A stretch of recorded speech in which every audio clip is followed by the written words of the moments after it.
Sirius had made a slew of different decisions that night he had arrived at Godric's Hollow. With serious focus on Harry rather than revenge, a very different boy who lived is going to make his return to the wizarding world at the age of 13. But the question is, why did Harry return so late? And will he still be the hero the wizarding world needs? Chapter I, Halloween, 1981. It can't be true. Sirius thought desperately as he found himself on the grounds of a destroyed Potter cottage. Please God, it can't be true. James Potter, his best friend, screw best friend, his brother had been in hiding with his wife Lily and their newborn son, Harry. They were his targets, the Dark Lords, but Sirius was sure he would never find them. Albus Dumbledore himself, a man touted by all as the greatest wizard alive, had placed the Fidelius charm over the house that should have protected the Potters from the Dark Lord. Sirius himself had even created a second layer of protection, making another close friend of his Peter Pettigrew the secret keeper. Sirius had thought it was the perfect plan, a prank on the Dark Lord worthy of the Marauders. The one man who would be able to tell the Dark Lord the secret was a man he would never suspect. Sirius wanted that. He wanted himself to be a target. If he had to die for James, so be it. But he wouldn't let any harm come to the only family he ever had. But when Sirius had arrived and seen the destruction of the Potter cottage firsthand, he couldn't help but slam his fist so hard against the trunk of a tree it nearly broke. Why, God damn it! It's not fair. It should have been me. They should have killed me instead. A chill filled Sirius as he began to piece together what happened. It was long suspected that there was a spy in the Order. Though it filled Sirius with remorse to admit it, he had believed it was the last member of the Marauders, Remus Lupin. Sirius was certain that due to his lycanthropy, he would be willing to turncoat if Voldemort had offered him the equality he sought. But now, standing in front of the wreckage of the Potter's cottage, a pit formed in his stomach, Pettigrew. Sirius felt his blood come to a boil. He would find Pettigrew and force him into his animagus form before he skinned the bastard alive. He was going to kill Pettigrew for what he did to James. Sirius began walking off the property, rage creating a throbbing sensation just behind his forehead, his mind spinning with all the ways he would make Pettigrew scream. That was until he heard something. It was faint, so faint that Sirius had for a moment believed he hadn't heard anything at all.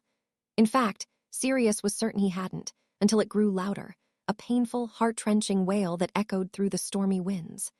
At that point, nothing else mattered as Sirius ran into the cottage faster than he had ever recalled his legs moving before. There was a survivor in that house, and for a moment, Sirius had hoped against all odds that James Potter was alive. His hopes, however, were dashed as within moments of entering the home, he saw James' wand lying unused on the dining room table. Panic began to fill his heart as he raced through the home, kicking in every closet, nook, and cranny for his best friend. Then, through a flash of lightning, he saw something he had hoped was just an illusion of the light. He raced towards the shadow, and involuntarily, Sirius fell to his knees, tears swelling in his eyes as he confirmed his fear was no illusion. Propped up against the wall just next to the staircase was a member of the only family he had left, James Potter. Sirius wiped his eyes as he stared at the tall, thin man with cold hazel eyes and untidy black hair that stuck up at the back. Slowly, he placed his hand on James' shoulder, shaking him. "Come on, Prongs, you need to wake up. I need you. You can't be dead. Please, for the love of God, wake up." But James never woke, and Sirius, with tears running down his cheeks, placed his palm on his brother's once warm eyes and shut them for good as he whispered, "Prongs, you idiot! Why didn't you have your wand? What were you thinking?" Sirius swallowed hard as he nodded. "I'm sorry I failed you. I'm so sorry." Sirius held his friend tightly, determined to not let go until once again, the wailing sound cried out from the floor above. "Lily?" Sirius thought in desperation. Silently he begged, hoping that someone had survived the attack. He looked down at his fallen brother, before lifting him in his arms and placing his body softly on the sofa. Sirius gave James one last look. From that new position, James seemed as if he was simply sleeping. But as much as he wanted to, Sirius couldn't stay and wait for the day when by some miracle he would wake up. Knowing his friend was gone, Sirius pulled his eyes away from James, and with a heavy heart, he began climbing up what was left of the old staircase, each step filling his chest with dread. It hadn't taken long for Sirius to figure out where to look. In the tight upstairs corridor, there was only one door that was swung open. As fast as he could, Sirius ran towards the door, opening it to see another horrific sight. The room had looked like a hurricane had passed through it, with photos, newspapers, and chunks of the building scattered across the area. Yet all the horror in the room couldn't have pulled Sirius' hazy gray eyes away from the sight that lay in the center of the nursery. Lily Potter, a beautiful woman with thick, dark red hair that fell to her shoulders and bright green almond-shaped eyes, lay dead at Sirius' feet, and beside her, a familiar black cloak. In all his life, Sirius had never felt so cold. If he didn't know better, he would have sworn a Dementor had just kissed him. He had promised James that if anything were to happen to him out on their missions, that he would take care of Lily. He swore to him that he would protect her with his life, but despite his promises, Lily Potter, the love of his brother's life, was now cold and lifeless, and it was all his fault. Sirius, despite all the hardships he had survived, at that moment had wished for death more than anything else. He wanted to die, as he was certain that hell could be no more painful than what he was feeling right now. Just before Sirius was about to allow himself to continue diving deeper into his train of dark thoughts, the sound he'd been chasing since he arrived at the cottage wailed once again, and like a moth to a flame, Sirius ran to it. Laying there, completely unaware of the carnage around him, was a small baby boy, just a year old. His bright green eyes were exactly like Lily's, and on his forehead, a lightning bolt scar, like nothing Sirius had ever seen before. His godson, Harry Potter, was looking up at him, a light of acknowledgement in his eyes from his cries finally being heard. "Harry," Sirius croaked, lifting the toddler into his arms, "you're alive. Thank God you're alive." Sirius watched as he took a seat, his emotional strain being too much to handle. To his trauma, he saw Harry pulling gently on his mother's sleeve, wanting her to wake up and look at him, but she couldn't. Lily Potter was gone. All Sirius could do while he heard the sad sounds erupting from the small child's mouth was cradle him, rocking him softly as he spoke.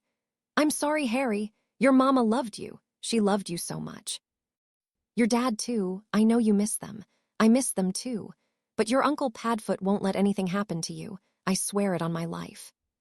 Harry broke into tears, and it was in that moment that Sirius had realized he had no idea what to do. He had never wanted kids. Hell, he never wanted to marry. He was perfectly content being a bachelor for the rest of his days. When James had asked him to be Harry's godfather, he had assumed the gesture was purely symbolic. He had never imagined that one day he would be truly responsible for the boy he held in his arms. It hadn't taken long until the crying of Harry wasn't the only thing that filled the area. Suddenly, the loud revving of a motorcycle bellowed through the air. It was his motorcycle, the one he had lent to a friend of both himself and the Potters, and a member of the Order of the Phoenix, Rubeus Hagrid. Sirius turned to face Harry, the toddler still crying in his arms as he rocked him gently, and at that moment all his hatred towards Pettigrew was put into focus. Harry needed him, and he would never abandon him, never, even if it meant, for the time being, Pettigrew got to live. The door kicked in, and standing in front of Sirius was a man larger than any he had ever seen, mostly due to his half-giant blood. He had a warm smile, though it wasn't showing tonight, and equally kind black beetle-like eyes that, due to the horror of the event, were as dim as a dying candle. His hair was black, scraggly and coarse, which matched his bread, which it reached down to meet. "Sirius," Hagrid spoke in concern. "What happened here?" "James and Lily, are they?" "Pettigrew," was all Sirius could say. "He betrayed them. James and I agreed to make Pettigrew the secret keeper in a ruse to trick the Dark Lord. The coward changed sides. It's my fault. It's my fault they're dead." Hagrid reached over, slowly placing his hand on Sirius' shoulder. It was a light but firm squeeze, and for a moment, Sirius felt some comfort until Hagrid's next sentence washed over him like a bucket of cold water. "Professor Dumbledore sent me to collect Harry. He says that Harry will be safer with his aunt and uncle in the Muggle world. Dumbledore wants to send Harry to live with Petunia and her fat oaf of a husband," Sirius shouted, causing Harry's tears to flow more rapidly. "No, he can't have him. I'm the boy's godfather. He stays with me. James told me about the Dursleys. They're awful. I won't let them have Harry." Children's books. "I'm sure Dumbledore wouldn't send Harry to live with the Muggles if they were as bad as you say. He must think that Harry living with the Muggles is for the greater good. Hagrid spoke softly. No, I'm done caring about the greater good, Sirius growled. The greater good lost me friends. How many Order members have died in Dumbledore's peaceful attempt to win a war? The greater good has lost me everything. I believed Remus was a spy, Pettigrew's a turncoat, and James and Lily are dead. Harry's all I have left, so you hop back on that bike and you tell Dumbledore he can't have Harry. I'm his godfather and his closest wizarding relative. Harry is mine by right. Sirius began marching towards the door, Harry wrapped softly in his blanket snug under his arm, until Hagrid stepped in front of him once more. Sirius, Dumbledore said. Out of my way, Hagrid, Sirius said in a low and irritated tone. Harry comes with me. But Dummel, Hagrid started, but before he could finish, Sirius' wand was drawn. Out of my way, last warning, Sirius growled. It was a standoff that seemed like it would never end.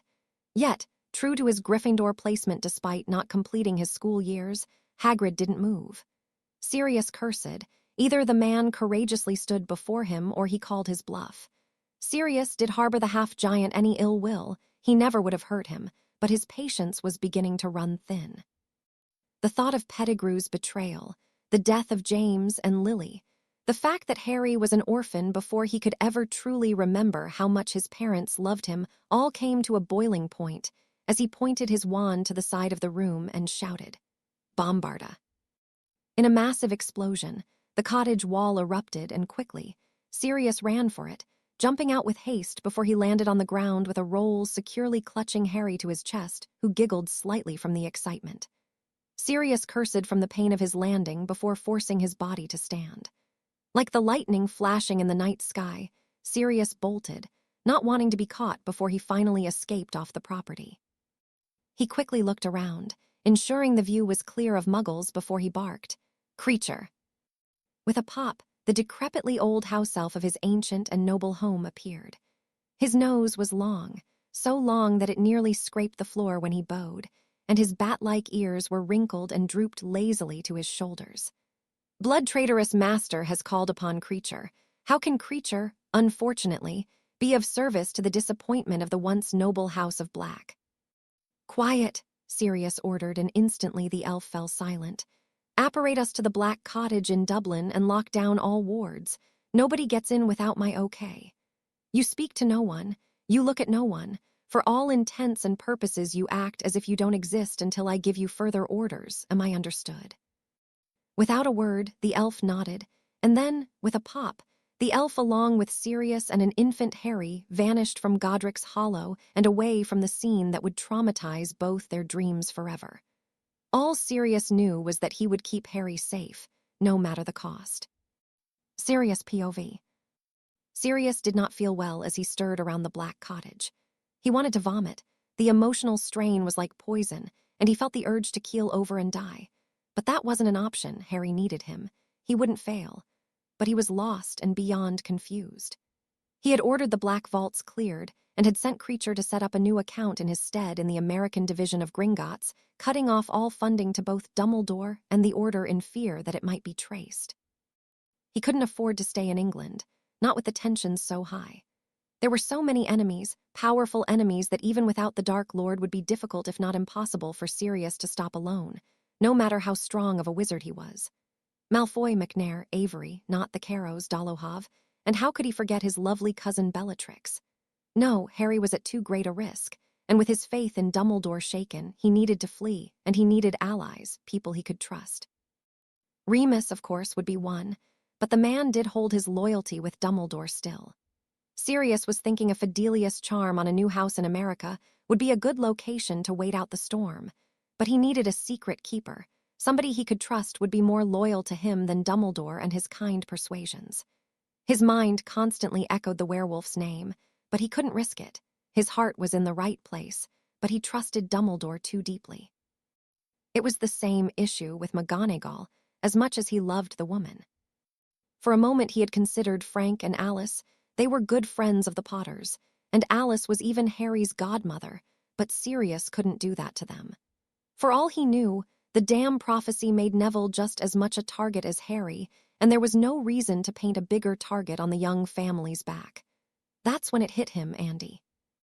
He had always loved his cousin, the two of them receiving the same love from their wonderful family based on their choices of friends and lovers.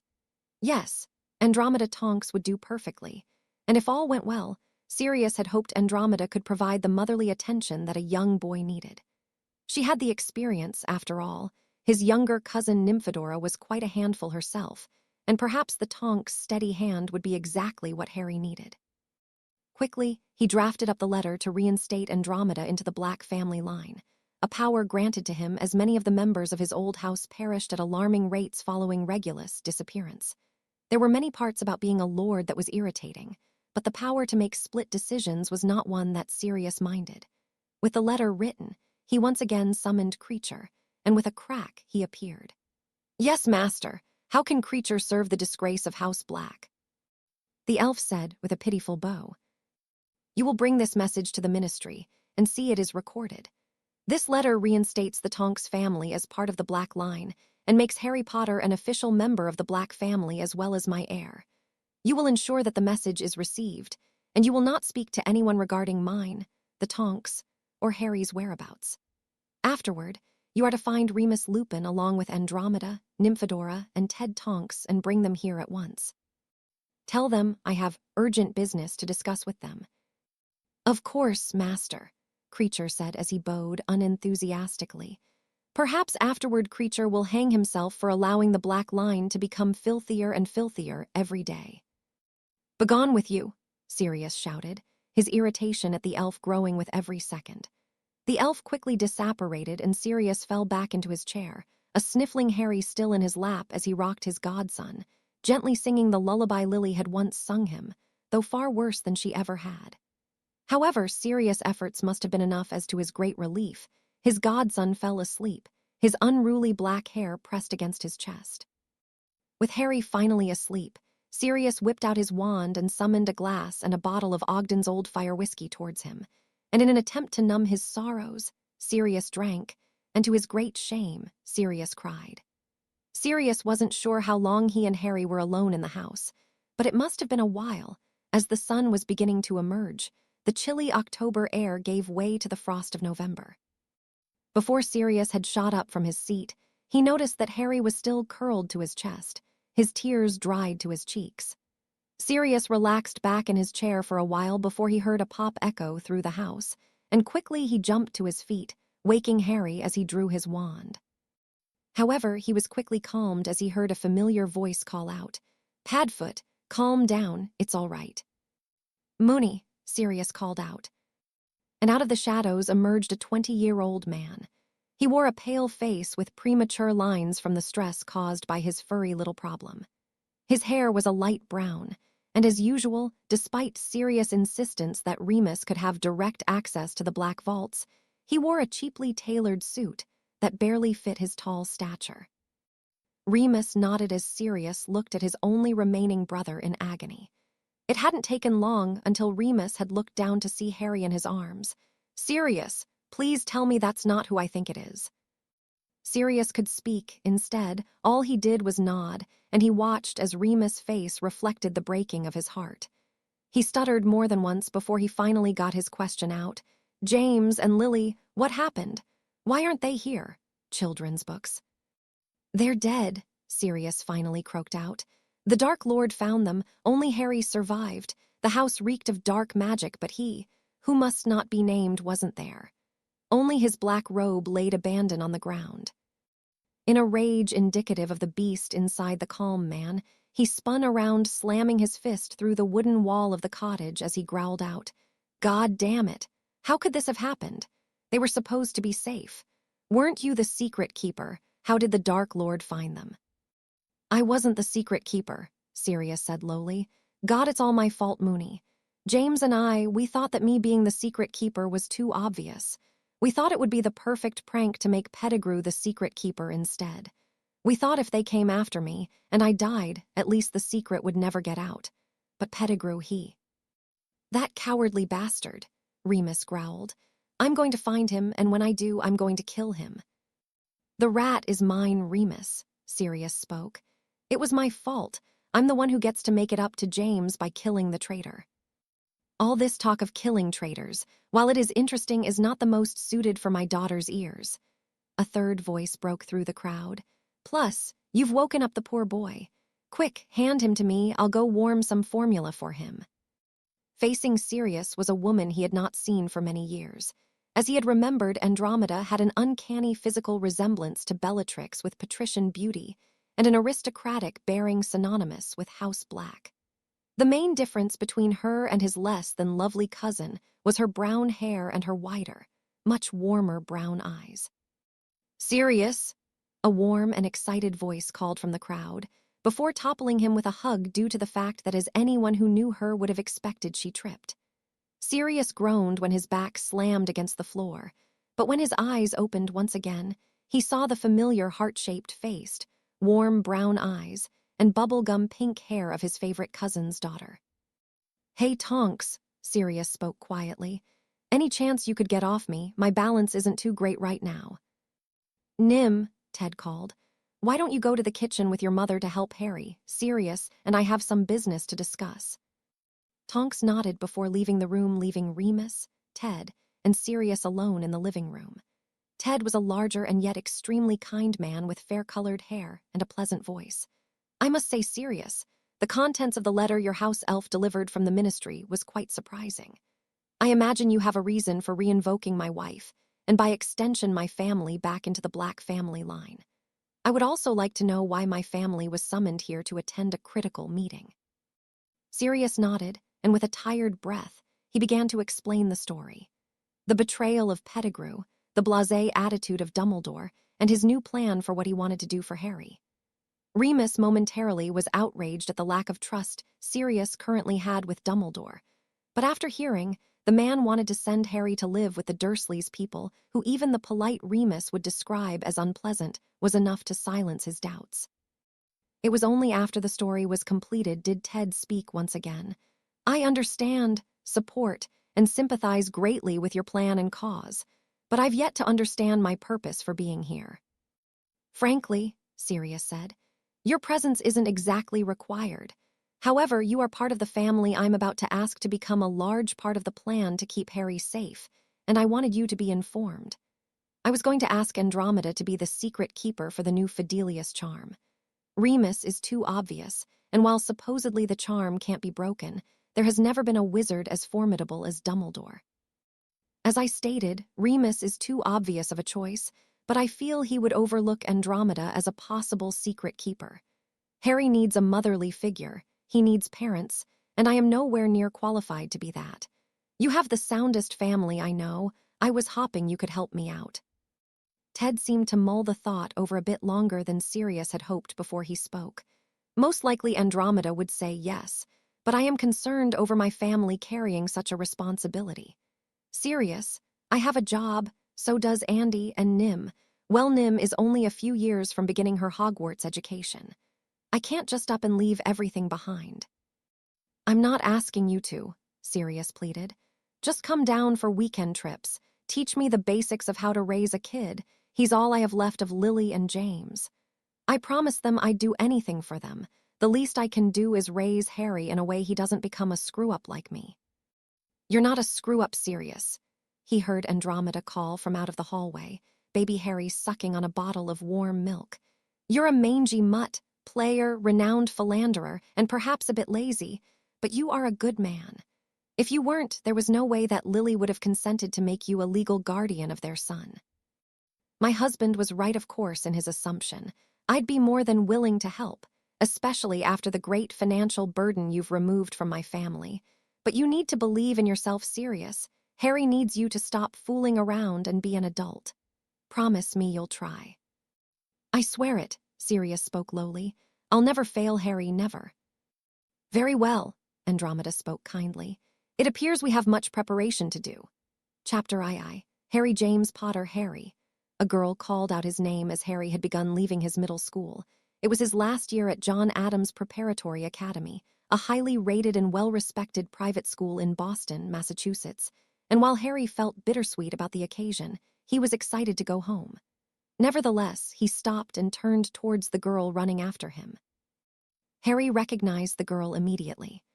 Riley Good, She was the daughter of the school's dean and happened to be the most sought-after girl in his year. The girl was pretty enough, with long, curly red hair and a spot of freckles across her nose. She had matured earlier than other girls, giving her a distinct advantage when it came to turning the heads of boys, but it never really affected Harry. Harry had sort of built up a reputation as a bad boy at his school. His uniform would always be messy. He didn't bother with dadding, though he had some steamy adventures with girls in janitors' closets, and he was very mysterious. Though in fairness, that wasn't really his choice. Harry had grown up in a family of wizards, and he himself had magic running through his veins. With a wave of his wand, he could conjure fire, open locks, make things fly. Anything that could be thought of there was a spell for it. However, being a wizard was not something that could be discussed with muggles, as his godfather called them, though the Americans called them no-mags, as it would violate what is known as the statute of secrecy. So, regardless of Harry's best intentions, his life was an enigma to everyone. Harry turned, his emerald green eyes pouring into Riley's chocolate brown ones as she eyed him curiously. Before he could even say hello, Riley had grabbed his hand and began pulling him into an empty classroom. He eyed her strangely and began to open his mouth before Riley placed a finger to his lips, silencing him. His quizzical look returned before Riley spoke. "Potter, you and I are going on a date tonight. True Romance just hit theaters, and I'm not going to be seen alone on opening night." Harry just smirked. He couldn't even recall how many friends he had at the school that had talked to him for entire lunch periods about how they wished Good would even look at them. And yet, Harry had just been told he was going on a date with her with no real effort. Harry questioned how his friends would react, but he sort of didn't care. They weren't exactly close friends, more like acquaintances. In fact, besides Tonks, a girl Harry looked up to like an older sister, Harry didn't really have any friends. Harry stared down at the beauty of their year, and not wanting to feel controlled, he spoke. "Sorry, love, I'm kinda busy tonight, maybe next week." "But," Riley started, clearly shocked at being told no by a boy for the first time in her life. "It's opening night, Harry, come on. I'm sure whatever you have to do isn't that important. Just cancel your other plans, I'll make it worth your while." "Is that so?" Harry said, stepping closer to Riley, her cheeks flushing as she inhaled his scent of green apple and cedar. "Please do go on." Before Harry could register what happened, Riley had pressed her lips against his and Harry grinned against them. The tables had turned completely, and now he was in charge. Auntie Andromeda had often called Sirius a scoundrel, but Harry was very pleased with the mangy mutt's lessons. Riley's lips tasted like strawberry from her freshly applied lip balm, and Harry was beginning to feel very convinced. When they broke away, Harry was still grinning as Riley looked up at him. "So I'll see you at 8. "Probably," Harry said with a shrug which earned him a scowl from Riley before he chuckled. "Relax, I'll call you tonight. See you at 8. A relieved smile spread across the girl's face, and without a second look, Harry left the empty classroom and headed towards the bathroom. Harry yawned loudly as the door to the bathroom swung open. Exhaustion was a natural state for Harry. He considered himself by no means a genius and worked very hard to achieve his consistent 3.8 GPA, but he felt prouder of his success as homework wasn't the only activity he had when he arrived home. Harry was practically attending 2 schools at once, the first being Muggle School, which he only did because Sirius ensured him his mother would want him to have a good education, and Harry would do anything to honor his mother's memory, and the second was his magical training. Harry had received his wand when he was 7 years old. It was made by a man named Henderson Trueheart, who, according to Sirius, was a black market wandmaker. The reason behind the man's under-the-table business was not only because he sold customs-made wands to minors, but it was also because the wands he sold were untraceable, meaning that when a spell was used, neither the Ministry nor the MACUSA could track it. This also meant that Harry had needed to learn how to have mass amounts of restraints from a young age, as while he wanted to so badly, he couldn't use his wand for anything, and for that matter anywhere except home. His wand was made of acacia and rested at a small but comfortable 9. Trueheart had called his wand unyielding, and Harry had proof of that, as when his godfather had tried to use the wand, despite all his talents he could produce nothing but pitiful sparks. The reason why Sirius was so interested in his wand, however, was its core, a scale of the most dangerous magical beast alive, a dragon of the Hungarian horntail variety. Though Harry could never use it in public, he, by both his desire and serious instruction, had never left the house without the wand safely secured in his dragonhide holster. The reason? Death Eaters. Harry had learned all about his past, how his parents had sacrificed themselves for his safety, how his lightning bolt scar was the symbol of their love for him, and how they were killed by a man named Voldemort and his followers. Sirius had told Harry that in the wizarding world, he was a hero. Harry chuckled to himself, remembering how badly younger him had wanted to return to that world. How angry he used to feel when Tonks had left for Hogwarts and Sirius had told him he would never attend. But now, thanks to careful examination and reflection, he understood why. All he would be was a target for Death Eaters. McNair, Malfoy, Knott, Crabbe, Goyle, and Avery, Harry mumbled to himself. Those names came to his mind often. When he was 10 and first learned that certain Death Eaters had escaped capture, he vowed to himself he'd find a way to receive justice. But one name rang above all for him: Peter Pettigrew. Harry wasn't sure how, but he knew that once he had become of age, the vengeance against all those who led to his parents' death would be the purpose of his life, and Pettigrew, he would kill the rat if he ever met him. Harry took his time washing his face, and when he was done, he felt refreshed.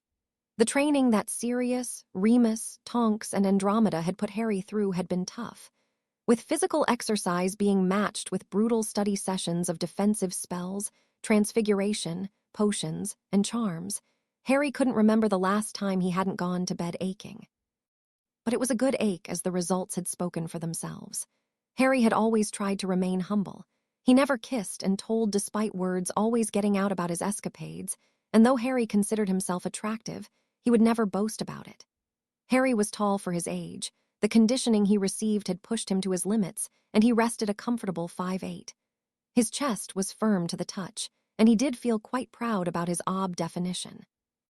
Harry had what girls had described as a runner's body, which made sense because every morning he and Padfoot would go for long morning runs.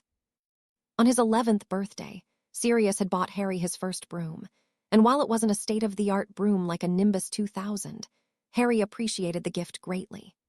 Sirius had claimed that it was just for practice and said that there was no sense in buying an expensive broom if Harry didn't like flying. But much like his father, according to Remus and Sirius, he took to the air like a bird, and Harry loved every minute up on his Comet 140.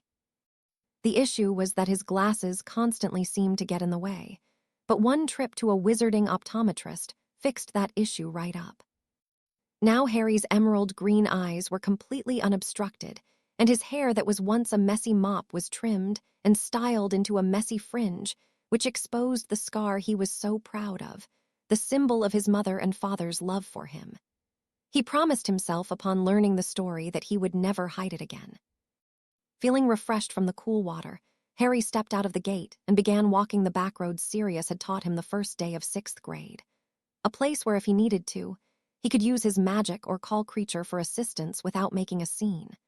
Harry had become very perceptive over the years due to Sirius pranks, and he constantly needed to be on high alert. It wasn't all bad. It made it very difficult to jump him, and he was sure that even Sirius pranks had played a role in his training.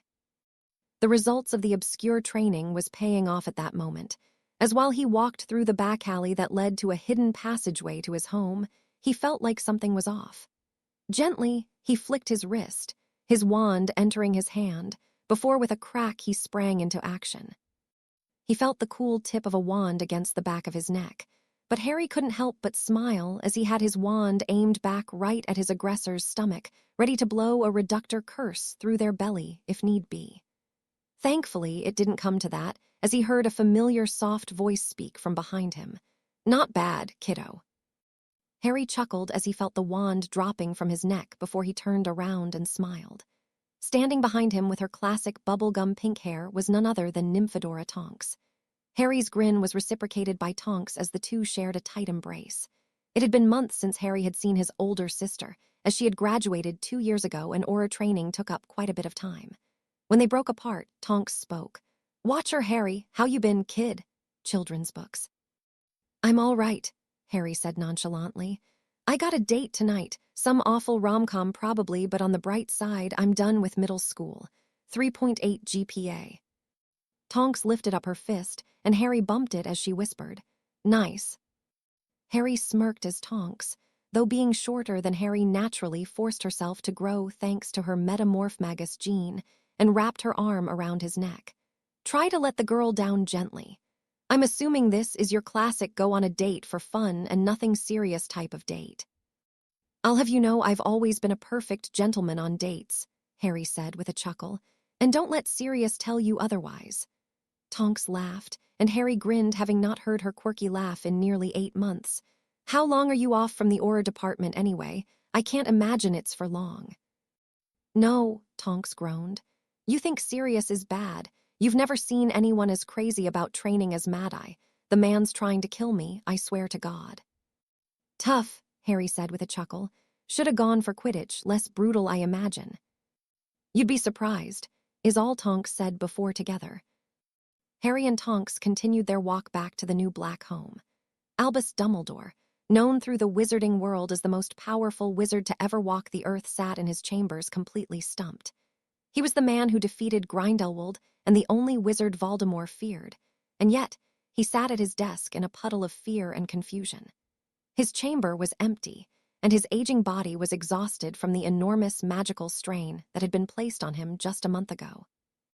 For the first time under his watch as headmaster, a student had died, and it was a student of a family crucial to Dumbledore's future plans, Ginevra Weasley. The culprit, an object that realized all of Dumbledore's greatest fears. A black diary ran through by the sword of Gryffindor, but it was not just any diary. It was a Horcrux containing the soul of one Tom Marvolo Riddle, better known to the wizarding world as Voldemort. When Dumbledore had located and entered the Chamber of Secrets, doing his best to mimic the sounds he had heard from a distant memory of the Gwant's conversation in their cottage, the door opened. What Dumbledore had not been expecting to see was the nearly revived form of a 16-year-old Tom Riddle and an over 100-year-old basilisk. Had it not been Dumbledore, it would be likely that even the strongest Aurors would have perished in the battle. Thankfully, the help of his trusty companion, Fawkes, had assisted him greatly in healing his wounds and keeping him rejuvenated throughout the battle. Once the venom of the basilisk had been absorbed by the sword, Dumbledore had been able to destroy the blasted abomination of an item, yet he felt uneasy. The reason for his unease was one: Harry Potter. The proof that Voldemort had created a Horcrux led Dumbledore to believe it was not simply a one-time occurrence. Within the past 2 years, Dumbledore had crossed wands with a form of Tom twice, and there was no denying it now. Voldemort was alive.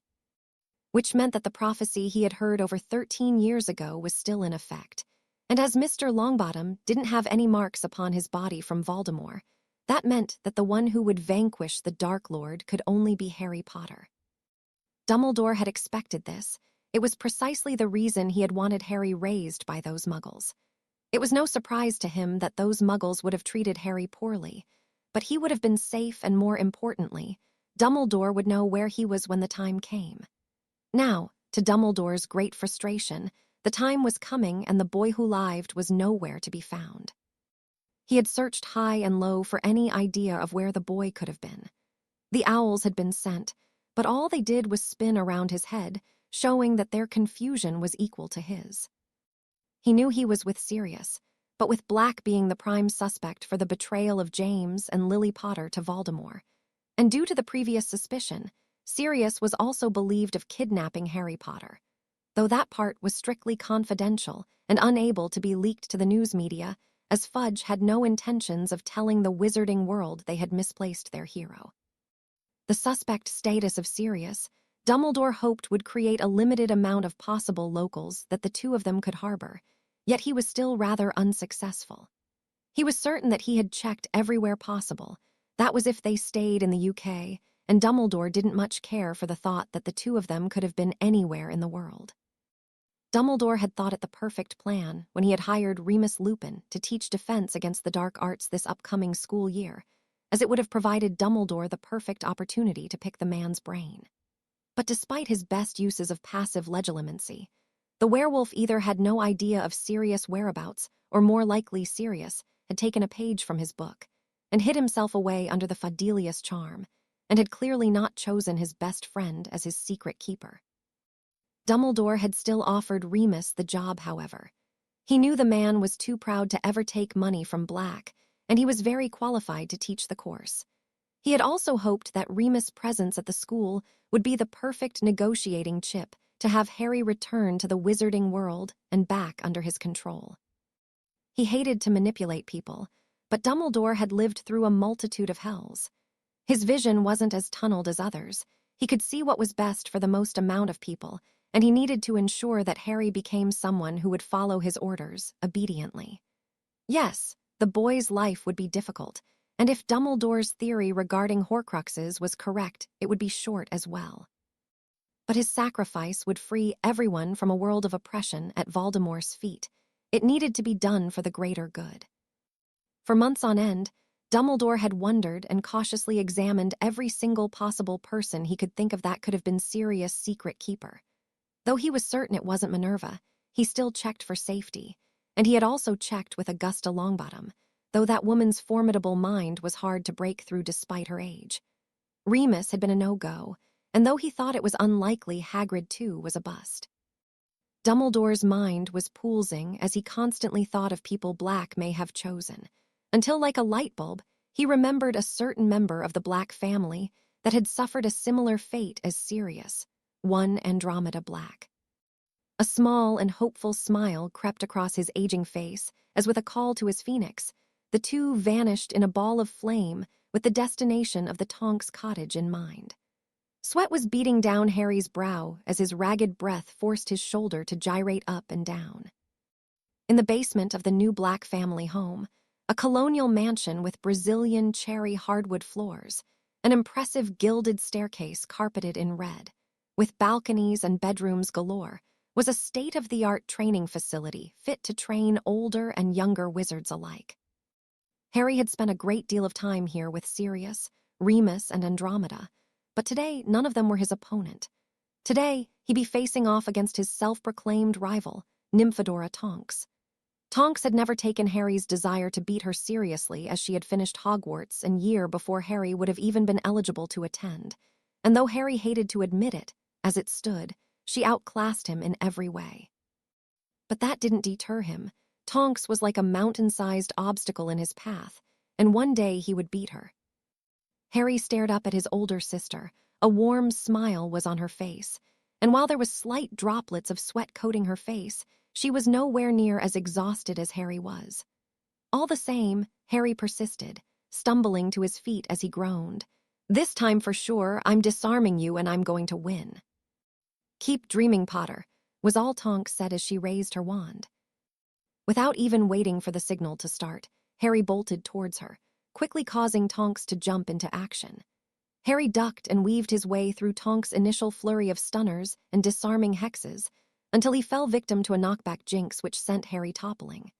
However, Harry wasted no time, catching himself on his hands before he fell and launching him back to his feet before his body ever smacked onto the ground. Tonks gave Harry an impressed nod, but he wasn't done yet, not by a long shot. It had been last year when Harry was gifted with the Black family grimoire, a set of spells reserved for only the main branch of the Black family line. By law, Harry Potter was Sirius' son, and while Sirius didn't care much about legacies of lineage, Harry still felt responsible for learning the family spells. Some spells were dark curses. Honestly, they were more abominations of magic than they were spells, yet the grimoire did have some gems, and the ones Harry had mastered, he had planned to demonstrate right now. Once again, he locked eyes with Tonks and at full speed began to charge her once again. Tonks just grinned. "You do know what they say about insanity, Harry, don't you?" "Save it," Harry growled. "I'm not done yet." He pointed his wand at Tonks before he stopped on a dime a spun, quickly roaring. "Maya's Mora. A.N. Black family spell made up like the rest of them, this one summoned a black fog." Instantly, a plume of black fog emerged from Harry's wand, and Harry smiled at the success of his spell. It was a cloaking spell that allowed only the user to see through the mist. The victims, unfortunately, would be completely in the dark for lack of a better word. Tonks coughed from inhaling the smoke before she conjured up a bubblehead charm, and a satisfied smile appeared on her face as she whistled. "Not bad, Harry. I see you've learned some new tricks since I've been away." "You haven't seen anything yet." Harry whispered more to himself than to anyone else before he once again lifted his wand and spoke, Pluvia Corvi. AN roughly translates to rain of crows in Latin. Like spring snakes being released from a can, a murder of crows released from the tip of Harry's wand, each one armed with razor-sharp beaks and claws. Tonks was certainly caught off guard as the first couple of crows shot past her, leaving tears in her clothes and cuts on her skin. However, once she regained her balance, she too quickly adjusted her battle strategy. Harry, knowing he was running out of time, quickly pointed his wand to the ground and readied his trap as he heard Tonks call out, "Argenti Sigita." Similarly to Harry's murder of crows, an onslaught of silver arrows jetted from Tonks' wand, piercing each one of his conjured birds, falling them to dust. Harry grit his teeth as with a wave of her wand Tonks spoke, "Ventus." The black fog from the miasma had all been blown away by the violent winds that had spawned from Tonks' wand, and Harry sat there exposed, panting and exhausted. Tonks grinned. "Give up." "Not a chance," Harry retorted, and with the last of his magical strength he spoke, "Tenebris vincula." AN roughly translates to dark chains. Instantly, Harry watched with a smile as the chains he had planted beneath the ground of the training room with his spells sprung from the earth and bound Tonks in a knot of black chain-link ropes. Harry chuckled. He was finally victorious, and with glee in his step, he walked towards Tonks, ready to retrieve her wand. He was mere inches from her when suddenly he felt the wooden tip of a wand pointed at the back of his head. "It was a very nice try," the voice called, "but as I said before, keep dreaming, Potter." Harry sighed, gripping his wand tightly in frustration before he finally relented and dropped it, surrendering the duel. In a depressed voice, he whispered, "How?" before he turned around to face the smiling Auror. "You aren't the only one who's learned some new tricks," Tonks said proudly. "It's a modification of the Geminio charm. Though it's been modified to work on humans, the Black family isn't the only one with secretive spells." "How long was I fighting the clone?" Harry asked, trying his best to not sound so defeated. "The whole time," Tonks said with a sympathetic tone. "You're a strong wizard, Harry. I dare say the strongest wizard your age. But you suffer from the same problem Sirius has. You're impulsive. In battle, it's not always a bad thing. Your instincts can keep you alive. But the reason Sirius was always paired with your dad or Remus, according to my mom during their days in the Order, is because their level-headedness balanced him out." Harry knelt down, retrieving his wand, and he felt Tonks' hand rest on his shoulder as he looked up to see her smiling face. Harry looked up at his older sister and nodded as Tonks spoke. "That's the spirit. Don't get so down. It's not like you lost to a complete weakling. Mad-Eye doesn't volunteer to train just anyone after all." Before Harry could even attempt to respond, a blaring noise erupted through the house. It was a warning signal from the house's wards. Somehow, someone who wasn't keyed into the wards had just entered the grounds of the manor, and without a thought, Tonks pushed Harry behind her as she lifted her wand and pointed it towards the door leading out of the basement before she growled out, "Wands out, Harry. Watch my 6." Harry nodded, and quickly they took up a battle formation. Harry's eyes scanned feverish as they passed over any possible weak spots in the building's structure. It hadn't taken long before a creaking sound of the basement door opening filled the room, and Harry was more than lucky that his trigger-ready hand hadn't been in the point position as a familiar voice called through the room. "Harry," Andromeda called, "we have a visitor." "Who?" Tonks called out wearily. "He claims he's a friend," Andromeda said slowly. "A friend with extremely sensitive information." Chapter III. A visit from Dumbledore. As Harry walked up the stairs towards Andromeda, Tonks walking steadily by his side, a level of unease filled the room. Andromeda, for as long as Harry had known her, had always worn a face of confidence and courage, never seeming to let anything get to her. But now, she looked concerned and somewhat uncertain. It almost looked to Harry as if there was a semblance of guilt in her eyes. She had led both him and Tonks through the large manor until they arrived at the living room, where he saw a sight that frightened him greatly. His godfather looked upset. No, upset was an understatement. Livid was more like it. Besides Sirius, there was only one other man in the room, an elderly man that Harry was certain he had never seen in person but recognized well enough. He was tall, thin, and his silver hair and beard, that was long enough to act as a belt for his robes, had he wanted them to accentuate his age. He peered into Harry with bright, soul-piercing blue eyes that were hidden behind spectacles that sat atop his crooked nose. Harry watched as the man began to move towards him, the clicking of his high-heeled boots echoing against the wooden floors as his purple cloak floated mere centimeters above the ground. For a moment, everything seemed normal as the elderly man gave Harry a smile before he spoke. "Harry, it's so good to." However, Sirius' tone had greatly shifted the mood as he lifted his wand and barked. "Stay where you are. You don't come a step closer to Harry until I understand why Andromeda believed it was so important to bring you here." Harry didn't know why Sirius was being so hostile to the man, but he followed in his godfather's footsteps, slowly lifting his wand to the man as well. The man looked at Harry with sadness in his eyes, as from his cloak he drew a gray wand that seemed to be covered in beads. Both Harry and Sirius doubled down on their efforts, and out of the corner of his eye, he even saw Tonks preparing to draw her wand. But to his surprise, the old man simply dropped the wand and cleared his throat. "Sirius, please. I'm only here to talk." "We have nothing to talk about, Albus," Sirius growled. "I told Hagrid all those years ago that you aren't taking Harry anywhere. He stays with me." "Yes," the man named Albus spoke. "Hagrid made it quite clear to me. Believe me, Sirius, I have not been seeking you and young Harry here out to have a custody battle." "Then what do you want?" Sirius hissed in a low tone. "Sirius, my boy, plea," Albus started, but Sirius cut him off. "Don't you dare patronize me," Sirius said angrily. "I'm not your anything, am I clear?" "Sirius," Andromeda spoke, getting between both he, Sirius, and Albus. "Let Dumbledore speak. I wouldn't have told him the location of the house if he didn't have crucial information." "All right, Albus," Sirius said softly, after witnessing a firm look from Andromeda that caused him to lower his wand, to which Harry followed suit. "Start talking." Harry noticed that Dumbledore seemed to struggle in what he had wanted to say. He wasn't sure if he was certain, but Harry could swear for a moment he saw a hint of concern in the elderly man's eyes.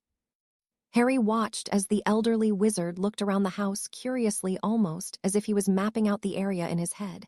Harry didn't very much like that thought, but he was snapped out of it when Dumbledore had next spoken. "This is a delicate sort of conversation that I feel should be kept private between you and I, Sirius." "Whatever you have to say," Sirius started. "I can assure you I trust my entire family enough to hear it." "This isn't about trust, Sirius," Dumbledore started, but was once again cut off by Sirius. "Either the whole family stays," Sirius said, preparing his ultimatum, "or you leave." "Sirius, I must protest in saying that it is not wise to." But as normal, the elderly man couldn't get a word in. "I'm not a part of your damn game anymore, Albus," Sirius roared in outrage. "I'm done being a pawn. I'm done playing. I don't give a shit about your greater good. I care about Harry, and that's it. Do you understand?" Dumbledore's face looked exhausted, but he gave a tired sigh, and eventually he took a seat at the dining table and nodded. "Very well, though I can't say this conversation will be pleasant, especially for you, Harry." "I can handle it," Harry responded.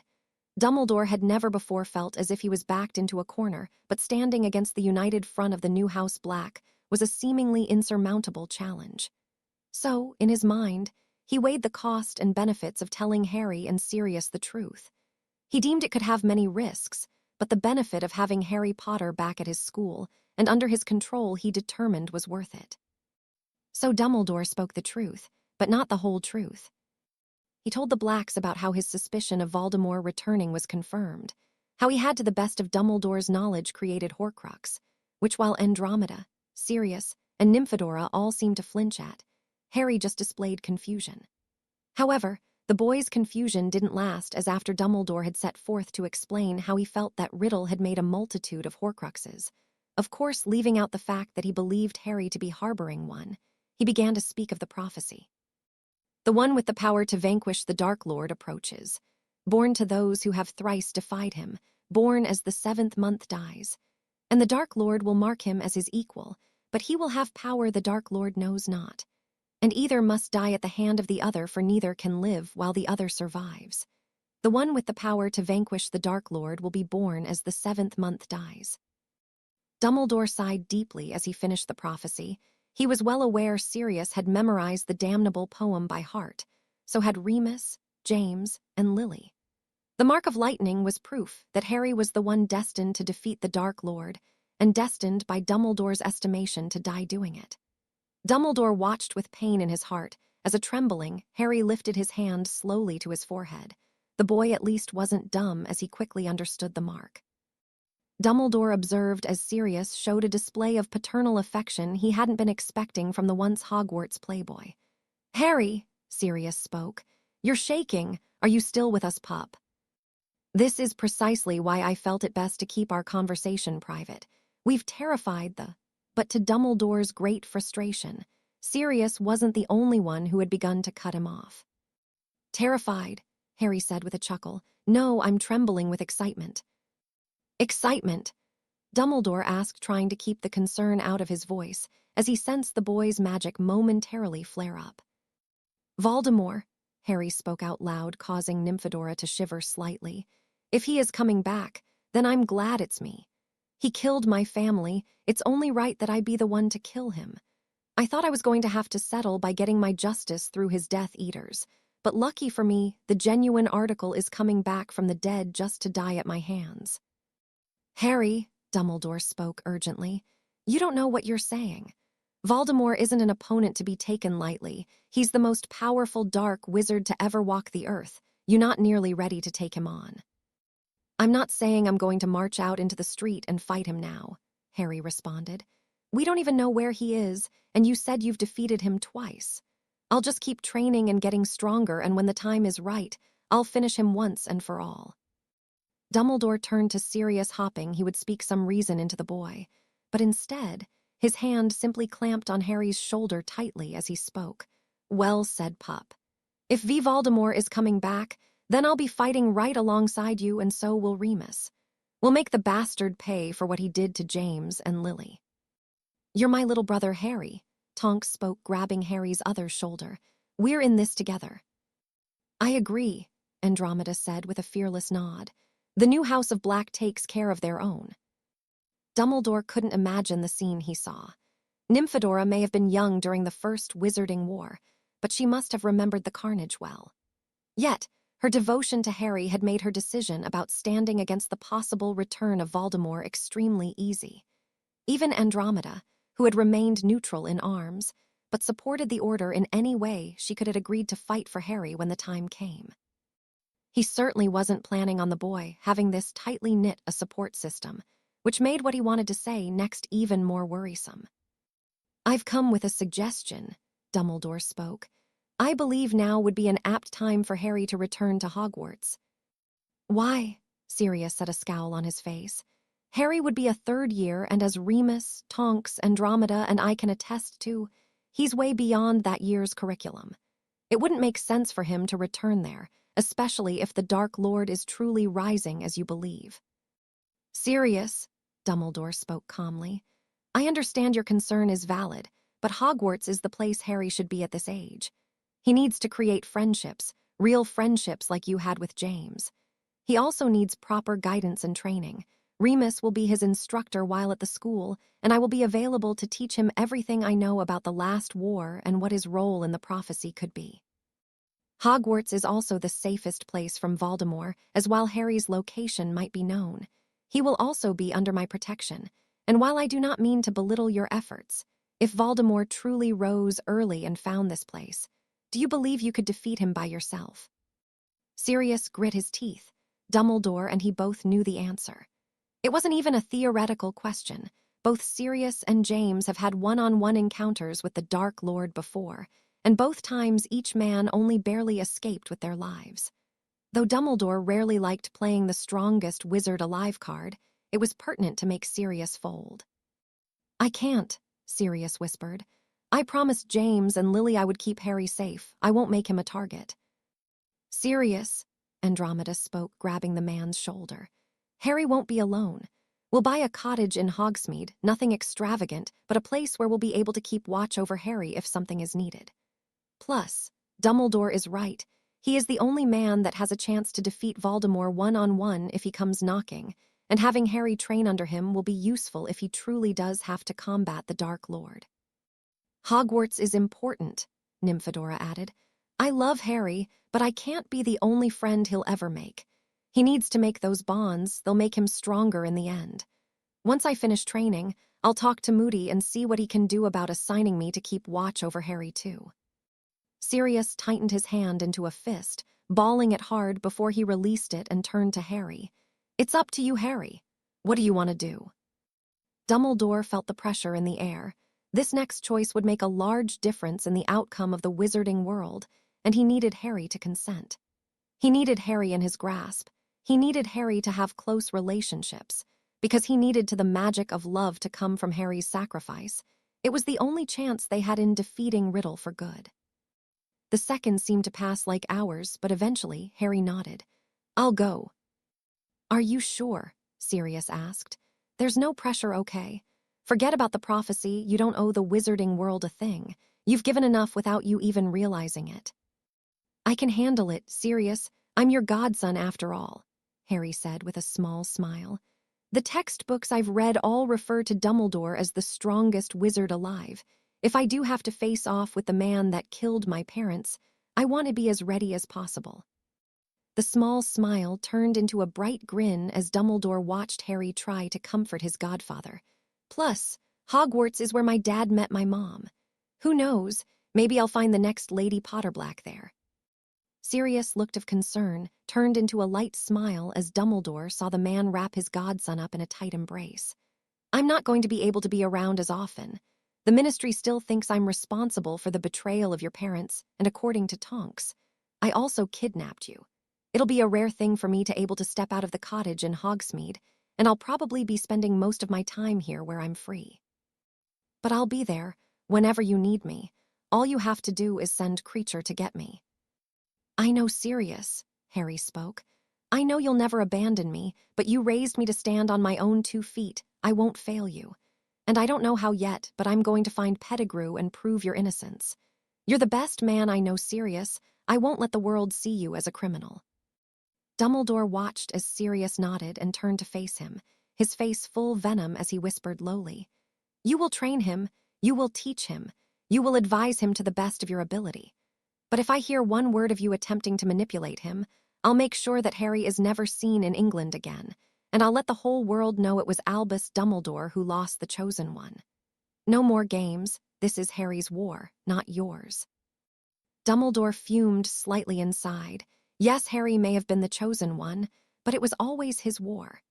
He was the leader of the Light, the only wizard that Voldemort feared. Dumbledore never considered himself a prideful man. Though maybe he was more prideful than he thought as he felt his pride damaged by serious insinuation. However, once again he nodded, the kind grandfatherly expression never leaving his face as he spoke. Of course, Harry's role is critical in ending the war for good. I'll make sure along with Remus that he will be ready when the time comes. Sirius nodded, and from Dumbledore's pocket he drew a letter and handed it to Harry. For you, my boy, welcome to Hogwarts, Mr. Potter. Had Harry known that his date with Riley would have been the last time he'd have any fun for the next couple of months, he may have focused more on the post-movie make-out session. But alas, hindsight is 20/20. Ever since Harry had been informed of the prophecy, Sirius had taken his training up to an 11. The physical training was brutal. All theory had been cut from the curriculum, and practical learning became all that mattered. The first week of the new training schedule had Harry collapsing from exhaustion every day. But now, 3 months later, despite the rigor and drain Her would feel in both his physical and magic stamina, Harry was at least able to make it to his bed before he collapsed. Yes, Harry was willing to do whatever it took to get vengeance for his parents, but the toll it was taking on his body was astronomical, and part of Harry looked forward to Hogwarts as he couldn't imagine the training there being nearly as brutal. It was August 30th when he awoke at the surprisingly late hour of 10 a.m., something he hadn't been able to do in months, and more surprisingly, he was awoken to the smell of bacon. Not trusting his good fortune, Harry slowly got dressed, pulling on his gray shirt and jeans before, with wand in hand, he crept out his bedroom door and down to the kitchen.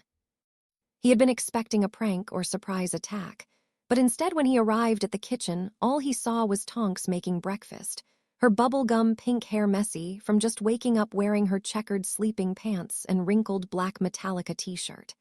Harry lowered his wand, but kept it in hand as he called out, "Tonks." "Watcher, Harry," Tonks replied, turning to Harry with a warm smile. "What are you doing here?" Harry asked, thinking that her older sister should have left for Auror training and wasn't expecting her return so soon. "And where's Sirius and your mom?" "Mum went out with Padfoot and my dad to look at cottages in Hogsmeade," Tonks said, "which means I'm the boss of you. Sirius only put you in charge because Remus is busy getting ready for Hogwarts, didn't he?" "I'll have you know," Tonks said in a mock offended tone, "that I am more than capable of being in charge of a house. I am a trained and certified Auror after all." A smoky smell began to fill the air, and shit-eating grin began to emerge on Harry's face as he spoke. "Sure thing, certified Auror. The bacon's burning, by the way." "Crap," Tonks called quickly, turning around and pulling the charred pieces of meat from the pan and onto the serving plate. Harry couldn't help but chuckle as Tonks turned to him with a playful scowl. "Ha ha, very funny," she said before serving Harry his plate of burnt bacon and eggs. "Eat, we have a lot of things we need to take care of today to get you ready for school. Quick breakfast, and then we're off to Diagon Alley." Harry nodded, trying to keep his excitement of finally being able to go to Hogwarts in check. His excitement was slightly shaken, however, when Tonks summoned a hat to her hand and tossed it atop Harry's head. It was an old Celtics hat that Harry got from his first time going to watch a basketball game with Sirius, who wanted to see some Muggle sports. Though all he said was that Quidditch was better, and after Harry had ridden a broom for the first time he had to agree with his godfather, though basketball wasn't bad. "Why do I need this?" Harry asked, lifting the hat and waving it at Tonks. "Keep the scar covered," Tonks said, and Harry instantly began feeling defensive. Before he could speak, though, Tonks continued, "Look, Harry, I know that scar means a lot to you, but we don't need to announce your return to the wizarding world any sooner than necessary." Harry grumbled to himself, but nodded, understanding Tonks' point before he shoved a clump of scrambled eggs into his mouth. Tonks gave him a comforting look before the two of them sat to enjoy their breakfast. It hadn't taken long for Harry to finish the food. His workouts had left his metabolism in an incredibly high state, and he swore that he always felt hungry. He helped Tonks with the dishes, and once everything was finally completed, Harry called out, "Creature." "Yes, master, how can Creature serve the heir of Black?" the elf muttered. Harry smiled down at the elf. Unlike Sirius, his relationship with Creature was not completely unfriendly. It had started out rough, with Creature sparing him of no insult ranging from unworthy heir to filthy half-blood. But it had changed when Harry had asked for Creature's assistance in learning from the Black family grimoire. Creature had hesitated at first, but while Harry himself was not pure blood, he worked hard to honor the tradition of learning from the grimoire. And though he detested the old House Black for siding with Voldemort during the last war, he somewhat understood what Creature must have been feeling in losing a family. Maybe the two weren't exactly friends, but Creature at least held his tongue out of respect for Harry's efforts to learn the Black family traditional spells. "Creature, could you please apparate Tonks and I to Diagon Alley? We don't much want to be detected." "Of course, master," Creature bowed. "Creature lives to serve the noble House of Black." And with a pop, they apparated. Chapter IV, Diagon Alley, come on, Daph, Tracy Davis called as the two of them walked side by side through the crowded streets of Diagon Alley. "Don't be mad, I said I'm sorry." "It's fine, Tracy," Daphne said, with a deep breath, trying to keep the passive aggressiveness out of her voice. "Let's just get out of here as quickly as possible. I hate crowded spaces." I know, Tracy said apologetically. "Look, I'm really sorry I woke up so late. I was just up all night talking to Blaze on the flu and I didn't realize how late it was. Forgive me." "There's nothing to forgive," Daphne said with a slight smile. It was hard for her to stay mad at her best friend for long. Her warm brown eyes always had a way of eating away at Daphne, and her shoulder-length curled auburn hair always made Tracy look like a ray of sunshine despite her gloomy days. "Forgive me," Tracy insisted. "Fine, I forgive you," Daphne said, with a groan causing Tracy to let a small, teasing smile show. "Come on now. We still have to buy all our textbooks from Flourish and Blots, and you already know there is going to be a line out the door." "Don't be such a downer, Daph," Tracy said, swinging her arm around Daphne's neck. "Maybe we'll spot a cute boy while waiting in line. Then you and I could go on double dates. It would be so cute." "I actually have no idea why I'm friends with you," Daphne said, rolling her eyes as she began to walk away from Tracy. "You love me," Tracy said, catching up to her, ribbing her slightly with her elbow. "Just admit it."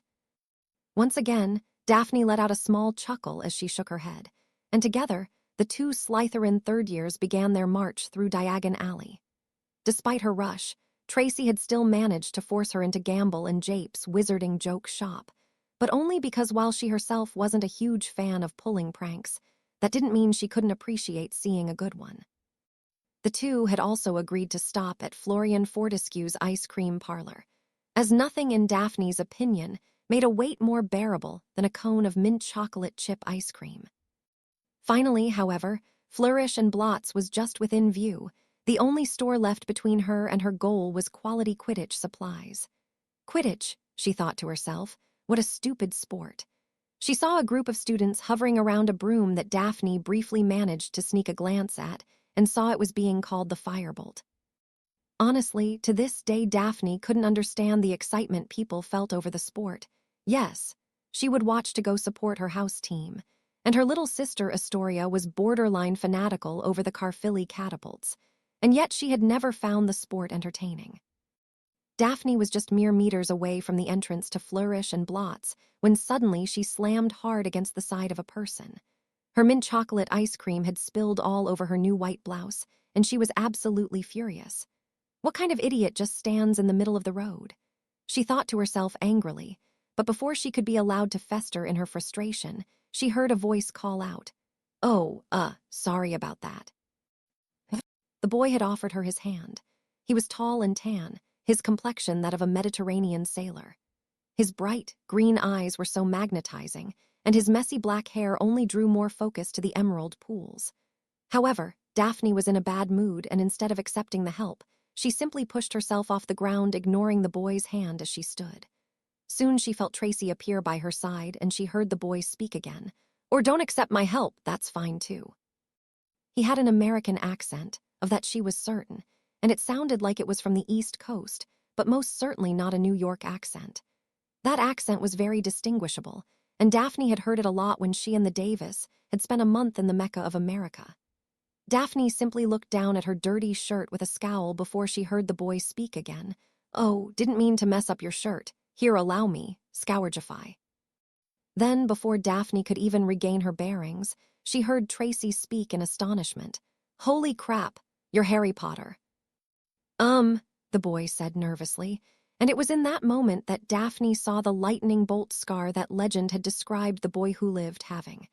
Daphne couldn't help but stare at the well-built young man in disbelief as he smiled slightly. "Hi there." Quickly, Daphne watched as Harry knelt down and lifted his cap from the ground, dusting it off before placing it on his head once more. "No one is actually supposed to know that I'm here, so if you could keep that information to yourself, it would mean a lot." "Where have you been?" Tracy asked in wonder. "There are so many rumors that you've been traveling around the country killing dark wizards, or that you've been attending Hogwarts all this time and using Polyjuice Potion to disguise your identity, or—" "Nope, no dark wizards and no potions," Harry said with a laugh. "Just doing math mostly." "Math?" Tracy asked in confusion. "Well, enough about me," Harry said, waving off the barrage of questions Daphne knew Tracy most certainly wanted to ask him. "What are your names? Also, do you both go to Hogwarts?" "I'm Tracy Davis," her best friend said eagerly. "And this bundle of joy is the Ice Queen herself, Daphne Greengrass. And yeah, we're third years at Hogwarts." "Oh, Daphne, huh? That's a pretty name," Harry said with a smirk. Tell you what, Ice Princess, since it's my fault I ruined your ice cream, how about we go and get you another one on me, like a date? Come on, it'll be fun. It's Ice Queen, Daphne said. She never really cared for the moniker, but if someone was going to use it, they could at least use it right. Sorry, I kinda like Princess more, Harry said with a grin. So what do you say, love ice cream? Not a chance, Potter, Daphne huffed. She wasn't sure what she was expecting of the great Harry Potter, but clearly the celebrity status had gotten to his head. She had never met someone so forward and abrasive, and she had no interest in such cocky displays. Daphne had turned down plenty of guys before. Not Crabbe, Goyle, even Malfoy had tried once. But never had she seen a boy react in such a way after being turned down. Most either walked off in a huff or boasted about their importance in an attempt to try and seduce her, like that was supposed to really flick her switch, but Harry did none of those things. Instead, he simply shrugged. Oh well, maybe next time. Daphne was irritated by his blasé attitude. She didn't care that the great Harry Potter had asked her out, but it annoyed her that her rejection of him didn't even faze the boy. She gave one last exhausted huff and began marching away from the boy, only hearing through distant earshot. Sorry, she's just a little cranky today. She's not normally this rude.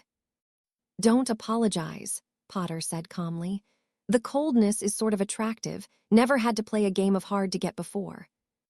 Daphne watched as Tracy gave a small chuckle before racing back to her side with a final call. Well, good luck with your shopping, I guess. See you at Hogwarts. Harry just waved, and Daphne felt her hand twitch into a fist as he heard him call out. See you around Davis, later, Princess. Don't call me that, Daphne grumbled, and without sparing the boy who lived a second glance, she quickly began walking away, the absolutely flabbergasted stare of her best friend peering into the side of her head. Harry had never seen a girl as beautiful as Daphne Greengrass before in his life. Her honey blonde hair, her icy blue eyes, her extremely attractive resting bitch face. Harry wasn't one for over-exaggerating, but if someone had told him that there was nobody there, and he had just imagined a girl that beautiful, that would have made a lot more sense to him. Harry and Tonks had arrived at Diagon Alley easily enough. Creature had apparated back home and was awaiting their call, and together the two of them roamed the alley going from shop to shop. Their first stop was at Potage's Cauldron Shop. It was a store that made Harry groan internally, as for all his magical training, potions was never a subject he was good at. It even translated to his Muggle classes, as his chemistry class was the only one he had ever received a C in, and it still irked him deeply. However, after purchasing the large pewter cauldron, he and Tonks stopped at Slug and Jigger's apothecary for the potion-making ingredients, adding to Harry's dismay. It wasn't that he didn't understand the theory of potion-making. He just wasn't much good at putting it into practice, and he was sure that Snivellus, as Sirius liked to call the Hogwarts potions master, would have a field day with Harry's ineptitude. After receiving all the potion material, Tonks ushered Harry over to Madame Malkin's robes for all occasions. Tonks laughed at the name, claiming it was a bit outdated nowadays, as robes were mostly used for special occasions. The rest of the time, students wore white Oxfords with slim-cut pants for males and skirts for women. The two signature pieces of Hogwarts were the ties and the gray sweater vests, who, according to Tonks, would change the color of their trim depending on the house one was sorted into. Harry picked up his uniforms and watched as Tonks paid with galleons, no doubt taken from Sirius' vault in the American branch of Gringotts. Harry and Sirius always made it a point of contention, as Harry had learned his father and mother had a small fortune saved for him. But Sirius always insisted that, as he was Harry's legal guardian, he would pay for everything, including monthly allowances when Hogwarts started. When Harry had asked why he needed the allowance, Sirius' response was simple. How are you going to pull stellar pranks without the money to purchase the proper materials? Harry chuckled to himself, remembering the conversation like it was yesterday, as Tonks once again guided Harry through the crowds of Diagon Alley towards Twilfit and Taddings, so that he could have some fresh clothes to wear during non-school hours. While Diagon Alley was absolutely stunning, with its cobblestoned alleyways and buzzing town squares and market stalls, Harry was having a hard time enjoying all of it, as he constantly had to keep one hand on his head, ensuring that his hat didn't fly away, and subsequently reveal his identity to the world. However, after Tonks had spent nearly an hour and a half tossing clothes into Harry's fitting room to try on, they had eventually settled on a few dashing outfits and finally left Twilfit and Tattings exhausted. They were so close to the final stop on their list, Flourish and Blots, when Tonks saw her favorite store in all of Diagon Alley, and instantly the plans went off the rails. Wiseacre's wizarding equipment was the favorite shop for many Aurors, as it contained all sorts of magical equipment like dragon hide armor, though it was extremely expensive even by Black Vault standards. Moon charts, compasses, omnioculars, and even a faux glass, which was another extremely expensive piece of equipment. Tonks bolted inside to check out the new stuff, but not feeling the need to overcrowd the place, even more, she had whispered to Harry, "Stay right here, I'll be out in a jiffy." Harry nodded, but as soon as the bubblegum pink-haired girl departed, instantly Harry made a beeline for quality Quidditch supplies. The reason why was simple: the brand new Firebolt. Harry wasn't dumb enough to fight through the crowds to get a better look at it, but he had found a small clearing he could sneak some glances at the sleek broom from afar. He was greatly enjoying his daydream about flying around on that broom for his and Sirius' favorite team, Balacastle Bats, when the epitome of beauty herself had bumped into him. Harry wasn't sure why. Maybe it was the challenge. Maybe it was the strength she had projected. Maybe it was the fact that his celebrity status seemingly meant nothing to her.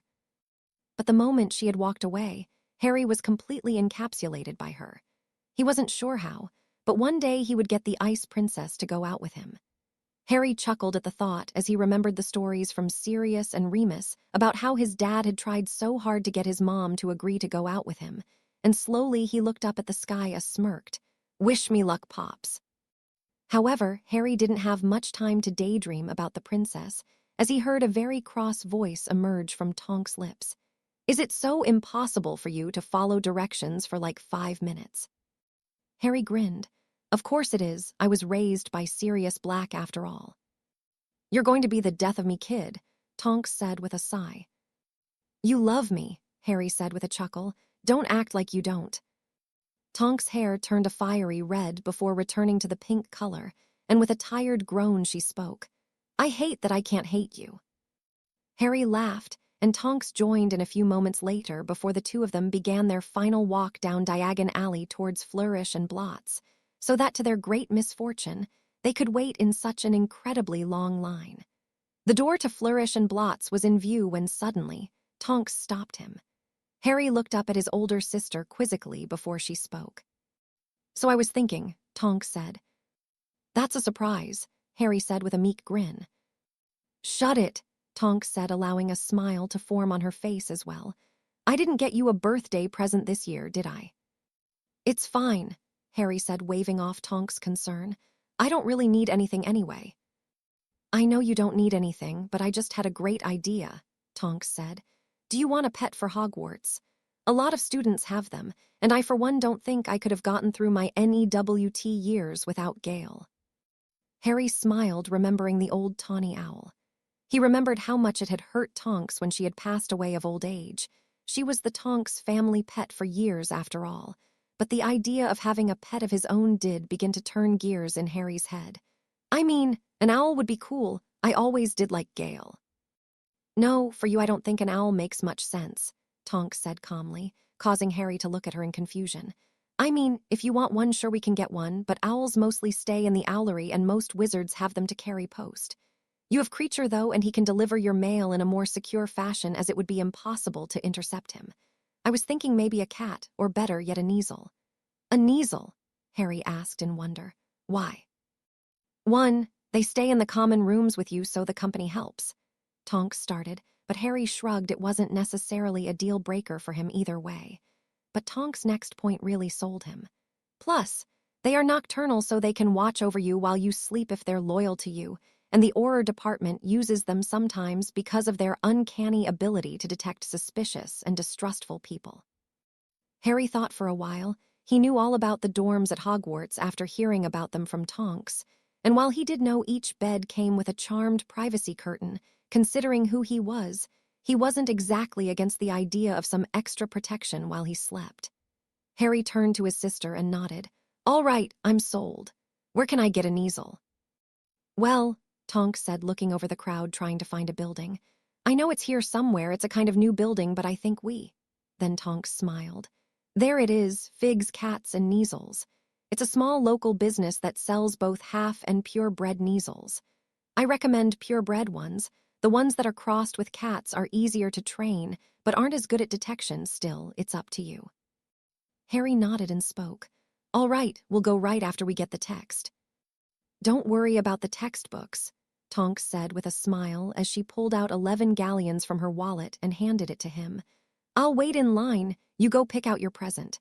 You've been training yourself to exhaustion every day. Go have some fun. Just please try to stay out of trouble." "I solemnly swear it," Harry said with a chuckle before taking the galleons and heading off towards Figs, Cats, and Measles, with more excitement than he had expected to feel. When Harry entered the rickety old building, the first thing he did was pinch his nose tightly. The scent of overwhelming amounts of kitty litter was causing his eyes to water, and his ears echoed with the sounds of purring, hissing, and meowing of the cage cats that lined the walls and floor of the store. Harry dried his eyes before he began walking towards the cashier, getting a grip on his previous sensory overload. Sitting there on the stool in front of the register was an older woman who must have been Fig, her focus solely on her stitch work as she treaded yarn precisely through previously constructed knots with her long needles. She was a batty older woman with silvery gray hair that seemed about ready to pop off her head and fly away. She wore a dull pink dress gown, and her tartan carpet slippers laid currently unused on the ground. Slowly, Harry approached her, and a bit nervously, he spoke. Hi, could you help me?" The lady turned to him, her gray eyes peering into Harry with curiosity making him feel overwhelmingly uncomfortable. Then, in a shaky voice, she spoke. "Oh, hello there. How can I help you, young man?" "Well, I'm looking for an easel. Do you sell those here?" Harry asked, feeling dumb for asking such an obvious question but not really knowing where else to start. "Well, of course, I do, young man," Fig said. "Your eyes are working, aren't they?" Before Harry could even respond, the elderly woman popped off the stool and quickly slid into her slippers. She promptly took Harry's hand and began guiding him around her shop. "So right here," Fig started, "I have Mr. Paws here, a beautiful cross between a Kneazle and a tabby cat. Then I have snowy, tufty Mr. Tibbles, all beautiful crosses themselves. Then over here I have—" "Sorry," Harry said, cutting off the enthusiastic woman. "I meant I'm looking for a purebred Kneazle. Do you have any of those?" "Well," Fig said, rolling her tongue around behind her pursed lips, "I suppose I have some, but they aren't exactly the most friendly. Most Kneazles are easier to handle as half-breeds." "I know," Harry said, "but could you please show me your Kneazles, just in case I see one I like?" "Oh, silly boy," Fig said. "You don't choose a Kneazle, they choose you. An animal as intelligent as they are aren't going to obey just anyone after all." "So how do I know if a Kneazle chose me?" Harry asked. He had a myriad of other questions he wanted to ask, but this one seemed to be at the top of his list. "He or she will try to attack you," Fig said, nonchalantly leading Harry towards the back room. "They'll try to scratch your eyes out, bite a finger off. Aggressive animals, I tell you. But once you get a collar around them, they'll be as loyal as can be." "Fantastic," Harry groaned, slightly cursing Tonks for this awful idea. "Am I allowed to use magic, or do I have to wrangle these things by hand?" "Magic is encouraged," Fig said, "though they're fast and smart, so you'll only be able to launch a single spell before they figure it out."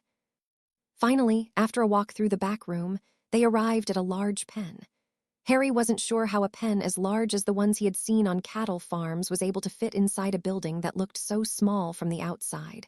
But then again, he was in the magical world now. After all, literally anything was possible. Fig handed him a pitch-black collar and whispered slowly, "Are you sure you want to do this, young man?" Harry nodded, and with a grim look, Fig spoke, "Good luck," before she pulled the lever and opened the pen gate. Nervously, Harry entered the gate, collar in his right hand and wand in his left. He eyed the area nervously. He felt like a big streak in a lion's den as all around him he saw eyes looking at him.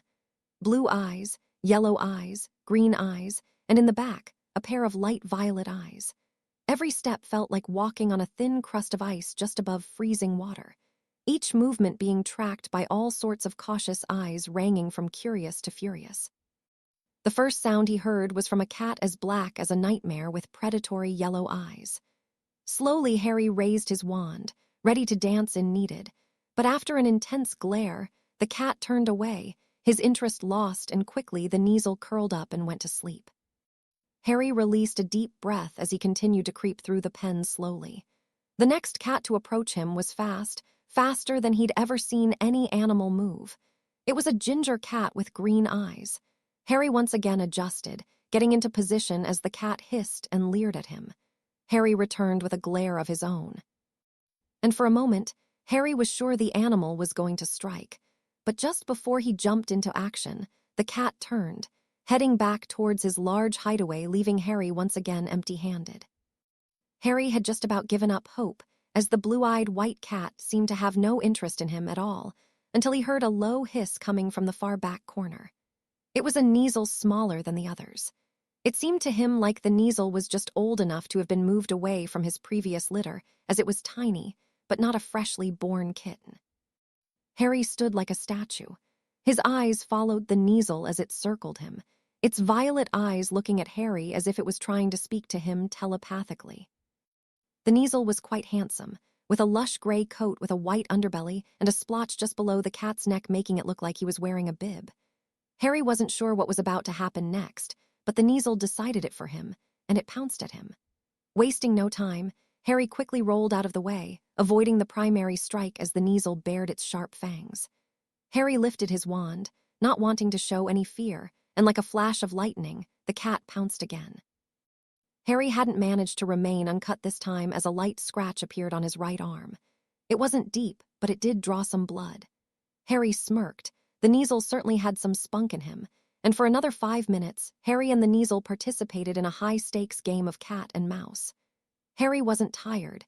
He'd been trained far too much for a cat to give him difficulty, but he certainly hadn't remained unscathed. His Kneazle was a fighter, that was for sure. The Kneazle panted, his youth giving way to his exhaustion before, with one last pounce, the Kneazle attacked. But he was slower now, and quickly, Harry lifted his wand and spoke, Petrificus totalis. Like a rock, the Kneazle fell to the ground, its eyes trained on Harry as he slowly approached his future pet. Slowly, he knelt down beside the violet-eyed cat, and with a satisfied grin, Harry wrapped the collar around its neck before muttering, Finite. Instantly, the Kneazle sprang back to life, but instead of scratching and hissing as it had before, it merely climbed up beside Harry and began purring as it licked his wounds. Harry and his new Kneazle's quiet moment was cut short, however, when Fig started to clap. Well done, well done. Harry smiled down at his cat as Fig continued. I haven't seen such a marvelous tamming of a Kneazle in years. Truly excellent work. Now, come along with me. There are some forms that need to be filled out registering your Kneazle with the ministry. They are class 3 beasts after all, but as soon as the paperwork is completed, you can be just out the door. Harry had felt quite bad for the poor lady as he left the store. See, when he registered his animal, it was clear the Fig wasn't expecting the name on the file to be Harry Potter.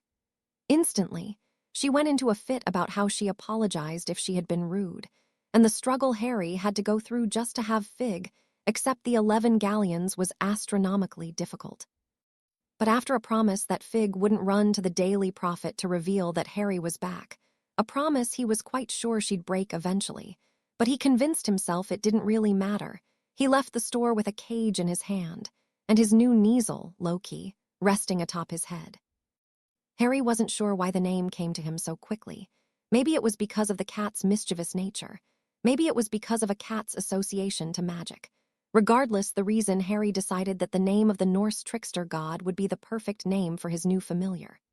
With Loki purring contently on his head, Harry made his way out towards Flourish and Blots, where he arrived just in time to witness Tonks trip over herself and tumble out of the store. He to this day was still completely unaware how a klutz like Tonks had made it into the Auror Academy in the first place. But shoving that thought aside, he quickly rushed to his sister's side, helping her to her feet, and picking the books off the ground as Tonks brushed herself off. "Watch her, Harry," Tonks said before coming face to face with Loki. "Ah, so you got your kneesel all right then." "Yeah," Harry groaned, still rubbing his cuts. "Thanks for the info on the tamming process. It was a lot of fun." Tonks gave Harry a sheepish grin as she shrugged. "Shouldn't have made fun of me this morning, then." "You're unbelievable, you know that," Harry said with a chuckle. Tonks just grinned. "I know anyway. Now that we've got everything, are you ready to head home? I clean those cuts right up as soon as we get back."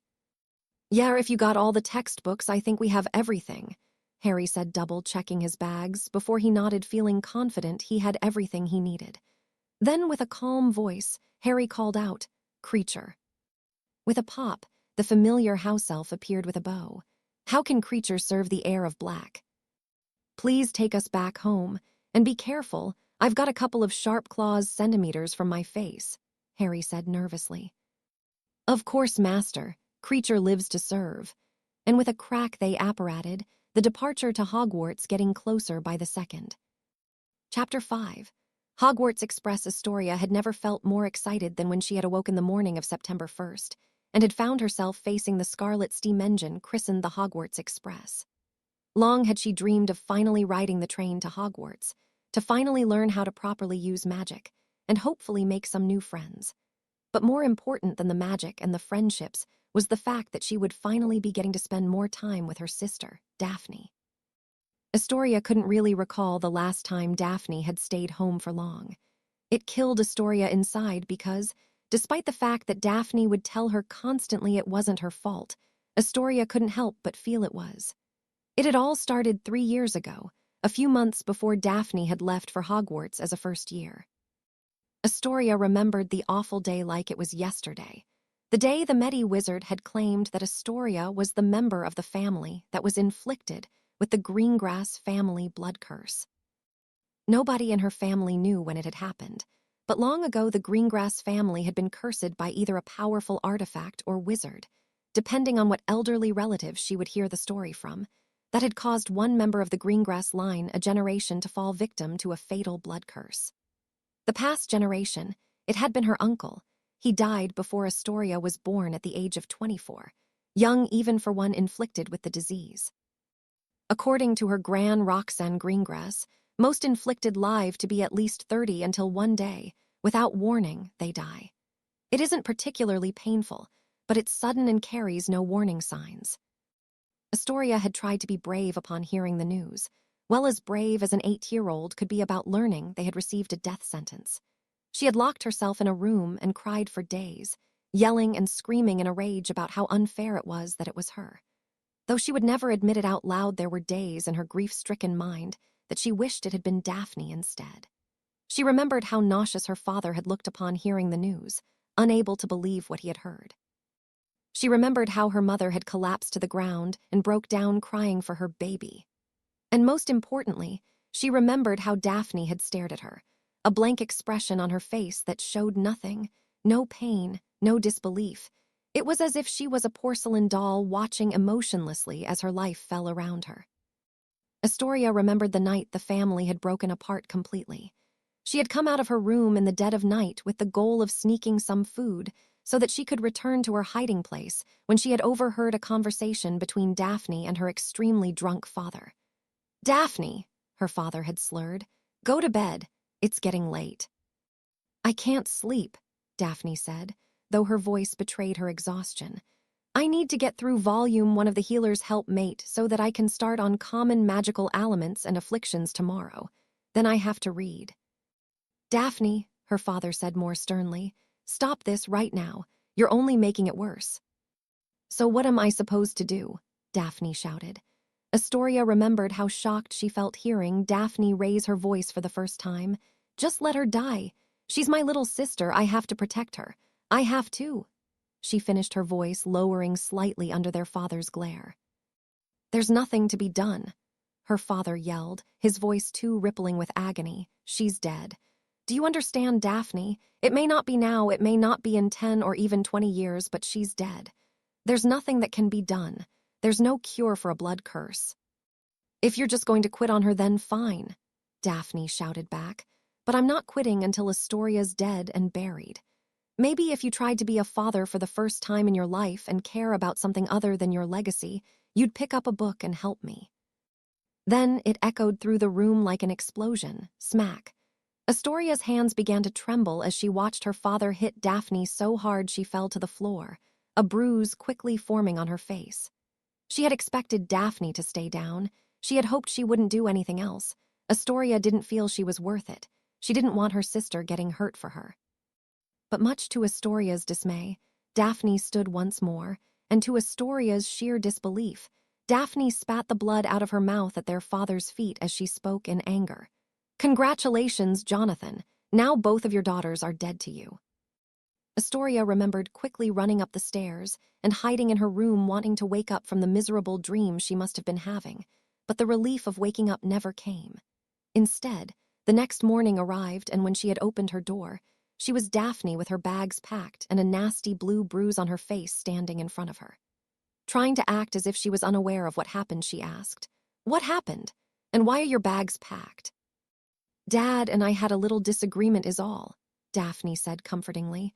"I'm going to be staying with the Davis for a while, but don't worry, I'll be back." Astoria had felt awful.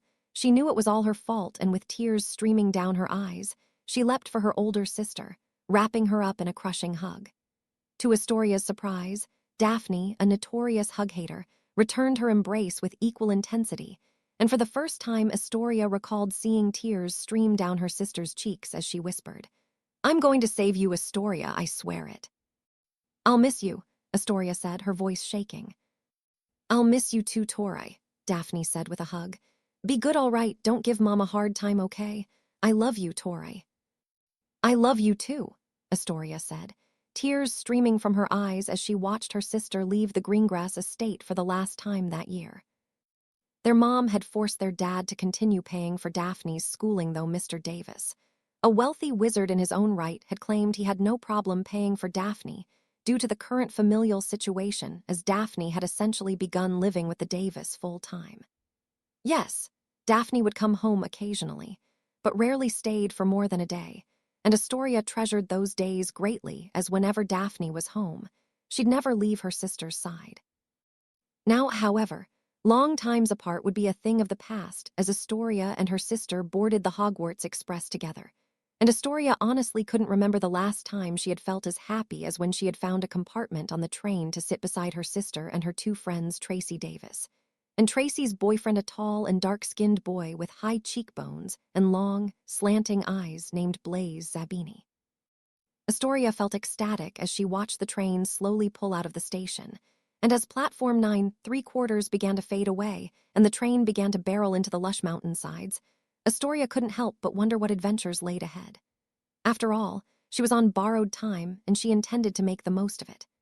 "Harry," Sirius spoke in a locked and abandoned waiting room at King's Cross Station, "are you sure you want to do this?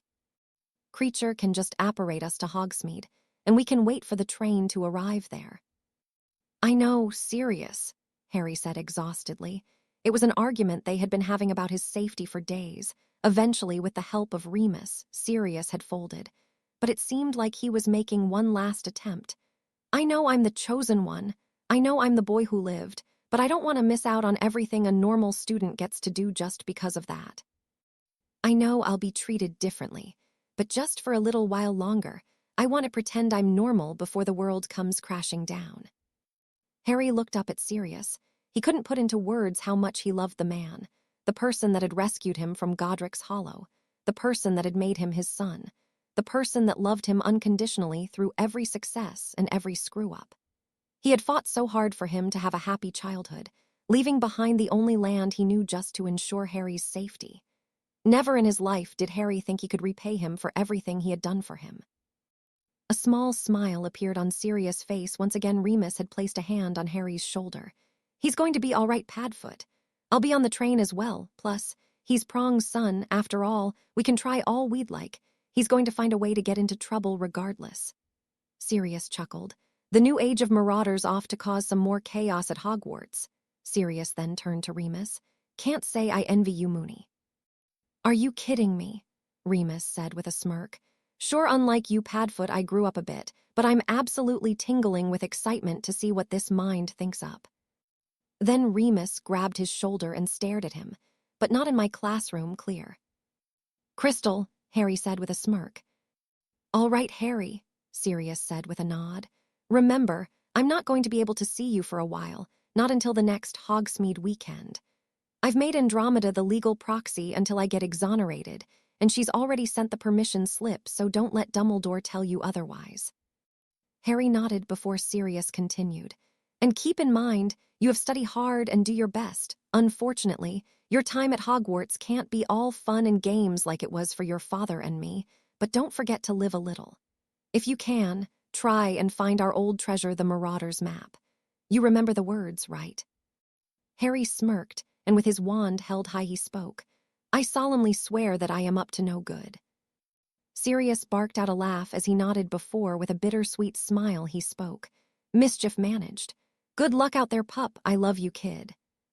Harry wrapped Sirius up in a tight hug himself, trying to hold back the tears as he spoke. I love you too, you mangy mutt. Come on now, Harry, Remus said with a smile. Let's be off, we don't want to miss the train. Right, Harry said with a nod before turning to Sirius. Until next time. Until next time, Sirius said with a nod. Now wipe those tears off your face and go catch your train. Oh yeah, and one more thing, go easy on McGonagall, okay? Your father, Remus, and I put the witch through a lot, bless her soul. Harry just chuckled, and behind Remus, the two of them marched out towards the magical barrier before finally Harry had arrived on platform 9¾ It made him feel stupid as he looked around the platform, somehow expecting to see someone he knew, but only to face the obvious results of recognizing nobody. He turned to Remus, who nodded. All right, I've got to go to the teacher's compartment. Suppose I'll be the only one on the train, as most tend to live nearby. All the same, you know where to find me. Now you go find a compartment. Don't want to be the last one on now, do you? Harry nodded, and with a final glance at his uncle, he departed towards the students' entrance for the Scarlet Steam Engine, Loki and his cage in one hand and his trunk in the other. He looked at the Hogwarts Express, and with a smile he spoke in his mind, Hey, Mom, Dad. I don't know if you can hear me, but if you can, keep watching over me, all right? With that last thought in mind, Harry boarded the train, and with all the haste he could muster, he found himself in an empty compartment. He threw his trunk onto the overhead rail, before letting Loki out from his cage, much to his delight, and with his kneesel resting on his chest, Harry leaned against the wall of the Hogwarts Express and watched as with a loud whistle the train departed the platform. Wait, wait, wait, Blaise said in disbelief, trying to comprehend the story Tracy had just told him. So you're telling me that 2 days ago, not only did you meet Harry Potter, but he asked Daphne out and she said no. Yes, Daphne said with a sigh, having to deal with the same reaction from Tracy for the past few days as well. That is exactly what happened. Okay, Blaise said, trying to calm himself before he erupted again. Are you absolutely insane? This isn't like turning down Malfoy, this is Harry freaking Potter. Do you understand how powerful your stature would become if you dated him? God, you could probably run the entire school if you wanted to. He was a conceited jerk, Daphne growled. The fame clearly got to his head, thinking he can just have anything he wants. It was absolutely disgusting. Okay, fair, Blaise spoke. But counterpoint, he's Harry Potter. You know, the boy who lived, only person to ever survive the killing curse, not to mention the itty-bitty fact that he killed you-know-who. Of course, he's conceited. If I had killed the Dark Lord, I'd make sure everybody knew it too. Daphne simply shook her head. She loved Blaise and Tracy. They had formed a little against the Dark Lord coalition in their primarily supporter-filled house. They would play their part to avoid ridicule, but neither Daphne nor Blaise really cared about pure-blood superiority. Hell, Tracy was a half-blood, and she was her best friend, and Blaise was even dating her. But Blaise's opinion about Potter was getting under her skin. Yes, he was cute. No more than cute, Potter was aggravatingly attractive. His soul-piercing green eyes, his messy hair that it took all her willpower not to want to run her hands through. He was tall and tan, not to mention that when Daphne had bumped into him, she had felt like she had run into a wall of pure lean muscle. But he was arrogant. The way he just gave her that annoying nickname. How he asked her out with the expectation that she'd say yes as if he had never been told no before. It infuriated her. Plus, Daphne didn't have time for dadding. She had one goal and one goal only. Dadding would just get in the way of her already limited free time that was dedicated to reading every single healing-based book in the Hogwarts library. The fact that her sister was sitting right beside her only strengthened her resolve. Dadding, getting married, having kids, all of that could wait until she was certain Astoria was safe. She had walked out on her family. Astoria was all she had, and she'd be damned if she lost her to some stupid curse. However, before Daphne could even give Blaze a retort, the compartment door swung open, and standing there was one of her least favorite people to walk the earth. A slender boy with rather sharp and pointed features. As if he needed to appear cockier than he seemed, he leaned against the door of the compartment and ran his pale hands through his sleek white blonde hair as he eyed the members of the compartment. "Greengrass, Zabini," he spoke curtly. "Nice to see you too, Malfoy," Tracy muttered beneath her breath. "Did you say something half-blood?" Draco muttered with boredom. Daphne watched as Blaze's hand began turning to a clutched fist, but thankfully Tracy had placed a hand on her boyfriend before he did something rash. Draco smirked once more before Daphne spoke. "What do you want, Malfoy?" "Aw, come on, beautiful, don't be that way," Draco spoke slyly. "I was thinking to myself that maybe you had realized you made a mistake last year rejecting me, and over the summer you've come to accept that. So I was considering giving you another shot. What do you say?" "Save it, Malfoy," Daphne snarled. "I'd have to be blind, deaf, and dumb to ever fall for you. Go bother Parkinson or somebody who cares." "You're going to regret that, Greengrass," Draco said with a wicked look. "Come on, Crabbe, Goyle, let's get out of here. Clearly Potter's not in this compartment either." With a quick turn, the compartment door slid shut behind him, and Tracy couldn't help but chuckle. Cold-blooded, even for the Ice Queen. "Why do you think Malfoy was looking for Potter?" "I don't know, and I don't care," Daphne said with a shrug. "I imagine they'll make fast friends. They're both too arrogant for their own good."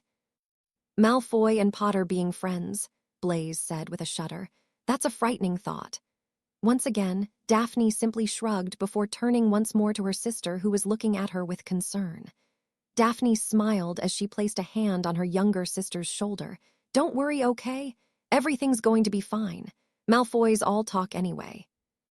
Michael was currently weaving through the corridors of the train trying to find an open compartment, the final words of his mother at King's Cross Station still ringing heavily in his head. "Micah, my brilliant boy," his mother spoke softly. "Please try to stay out of so much trouble this year. You're so smart. I've seen you in the shop with your father. You're brilliant. All you have to do is try. Please try to bring back at least E's this year." Michael ran his head through his charmed, bright blue hair. Honestly, sometimes he hated being sorted in Ravenclaw. All his life, his intelligence had been his claim to fame. When he was a kid, his father a muggle mechanic by the name of Henry Corner, and his mother, a pure-blood witch Rachel Taylor, took him to one of those awful gifted programs that had opened up at his school. Had he known that it was a test, Michael would have bombed it intentionally, but they had convinced him it was a game. It was a bunch of misshaped wooden logs that under careful evaluation and placement could be meshed together to form a perfect cube. The faster someone could solve it, the higher their IQ was. Like an idiot, Michael tried, and as soon as he realized his evaluator's face upon finishing the cube, he knew something was wrong. Based on the time it had taken him to solve the puzzle, he was determined to have an IQ in the range of 145-150, well within the genius range. That was when his life had taken a turn for the worse. Suddenly, nothing he did was ever good enough. Every grade he'd bring home that wasn't perfect was a call upon his lack of effort, his lack of work ethic. His mother had tried to be more understanding, but his father was not having it. His old man was one of those. "I never went to university, and you shouldn't squander your potential types of people," and it had created a strong rift between his father and him. It was something his father could never understand about him. Michael didn't care about going to college, and on the day he found out he was a wizard, he didn't care much for doing well at Hogwarts either. He loved building things. He used to love working in his dad's mechanic shop. He had a gift for it, and all he wanted was for one day to inherit the business from his dad. His family wasn't having it, however. His mom had dreams of him becoming an unspeakable, the cream of the crop of all researchers who worked for the Ministry of Magic. Incredibly skilled wizards who worked in the arts of time travel or the studies of death and the afterlife. His father, coming from the Muggle world, had aspirations for him like becoming a lawyer or a doctor, something with prestige. They could never understand that all Michael wanted was to work with his hand and bring objects to life. Michael had stopped at the bathroom compartment of the train and slowly washed his face. He smiled as he saw his bright blue hair. He used to have black hair, but he felt it was far too standard and learned the spell to charm it blue. He ran his fawn-colored hand through his hair, adjusting his top knot before washing away the crust from his light brown eyes. His owl, Athena, squawked loudly as the Hogwarts Express ran over a bumpy bit of rail, and slowly he stuck his hand into the cage to calm his beautiful screech owl and smiled as she nipped affectionately at his fingers. "Don't worry, Athena," Michael whispered. "When we get close to Hogwarts, I'll let you fly the rest of the way." Athena hooted merrily and slowly. Michael left the bathroom compartment on the lookout for a place to sit for the remainder of the trip. Initially, he was hoping to find Terry or Anthony or somebody from his Ravenclaw year, but when he did stumble across the compartment, it was completely full. He wanted to stick around, but he felt sick to his stomach as he watched Terry eye down the girl who Michael was convinced was the most beautiful girl at Hogwarts. Her warm amber eyes, her long and curly auburn hair, her kind smile and adorable laugh, Susan Bones completely drove him crazy. It irritated him. His crush of Susan hadn't been a secret to his fellow third-year boys, and yet despite knowing his feeling for her, Terry was flirting with her, and worse, she was responding. Which I mean, of course, she was. Despite Michael's burning rage against Terry at that moment, he couldn't deny that Terry was a handsome bloke. He was a straight-O student, and he was a genuinely nice guy, while he, on the other hand, well, it put it nicely, he was a bit of a troublemaker. Before anyone noticed him, Michael swallowed down his hurt and began to move on towards other compartments. The first one he saw was a compartment consisting of Granger, Brown, and the Paddle twins, and instantly Michael thought, pass. It wasn't that Hermione was insufferable like Snape had called her. She was nice enough, and won a lot of points for their house. It was just that she was so strict and hardly any fun to be around at all. Then there was the ungodly gossip circle of Lavender and the Paddle sisters and Christ. Michael had made the mistake of sitting near them in the library once, and he had sincerely wondered if jumping out the window from that height would kill him. Finally, however, he found a compartment near the back of the train that was nearly empty. It only had one student in it, and a cat.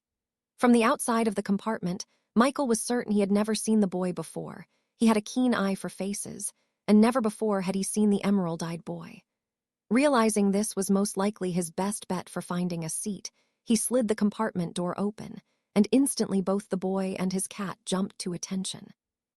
Michael walked in and spoke softly. "Hi, the name's Michael Corner. I was wondering if I could sit here. There's no place left." "Yeah, man," the boy said enthusiastically. "I was waiting for someone to show up. I've got plenty of room." Michael smirked at the boy's attitude before he walked in and slid his trunk beside the mysterious new kids. He placed Athena on the bunk next to him before pulling a treat from his bag and feeding it to the bird, who hooted in satisfaction. "Cool bird," the boy said. "What kind of owl is that?" "Thanks, her name's Athena. She's actually a screech." Then Michael looked up at the boy, and instantly he felt his jaw drop in disbelief. He had seen celebrities before, from professional Quidditch players to even Leonardo DiCaprio and Morgan Freeman once. But to see the boy who lived in his compartment was a bit shocking, to put it mildly. Slowly, he closed his jaw, and with a questioning look he jested, "Do I know you from somewhere?" Instead of annoyance, the boy just laughed. "Yeah, maybe," he said with a shrug. "Supposedly I'm a pretty big deal in the wizarding world." Michael smirked. So the great Harry Potter's returned to the wizarding world, and he brought along a sense of humor. Harry smiled.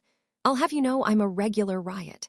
Plus, I guess it's nice to meet someone that doesn't shout my name like a deranged fan." "Mate," Michael said slowly, I have a signed poster from the movie Unforgiven by both Clint Eastwood and Morgan Freeman in my bedroom at home. You're cool and all, but you're not Clint Eastwood cool." To Michael's amusement, the boy who lived began to crack up laughing before he wiped away his tears and smiled. "Fair enough, mate, fair enough." "So," Michael said, trying to keep the mood light, "what brings the boy who lived back to the magical world?" "Middle school got boring," Harry said with a shrug. "Magic sounded much more fun." Michael smirked as he shook his head in amusement. "Potter, I think this is the beginning to a beautiful friendship." "It could be," Harry said nonchalantly, "but I got a question for you. How do you feel about pranks?" "How do I feel about pranks?" Michael said in fake appallment. "I'll have you know last year I received the second most attentions for pranks behind the great Fred and George Weasley." Harry chuckled as he lifted his hand. "Well then, let's try to beat them this year." "I'm in," Michael said with grin, taking Harry's hand and shaking it. "Maybe this year won't be so boring after all." Harry wasn't really sure what it was about Michael, but as soon as he had entered the compartment, something had just clicked. The two had talked about Muggle movies and Quidditch for nearly an hour. Their opinions on their favorite schools of magic and their discussions about their early Muggle school years had also taken up a good amount of time, as Michael had introduced him to the world of exploding snap. When the trolley had come around, the two of them had gorged themselves on chocolate frogs and nearly died due to their awful luck with Bertie Bott's every flavor beans. Harry had acquaintances back at his old school, and he had a fair share of flings as well, but never had he had such a relaxed and unforced, nearly instantaneous connection with another person. Michael may not have been exactly like him, as he, for example, favored the School of Charms while Harry loved Dada, but they had come from a very similar walk of life, and Harry was glad to talk to someone who had lived in both the Muggle and Wizarding world. However, Harry's fun was cut short when, to his great discontent, the compartment door slid open, and standing there was a boy with sleek white blonde hair and daunting gray eyes being backed by two gorilla-looking cronies. Harry had an idea who the blonde may have been, but kept his mouth shut until, to his dismay, the boy stepped in like he owned the compartment and called out, "I'm looking for Harry Potter. My father received word that Harry Potter appeared in the Ministry Registry after a long hiatus from the magical world. Anyone in here seen him?" Harry looked at Michael with a tired stare as he rolled his eyes, causing Michael to smirk before Harry turned to face Malfoy. A sinister grin appeared on Malfoy's face as the gray-eyed git approached Harry with his outstretched hand. "Welcoming back to the Wizarding World, Potter. You've probably heard of me before. The name's Malfoy, Draco Malfoy. You've been gone from the Wizarding World a while. I'd be glad to show you around. Make sure you don't consort with the wrong kind of ilk. We elites need to stick together after all." "Malfoy, huh?" Harry spoke maliciously. "Yeah. I've heard about you and your father. I heard that overnight you lost all control over the Black family fortune. That must have hurt an elite such as yourself." Malfoy flinched, and Harry continued cultivating an extremely cunning lie. "You know, when I stopped at Gringotts, I learned a very curious thing. Somehow, I became the future holder of the Black family vaults, which means if my calculations are correct, the Potter family holdings are for above a small, insignificant family like yours." A look of blistering rage filled Draco's face as Harry kept a content and lazy grin on his face as he spoke. "So yeah, you might be an elite, but I'm so far above you that it would disgust me to even shake your hand. How about you try to get your money up to my level before you come and talk to me again?" "How dare you?" Malfoy barked, lifting his wand. "My father has the ear of the Minister for Magic himself. The Malfoy family is one of the most powerful names in all of the Wizarding world. How dare you talk down to me?" "Put the wand down, Malfoy, before you get hurt," Harry said, boredom lacing his voice. "Let me ask you something. If the Potter family made a sizable donation to both the Ministry and the Daily Prophet and asked it to voice concerns over the fact a man so weak he fell susceptible to the Dark Lord's imperious curse, the same Dark Lord who died at the hands of an infant, was guiding the direction of the Ministry, how long do you think your father would stay in power?" "You see, the funny thing about having money and power is," Harry started, "that you feel so in charge until another person with even more money and power shows up. This is a warning, Malfoy. Tread carefully, because if I wanted to, I could destroy your entire family. The vein in Malfoy's forehead looked about ready to pop, but the calm and easy expression never left Harry's face. The stare down lasted for nearly a minute, and Harry had found it hard to keep a straight face due to the fact that Michael was damn near close to exploding with laughter. However, eventually, Malfoy blinked, and with a huff, he spun on his heels towards his gorilla-sized goons. "Crabbe! Goyle! We're leaving." "Have a good school year, Malfoy," Harry called out teasingly as he watched the heir of the Malfoy family storm away. Harry didn't like Malfoy, but he honestly, as of now at least, didn't want to destroy him. He didn't really want to destroy his mother either. According to both Sirius and Andromeda, she had never officially taken the mark, and more importantly, she was a black after all. No, the only person Harry wanted from the family was Malfoy Sr., though that didn't mean he couldn't have some fun tormenting the Death Eater's spawn. "That was incredible," Michael said with a laugh. "God, Malfoy's been a pain in the ass for 2 years now. I'm so glad I got to see someone put him in his place." "Yeah," Harry said with a shrug. "I don't really care that much about money or the wealth of my friends, but bullies really piss me off." "You, Mr. Potter," Michael said, tossing Harry another pumpkin pasty, "are quite the character." "I try, Corner, I try." Chapter 6. The sorting hat compared to the uniform he used to wear to Muggle school, the Hogwarts uniform was far more comfortable. Although, it was probably due to the vast amount of charming that Andromeda had done to it before he left for Hogwarts, including things like cooling and heating charms and a silk fabric charm that just made his Oxfords feel delightful. All the same, proper uniform attire was never something he was big on, and when he returned to his compartment, he saw that his end result was vastly different from Michael's. Whereas Michael had his sleeves rolled down and cuffed just above his wrists, Harry's sleeves were rolled up to the elbow. Compared to Michael's beautiful tied Windsor knot, Harry's tie was loose and hanging off his neck, similar to a sitcom dad after he got home from work. In fact, the only thing Harry had in terms of looking appropriate over Michael was the fact that, unlike his new friend, his hair had remained a normal color. Athena, as promised by Michael apparently, had been released a couple of miles before they had arrived at the Hogsmeade station, which Harry couldn't help, but noticed depressed Loki slightly, as he was having great fun looking at the Screech Owl. All the same, the fun on the Hogwarts Express came to a halt as a boy with fiery red hair, freckles, and a bright red badge with the letters HB emblazoned on his robes entered the compartment. "Hello," he called out in a formal manner. "Please be sure your robes are on in order to look appropriate for the sorting ceremony before leaving the train. Leave your trunks and familiars on the train, as they will be transported to your dormitory accordingly. The carriages to the castle are located just to the left of the Hogwarts Express. Please know dillying there is much to be done." Then, like he was never there, the tall and thin redhead left the compartment without a second glance, leaving Harry completely lost as he turned to Michael. "Who was that?" "The most annoying kid at Hogwarts," Michael started. "This year's head boy, Percy Weasley. He and his girlfriend Penelope are absolute nightmares. It's hard to believe that Fred and George come from the same family as that egomaniacal man." Harry smirked. "So essentially, you're not a fan."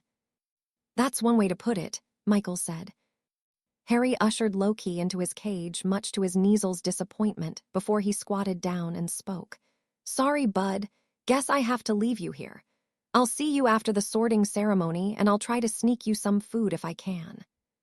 If possible, Loki had made what looked like a pout before eventually making the heartwarming gesture of licking Harry's finger and curling up to go to sleep.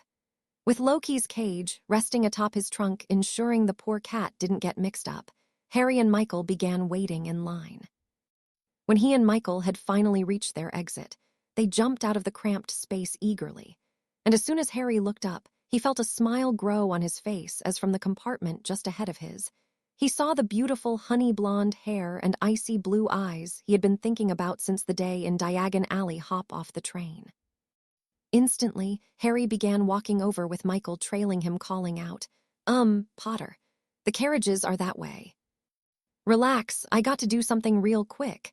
he said, waving off his friend before Daphne had come clearly into view. Oi, he called out, princess.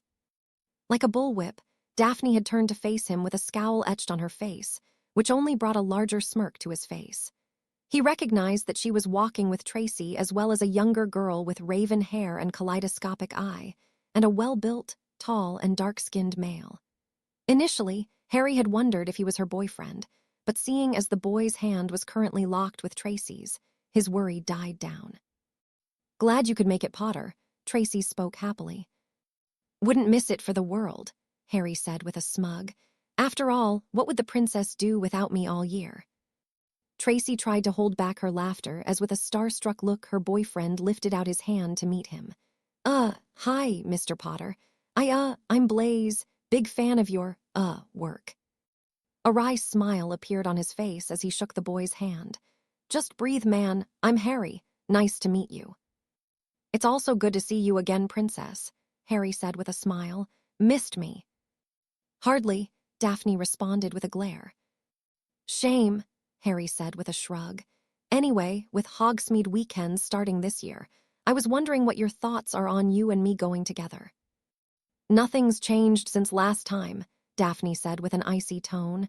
Not a chance, Potter. Quickly, she turned to Blaze and Tracy, grabbing their wrists before she spoke. Go see Hagrid, Astoria. You too, she said, glaring at her friends. With me. Tracy couldn't help but laugh at Daphne's display, and Blaze looked at the blonde with the same looking of shock that seemed evident on Michael's face as he was dragged away by his girlfriend towards the carriage. He turned around to face Michael, who was staring at him with his jaw dropped before Harry spoke. Close your mouth, or you're going to start catching flies. I'm sorry, Michael just said. I'm just in shock of what I just saw. You just referred to the Slytherin Ice Queen as princess and didn't even flinch when she shot you down. I really got to know if you're just incredibly brave or absolutely insane. Both, probably, Harry said with a shrug as he and Michael began walking towards the carriages. But I'll get her to say yes eventually. She's into me. Yeah, mate, you are absolutely insane, Michael said with a chuckle. Give me until the end of the year, 4th year max, Harry said as he walked beside his friend. Hands resting behind his head, I'll definitely get her to say yes. 10 galleons it doesn't happen, Michael said with a chuckle. You're on, Harry said, joining his friend in laughter as the two began to walk towards the castle.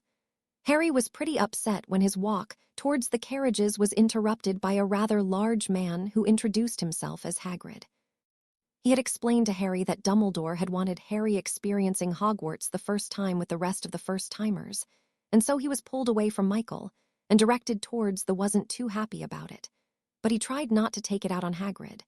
The man had nearly tackled him with a hug, and the relief the man had on his face had sent a chill down his spine as he heard the man whisper rapidly. I'm so glad you're okay. Thank goodness you're safe. Of course I'm safe, Harry had said. Why wouldn't I be?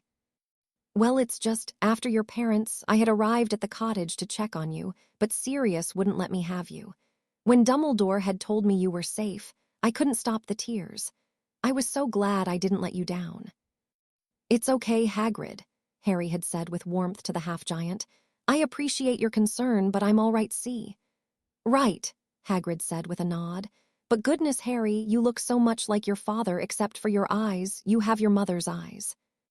It was at that moment that Harry had softened greatly towards the half-giant. Harry had been told how protective Hagrid had felt over him when he was a baby by Sirius. How loyal Hagrid was towards the cause of defeating Voldemort, and how much it had hurt him when his parents had died. Harry didn't know much else about the half-giant, except for what Sirius and Remus had told him about the days of the First Wizarding War, but the two marauders had held Hagrid in high regard, and that made the man worthy of Harry's respect in his eyes. Still, despite the respect he felt for the man, he still wasn't overjoyed when he awkwardly had to squeeze his relatively large body into a tiny rowboat. But his attitude changed slightly when he realized who his boatmates were. The first was not something he was too excited about. It was a first-year girl that was staring at Harry with googly, large, dark eyes and was constantly running her hands through her long, curly black hair.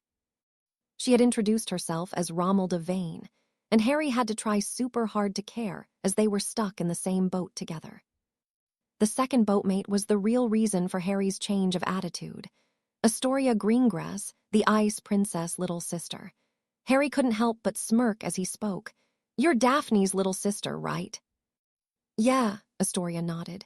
"That's me, and you must be Harry Potter." "That didn't sound too enthusiastic," Harry said with a chuckle. "No, don't get me wrong.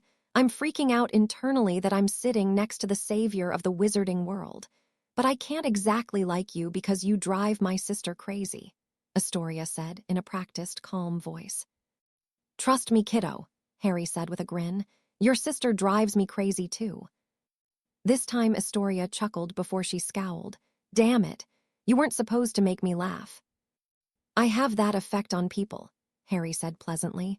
"Your loyalty to your sister is admirable, really, but if you want to be friends, don't let that stop you."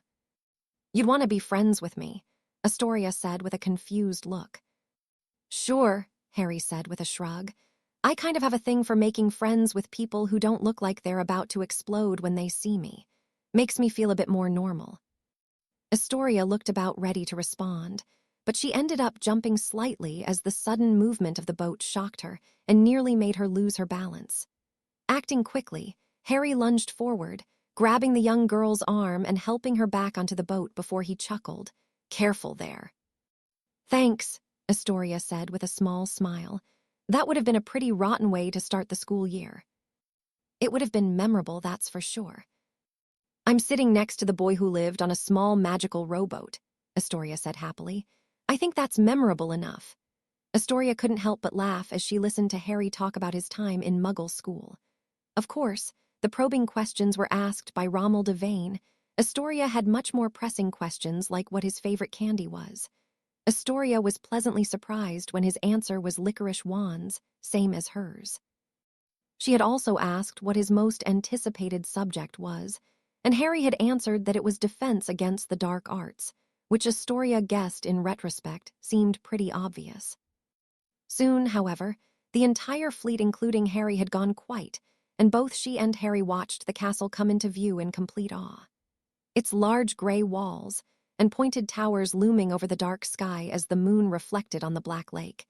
It was truly a sight to behold, and while Astoria held a face of complete wonder, it didn't escape her that a small glint of a mischievous smile had appeared on Harry's face. It hadn't taken long until the rowboats had arrived at the port, and while the first years and Harry were all required to follow Hagrid, she and Harry had made quick work losing Rommel Devane.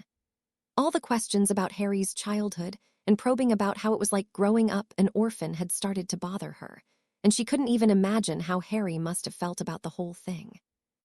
Soon, though, the thoughts of Romilda had left her mind as Hagrid had stopped at the largest set of beautifully gilded gates she had ever seen. The large man tapped his pink umbrella, something Astoria had thought was unusual, but due to the sheer size of the man had decided it was better to keep her mouth shut to the gate, and like a well-oiled machine, the gates busted open without a screech.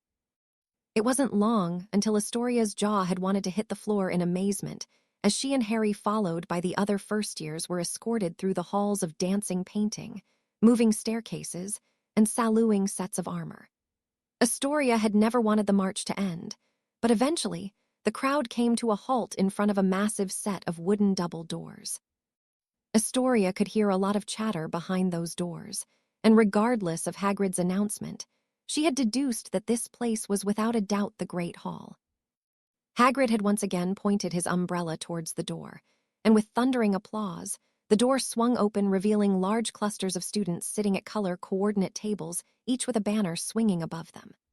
From left to right, the banners hung with the symbols of a snake, eagle, badger, and lion, and sitting there, right beneath the Slytherin table, the place she had hoped would be her home for the next 7 years, was her sister sending her the ever-so-infrequent smile. Unfortunately, her smile had faded when Astoria realized that Harry had also made direct eye contact with her.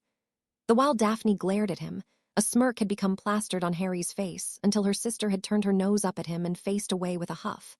For a moment, but only a moment, Astoria had actually felt bad for Harry. Yes, Daphne was correct. He was a little conceited, but he wasn't exactly rude, and more importantly to Astoria, Harry was funny. The peace in the Great Hall didn't last for long, however, as suddenly, Astoria began to hear whispers. Who's the tall kid with the rest of them?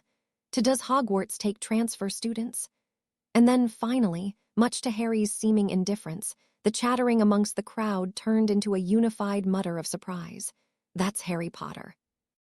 Astoria actually felt sympathy for Harry as she watched the boy who lived close his eyes and take a deep breath, trying to roll off the multitude of speculation he was overhearing regarding where he had been. In a way, Astoria thought to herself, he's kind of like me.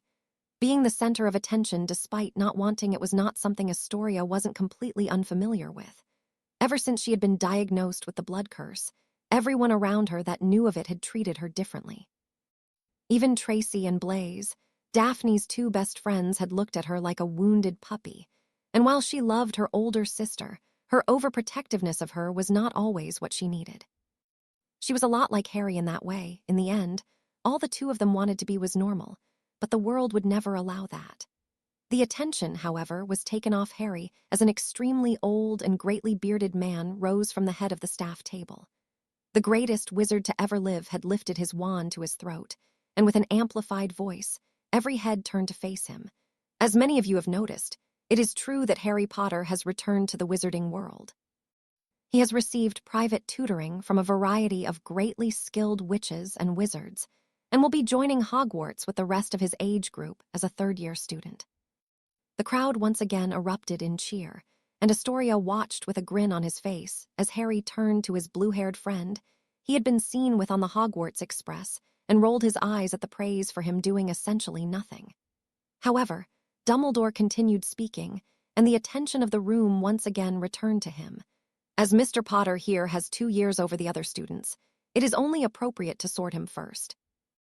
Dumbledore then turned to a tall, rather severe-looking woman in emerald green robes and a stereotypical witch hat before he spoke again. Professor McGonagall, if you would be so kind. Of course, Professor Dumbledore, McGonagall said in a heavy Scottish accent. Harry Potter, please step forward. Astoria watched in curious anticipation as Harry began walking towards the stool. A feeling of pity grew in Astoria's chest as she watched Harry look nervously down at the stool as he tried to brush off the whispers that had been echoing through the hall. Whether Harry knew it or not, and Astoria had suspected he did, wherever he was sorted would shift the power dynamics of the school greatly. Finally, however, Harry had taken his seat and slowly, an old leather hat that had been sitting on the stool prior was placed atop the boy who lived's head, and then creepily, Astoria jumped as the hat sprang to life and spoke. Interesting, the hat had shouted. Very interesting. Another Potter after long last to terrorize the school. Once again, a mischievous grin appeared on Harry's face, but Astoria watched as the hat spoke. Not a bad mind, Mr. Potter. Not a bad mind indeed. Your apparent loyalty also has Helga up in a tiff. She wants you in the House of the Badger, there is no doubt. However, more loudly, as if they were screaming in my non-existent ear, Godric and Salazar are having quite the row. Yes, you are ambitious. You have quite a goal in mind, though I suggest you tread it carefully, but more so, I sense courage. You are burdened with great knowledge, Mr. Potter, and it will take courage to see it through. Yes, indeed, there is only one place for a person with the courage to move forward despite knowing the path is full of hardship. Better be Gryffindor. A bright grin appeared on Harry's face, and Astoria joined the crowd in clapping. Well, the crowd minus the Slytherin table, of course. Hearing that they had barely missed out on the hero of the wizarding world obviously rubbed them the wrong way. Astoria watched as Harry's robes had become christened with the lion's sigil above the heart, and smiled for her new friend as the colors of his tie changed to the beautiful red and gold. Suddenly, almost as soon as Harry had popped off the stool, a swarm of Gryffindors, girls mostly, rushed him, introducing themselves with lovely smiles and honeyed words, none of which seemed to be having an effect on Harry as he eyed down his blue-haired friend who had stood up from the Ravenclaw table clapping for him. Corner, Harry called out.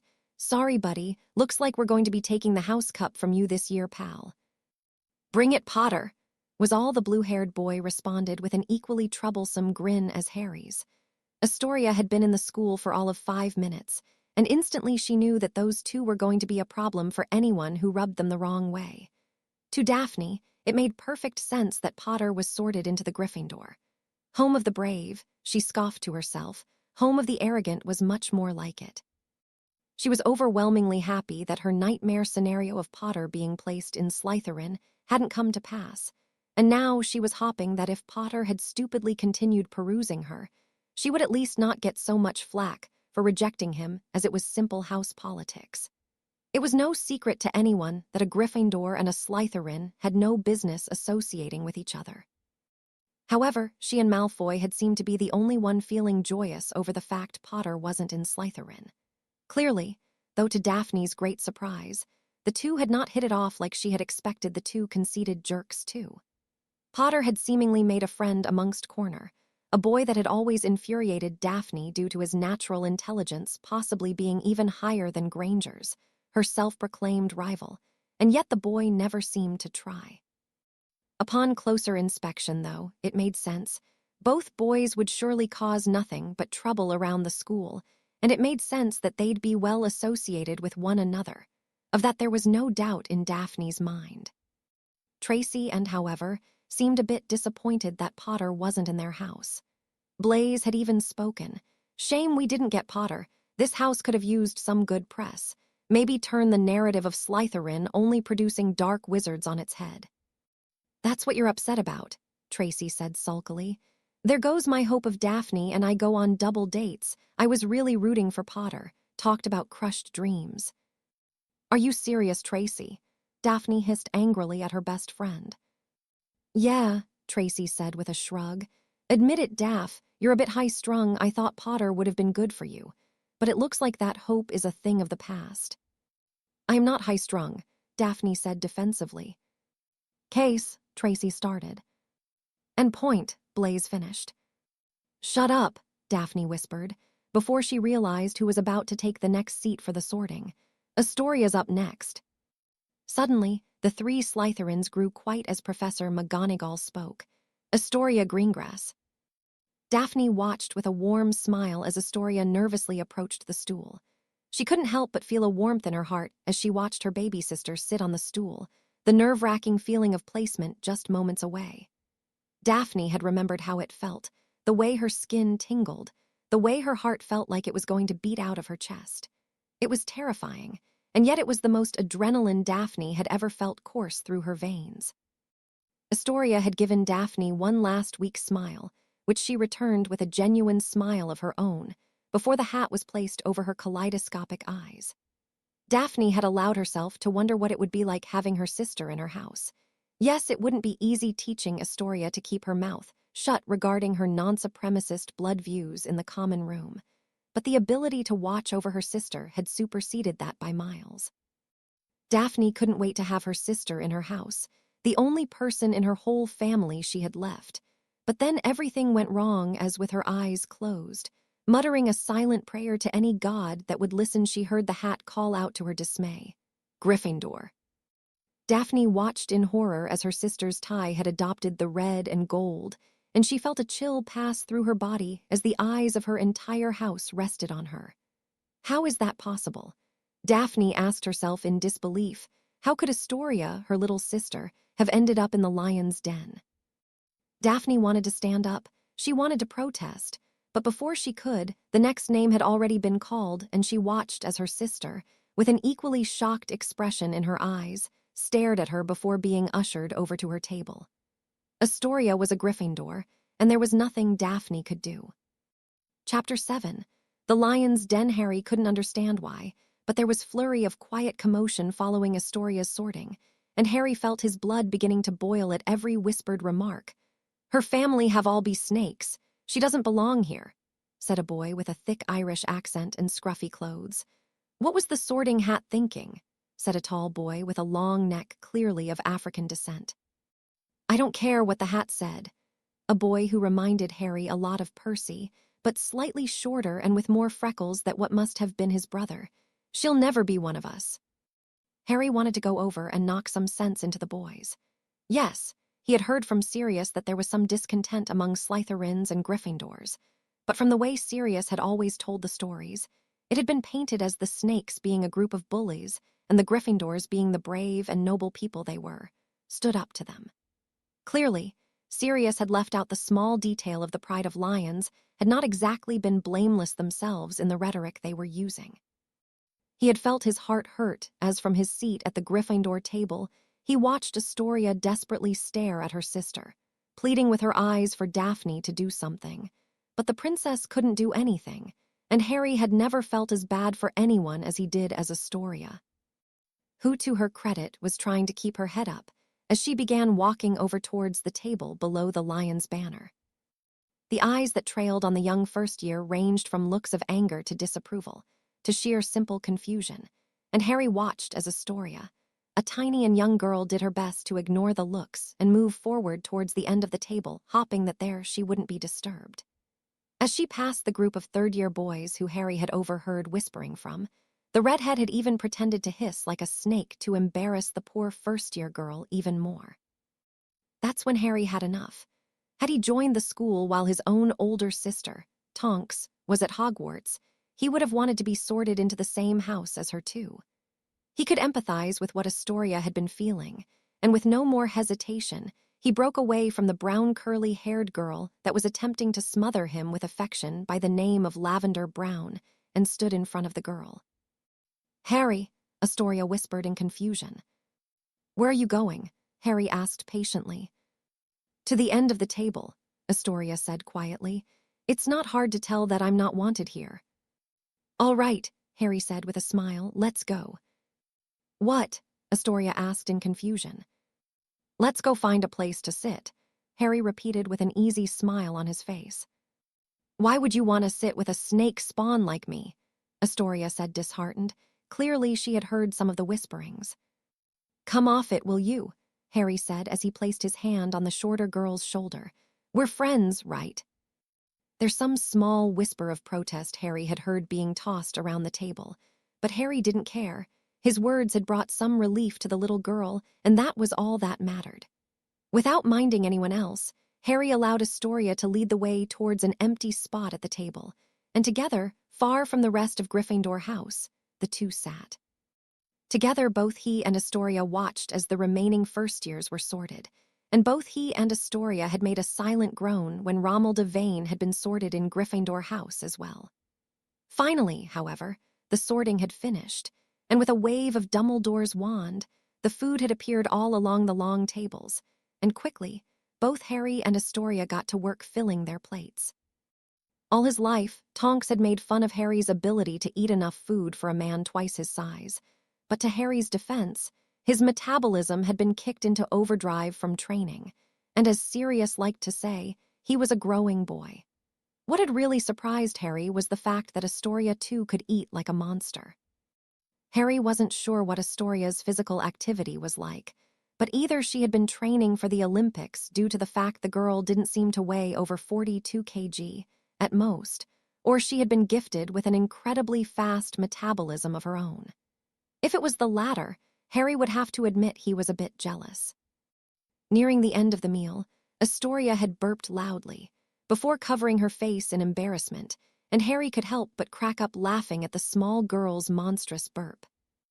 Harry had known that he liked Astoria from the second they had met on the boat, but his fondness for the little girl only grew over dinner as he had found Astoria quite funny, as she had asked a myriad of funny questions that had caused Harry to think of equally witty responses, and she had also told Harry one of two wizarding riddles, all of which the answers to had caused Harry to chuckle, at least a little bit. Overall, the dinner had been nice, but Astoria had clearly overeaten as she looked like she was about ready to wilt, and Harry couldn't help but laugh as Astoria had leaned on him only to try and shake herself awake from the embarrassment she was feeling. Harry simply smiled as he turned to Astoria. "Ate too much, short stack." "Wow," Astoria said with fake indignation. "Daphne gets princess as a nickname and I get short stack, really feeling the love Potter." "To be fair," Harry said with a smile, "your sister looks like she came out of a storybook. Meanwhile, I just saw you tear apart an entire rack of ribs by yourself. You're not exactly princess material." Then Harry's grin widened.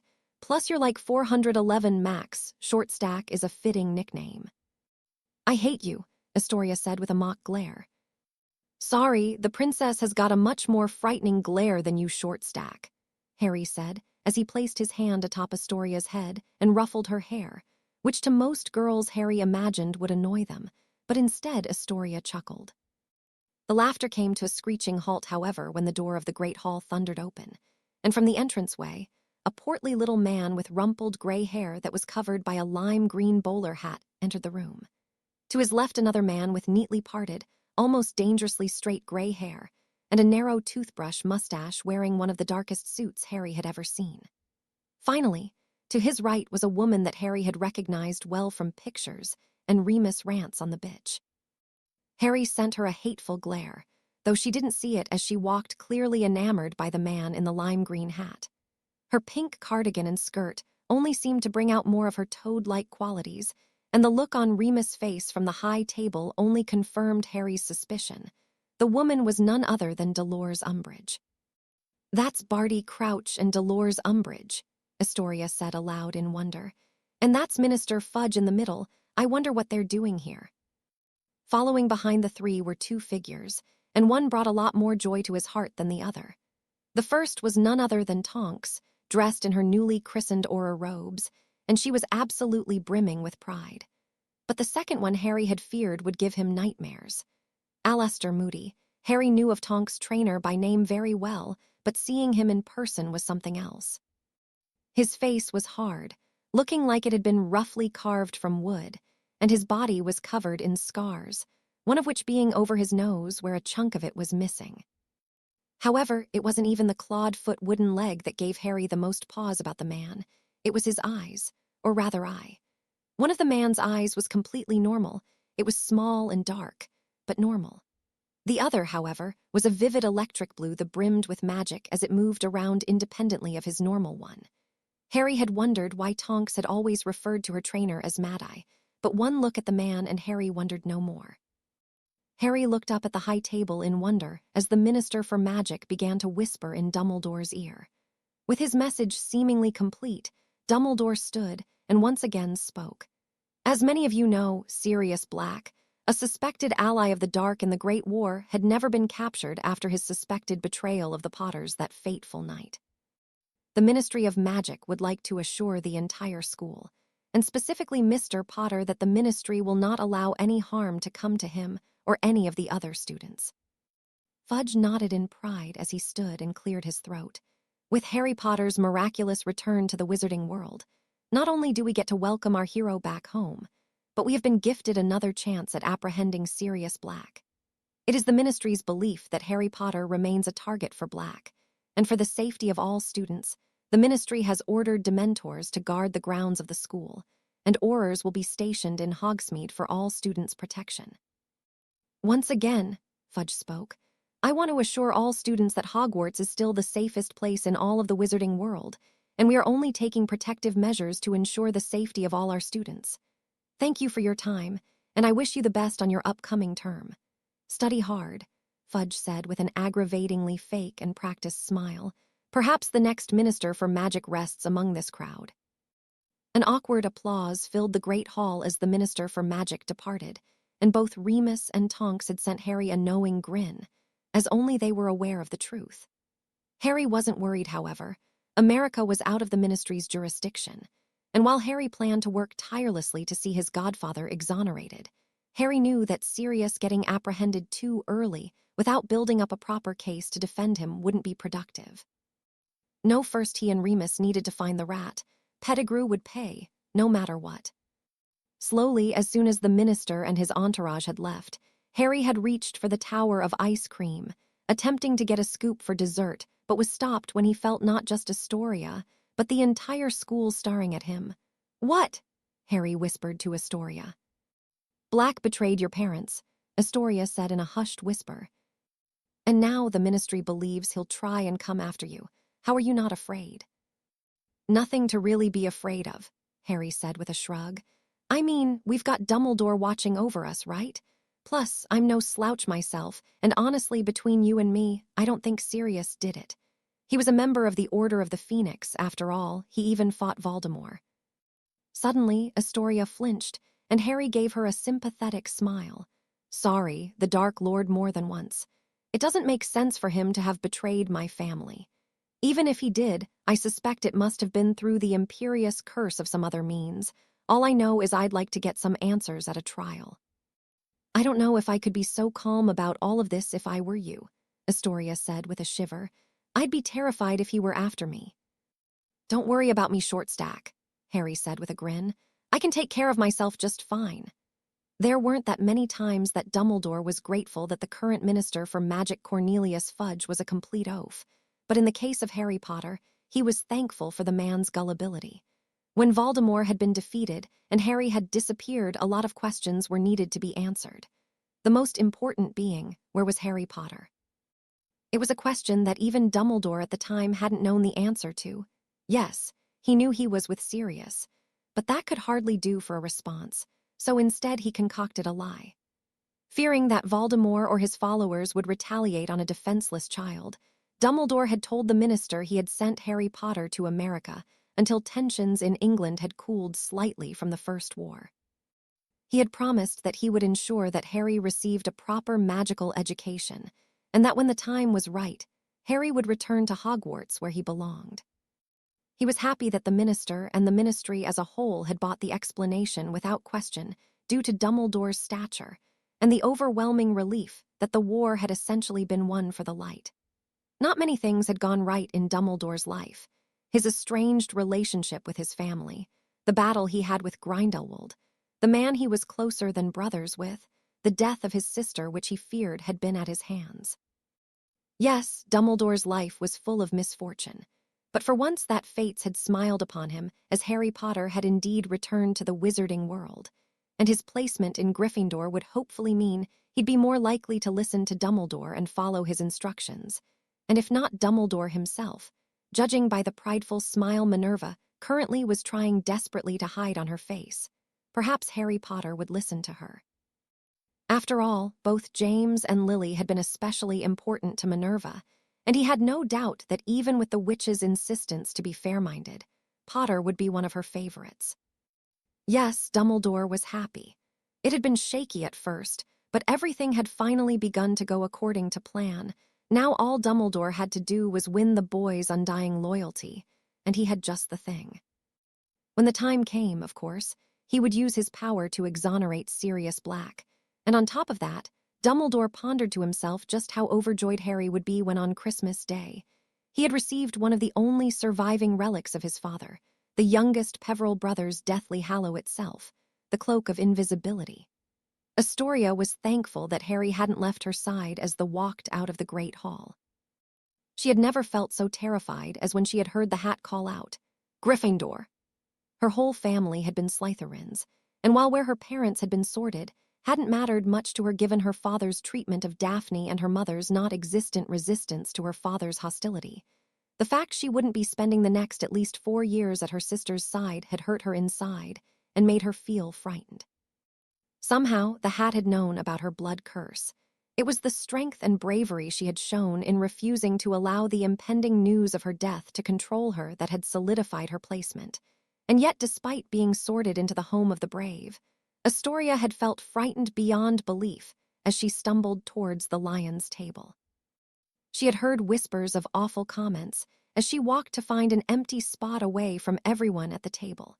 The leader of this cause being none other than a boy Astoria had recognized from Daphne's descriptions and the Daily Prophet news article as Ronald Weasley. Daphne had written to Astoria all about the Heir of Slytherin situation that had been going on at Hogwarts last year. Both she and her sister had spent most of Christmas break along with Tracy and Blaze discussing who it could be. At first, it seemed like nothing big. That was until people had begun becoming petrified.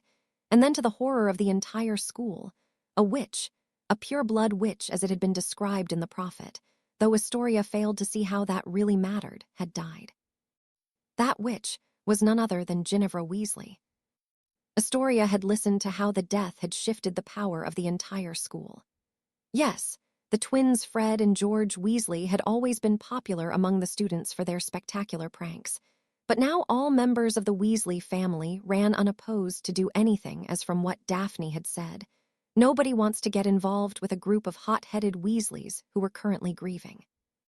Clearly, Ronald Weasley, the now youngest of the 6 Weasley children, had solidified his grief into hatred of all things Slytherin. And judging by the harsh comments Astoria had heard whispered to Dean Thomas and Seamus Finnegan, Astoria was not exempted from that group. Percy Weasley, the head boy of Hogwarts who Astoria was happy to see seemingly annoyed Harry as much as he did her, had begun to lead the students towards Gryffindor Tower. Both she and Harry had a look of pure wonder on their face as they walked through the moving staircases and trodden very carefully as Percy had told them of the trap step on one of the floorboards. They had passed a cluster of pictures and another set of armor that stood differently from the ones present at the Hogwarts entrance. However, eventually, they had arrived at the main portrait. It was a painting of an incredibly overweight woman wearing a pink silk dress with long, curly black hair and a heavy amount of painted-on makeup. "Good evening, my lady. The password is Flibberty-Gibbet," Percy had said very aristocratically, and with a nod from the painted lady, the portrait swung open and behind it, a large hole that led into the Gryffindor common room. It was a cozy round room with a roaring yellow fire and was chock full of squashy armchairs, love seats, and elongated sofas. There were many windows that looked out onto the grounds of the school, and above the roaring fire was the portrait of a large lion in mid-roar. The crowd of students was just about to disperse when Percy had called once again. "Professor McGonagall will be arriving here shortly to induct the new students and show them their dormitories." "I will be off towards the head boys' chamber," Percy said, with great importance, causing Astoria to have to bite her tongue to stop her from laughing at Harry's heavy eye roll. "Do try to not get into any trouble until Professor McGonagall arrived. Are we clear, Fred and George?" "Yes, of course," one of the Weasley twins said with a forced smile. "What do you take us for, all brother of ours?" the second twin finished. There was no point in trying to distinguish which twin was which. Astoria, upon seeing them, had determined it would be a fruitless endeavor, as each sported long, flaming red hair and freckles. While the twins were shorter than Percy, it didn't do much good in setting the two of them apart, and Astoria had a feeling it would lead to a fair share of shenanigans. With one last glare from Percy, the head boy left the common room, and as the portrait hole closed behind him, Astoria once again felt all the eye turn onto her. The crowd slowly began to depart, finding their seats and understanding that she had to wait for Professor McGonagall. She had found an empty armchair and plopped down in it. She watched as Harry slowly walked around the common room, looking at the portraits, and began staring out the window at the vast Hogwarts grounds. For a moment, everything felt normal, until a rather tall figure loomed over her, Ronald Weasley. "Get out of my chair, snake," Ron spoke in annoyance. Astoria may have felt nervous, but she didn't get placed into Gryffindor House by being a coward. Trying to be as non-confrontational as possible, she rose from her seat as she spoke. "Sorry, I didn't know it had your name of it. You can have it back, but there's no need to be so rude about it." "And why should I be polite to someone like you?" Ron questioned angrily. "You're the Ice Queen's sister, right? Clearing being polite isn't exactly something your family is familiar with." "Don't talk bad about my sister," Astoria said, stepping towards Ron angrily. "She's a better person than you could ever hope to be." "Fat chance," Ron said, pushing her out of the way. "Nothing good's ever come out of the snake pit. Maybe that's where you belonged if you think your sister is so great. It's beyond me why the Sorting Hat damaged this house's great reputation by allowing a snake in." Astoria was getting angry. She felt her bones resonating with rage. But before she could do anything, she felt a familiar hand rest atop her head. "Get out of the seat, Weasley," Harry spoke. "Why?" Ron said in confusion. "Because Astoria was sitting there first." Harry spoke an unfamiliar coldness in his voice. "She's a snake," Ron said. "She comes from a family of nothing but corrupt wizards, no doubt. She doesn't belong here." "First off," Harry said, the chill in his voice sending shivers down Astoria's spine, "not all Slytherins are bad people. If they were, then there would be no point in keeping them as a house at Hogwarts. Secondly, even if all Slytherins were scum, Astoria's not one of them. I don't know if you need glasses, but it's clear to me that right over her heart on her robes is a golden lion." "Doesn't mean she's not a snake at heart," Ron said. "Give it a break, Ron," the two twins said, but Ron seemingly ignored his elder brother's advice. I don't know what your problem is with Slytherin House, but I can promise you this, Harry started, the glare in his eyes sending Astoria's heartbeat into overdrive. If you don't drop this attitude and continue having a problem with Astoria, then you're going to start some problems with me, and trust me, Weasley, you don't want that. Harry, Astoria started nervously. She didn't want Harry getting in trouble because of her. She certainly didn't want him alienating other members of Gryffindor House on her behalf. She didn't feel like it was worth it. Don't worry about it, Astoria, Harry said calmly. I don't care if they're from the same house or different ones. I don't like bullies. Bullies, Ron shouted aghast. Do you know what the snakes have done to me? To my family? The only bullies in this school are them. Astoria flinched as in Ron's rage. He had lifted his wand and pointed it at her face. What she hadn't been expecting was for Harry to be so quick on the draw as his wand was now pointed directly at Ron's neck. The entire common room ceased to move as with a whisper so silent that only she and Ron could hear, Harry spoke. Drop the wand, Weasley, now. For once, Ron seemed to understand the position he was now in. Astoria had felt powerful wizards before. Her dad, despite her less than favorable opinion of the man, was a powerful wizard in his own right, and yet Harry's magic had frightened her. It wasn't overwhelmingly powerful like her father's was when he released his anger. Harry's was more of a small glow, a cold whisper of power that caused goosebumps to emerge on her skin. Astoria watched as Ron's hand began to tremble before, whether it be through intention or loss of control. He dropped his wand, and Harry flicked his wand back into his sleeve, giving Ron the time to back away. He once again placed his hand onto Astoria's head as he turned to face the room. I understand that Gryffindor and Slytherin have a rivalry that stems back to the beginning of Hogwarts. I know that pranks and scuffles are the norm between the two houses. I know because my dad was one of the greatest pranksters to ever visit Hogwarts, and I would love to have some fun pranking the snakes and beating them in the House Cup in Quidditch. But I want to make one thing clear. I don't care who her family members are. Astoria's one of us. She's a lion, and a pride should take care of their own. Very well said, Mr. Potter, McGonagall said, as she entered the room, causing the environment in the common room to shift once more. Truly, I too would like to see Gryffindor's brand on this year's cup, and I would be happy if for the first time in years Gryffindor had won the most house points. But to belittle another house, and worse, a member of our own house for their blood relationship to a student in another house, is deeply disheartening. Astoria was amazed as she saw the shame that had crept onto the Weasley boy's face, and McGonagall spoke once more. Mr. Weasley, what you and your family must have gone through last year, I can't even begin to imagine the trauma, but as head of Gryffindor House, I cannot allow the bullying of my students, even if it is by my own house. Apologize to Ms. Greengrass immediately, and be sure not to do it again, or I will assign detention and remove points. If possible, the speculation of Ron being responsible for losing Gryffindor house points had made the pale boy even whiter as he swallowed hard before muttering out, "Sorry." "Esake," Astoria responded. She had heard all about what happened to the Weasley family last year. Had Astoria lost Daphne to the heir of Gryffindor, it was likely she'd have acted the same way. However, regardless of her sympathy, it still wasn't right, especially not the fact that he had pointed his wand at her. Harry smiled down at her, and Astoria returned with a sympathetic look, causing Harry to nod before Astoria had felt his hand placed once more on her head. McGonagall nodded before she clapped loudly, returning the attention of the room to her. Prefects, please show the new students to their dormitories. Classes begin tomorrow bright and early, so I suggest an early lights-out call. I wish you all the very best luck this year, and between us, do try to beat Slytherin this year, Mr. Wood. We'll hope for the best at tryouts, Professor, said a well-built and burly seventh-year boy with an overwhelmingly commanding presence. McGonagall nodded, and just before she spoke, "Oh yes, and one more thing.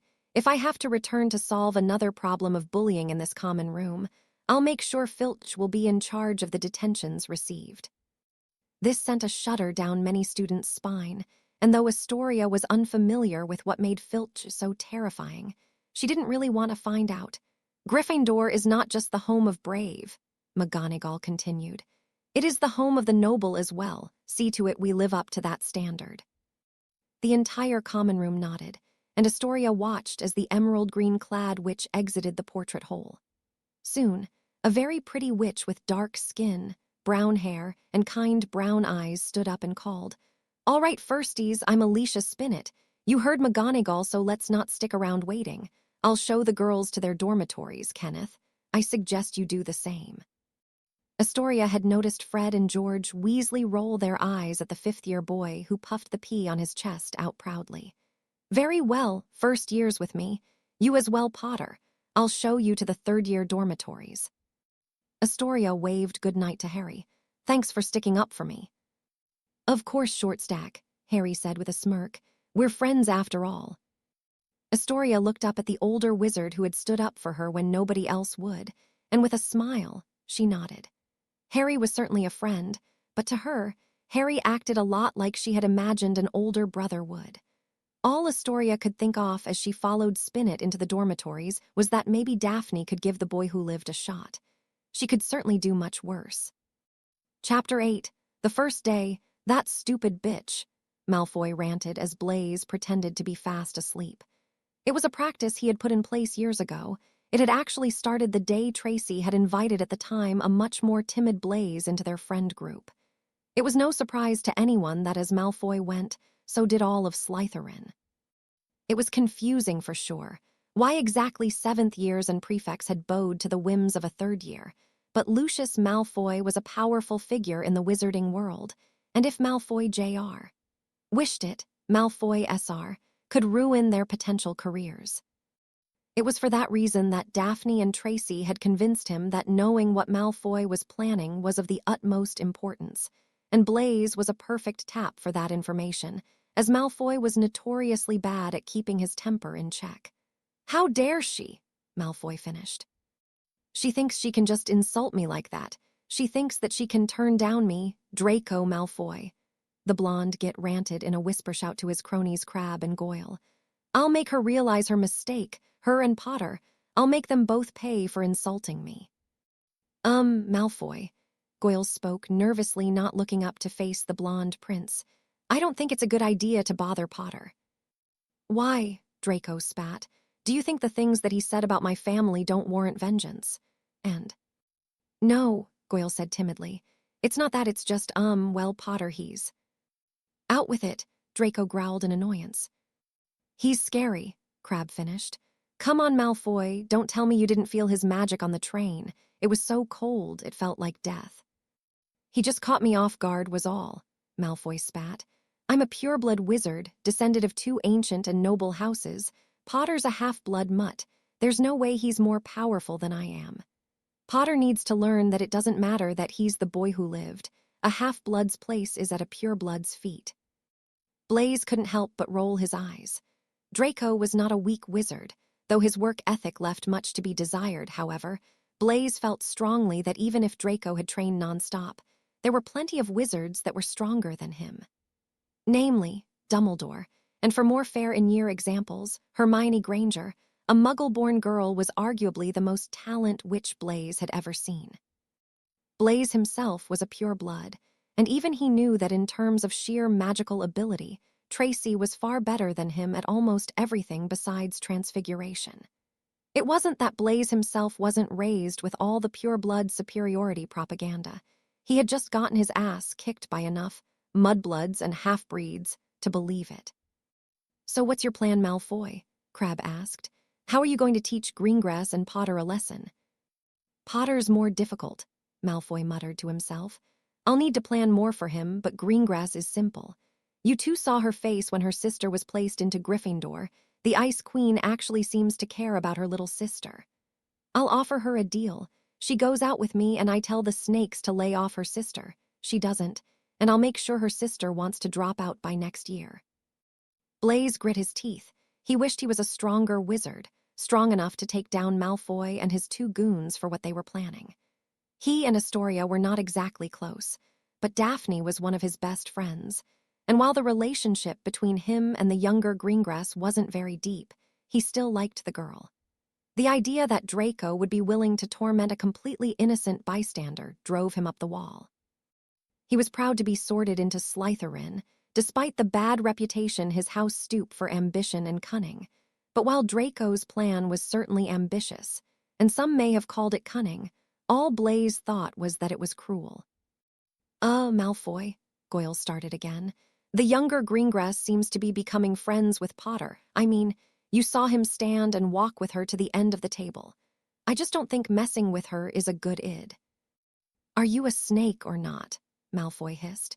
Either you do what I say and intimidate the little lion, or I'll cut you from my group, and I'll make sure my father hears about your disloyalty. Quickly Goyle nodded. Good, Malfoy said. Now let's get some sleep. We've got a big day tomorrow. Harry awoke to a startled scream that filled the third-year boy dormitory. As a byproduct of his training, Harry quickly grabbed his wand before ducking behind his bed for cover, a spell ready on his lips as he looked around rapidly. However, when the source of the noise was located, Harry let out a tired sigh as he saw that it was none other than Ronald Weasley, who had been frightened awake by the loud and angry hissing of none other than Loki. Loki, Harry said with a raspy morning voice, what are you doing, boy? What your demon cat was doing, Ron said angrily, was trying to eat my pet. What are you talking about? Harry whispered, blinking the crust from his eyes. Scabbers, Ron said as he lifted a rather fat and rather large rat. He was trying to make a snack of my family's pet. Your family keeps a pet rat? Harry asked, completely lost. Not everyone is as rich as the Potters, Ron said indignantly. That isn't what I mean. Harry started feeling bad. Clearly the Weasleys did not come from a well-to-do family based off Ron's reaction. It doesn't matter, Ron huffed. Just keep your monster away from Scabbers. Sure thing, Harry said, a small semblance of empathy in his voice. Loki, come here, boy. To Harry's delight, his beautiful Kneazle leapt onto his bed and began to curl up across his chest, demanding that Harry get to work scratching below his chin, which he did, causing Loki to purr happily, before Harry whispered, I know that to you rats are a yummy snack, Harry said playfully to his Kneazle, but that one belongs to somebody, so you can't eat him, okay? Loki turned back to Ron's bed, a menacing glare in his eyes before Harry regained his Kneazle's focus with a treat he had got in bulk from Fig. Here, boy, Harry said, lifting up a fish flavored cracked in the shape of a sardine without any of the smell. Eat this. I'll see if I can sneak you anything from the kitchens when I get back from class tonight. Loki nodded, though his eyes still seemed to be locked on Ron's bed. Yes, having a rat for a pet as a wizard was certainly weird, but still, it wasn't anything that would deem Ron as a suspicious or shady character that Kneazles were bred to detected. However, due to Ron's screech drawing him into attack mode, Harry had waived the notion of going to sleep entirely and decided that it was early enough to begin his conditioning. In minutes, Harry had found himself dressed in long black leggings covered by black shorts and a plain green t-shirt. He grabbed and dug through his trunk, finding his charmed, never-empty water bottle, and with one last silent look at Loki telling him to behave, he left Gryffindor Tower and headed towards the castle grounds. The landscape of Hogwarts was beautiful, decked out with gorgeous rolling hills and flushed outfields of greens and browns. Harry allowed the scenery to overtake him as he continued his steady-paced jog around the area. He smiled brightly as he passed the Quidditch pitch, and as he looked up, he imagined how packed the stadium must have been in the days his dad would play. He grinned broadly as he remembered a story Sirius had told him about his parents during their 7th year. Just before the Ravenclaw seeker had caught the snitch, his dad had scored the quaffle, and while their catching of the snitch would have tied up the game for Ravenclaw, his dad's last-minute score had won Gryffindor the Quidditch Cup. Sirius had told him that while his father's team had all flowed down to the ground to receive the cup, his father had flown over to his mother, lifting her onto his broom and kissing her in front of the entire school before flying off and shouting back to his team to save some butterbeer for him when he went to their common room. Sirius had then joked that James and Lily hadn't returned down from the head boy and head girl's suite until the next day, where he saw that his mother was blushing heavily, and his father couldn't stop smiling. It was one of the more adult stories that Sirius had told him about his parents, and he remembered how much both Andromeda and Remus had protested he was too young to hear about a story like that. But Harry didn't care.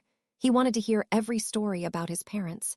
He wanted his memory of them to be as strong as possible, and he wanted to know all about how much his parents had loved each other and about how much they had loved him. Completing his run around the grounds, Harry had found a quiet place overlooking the Black Lake as he began to start on his push-ups. However, his peace was moderately deterred as he saw another boy walking up and around the grounds before the sun had even risen. Judging by the color of his robes, he had discarded by the edge of the lake he was a Hufflepuff, and Harry swore the boy couldn't be much older than he was.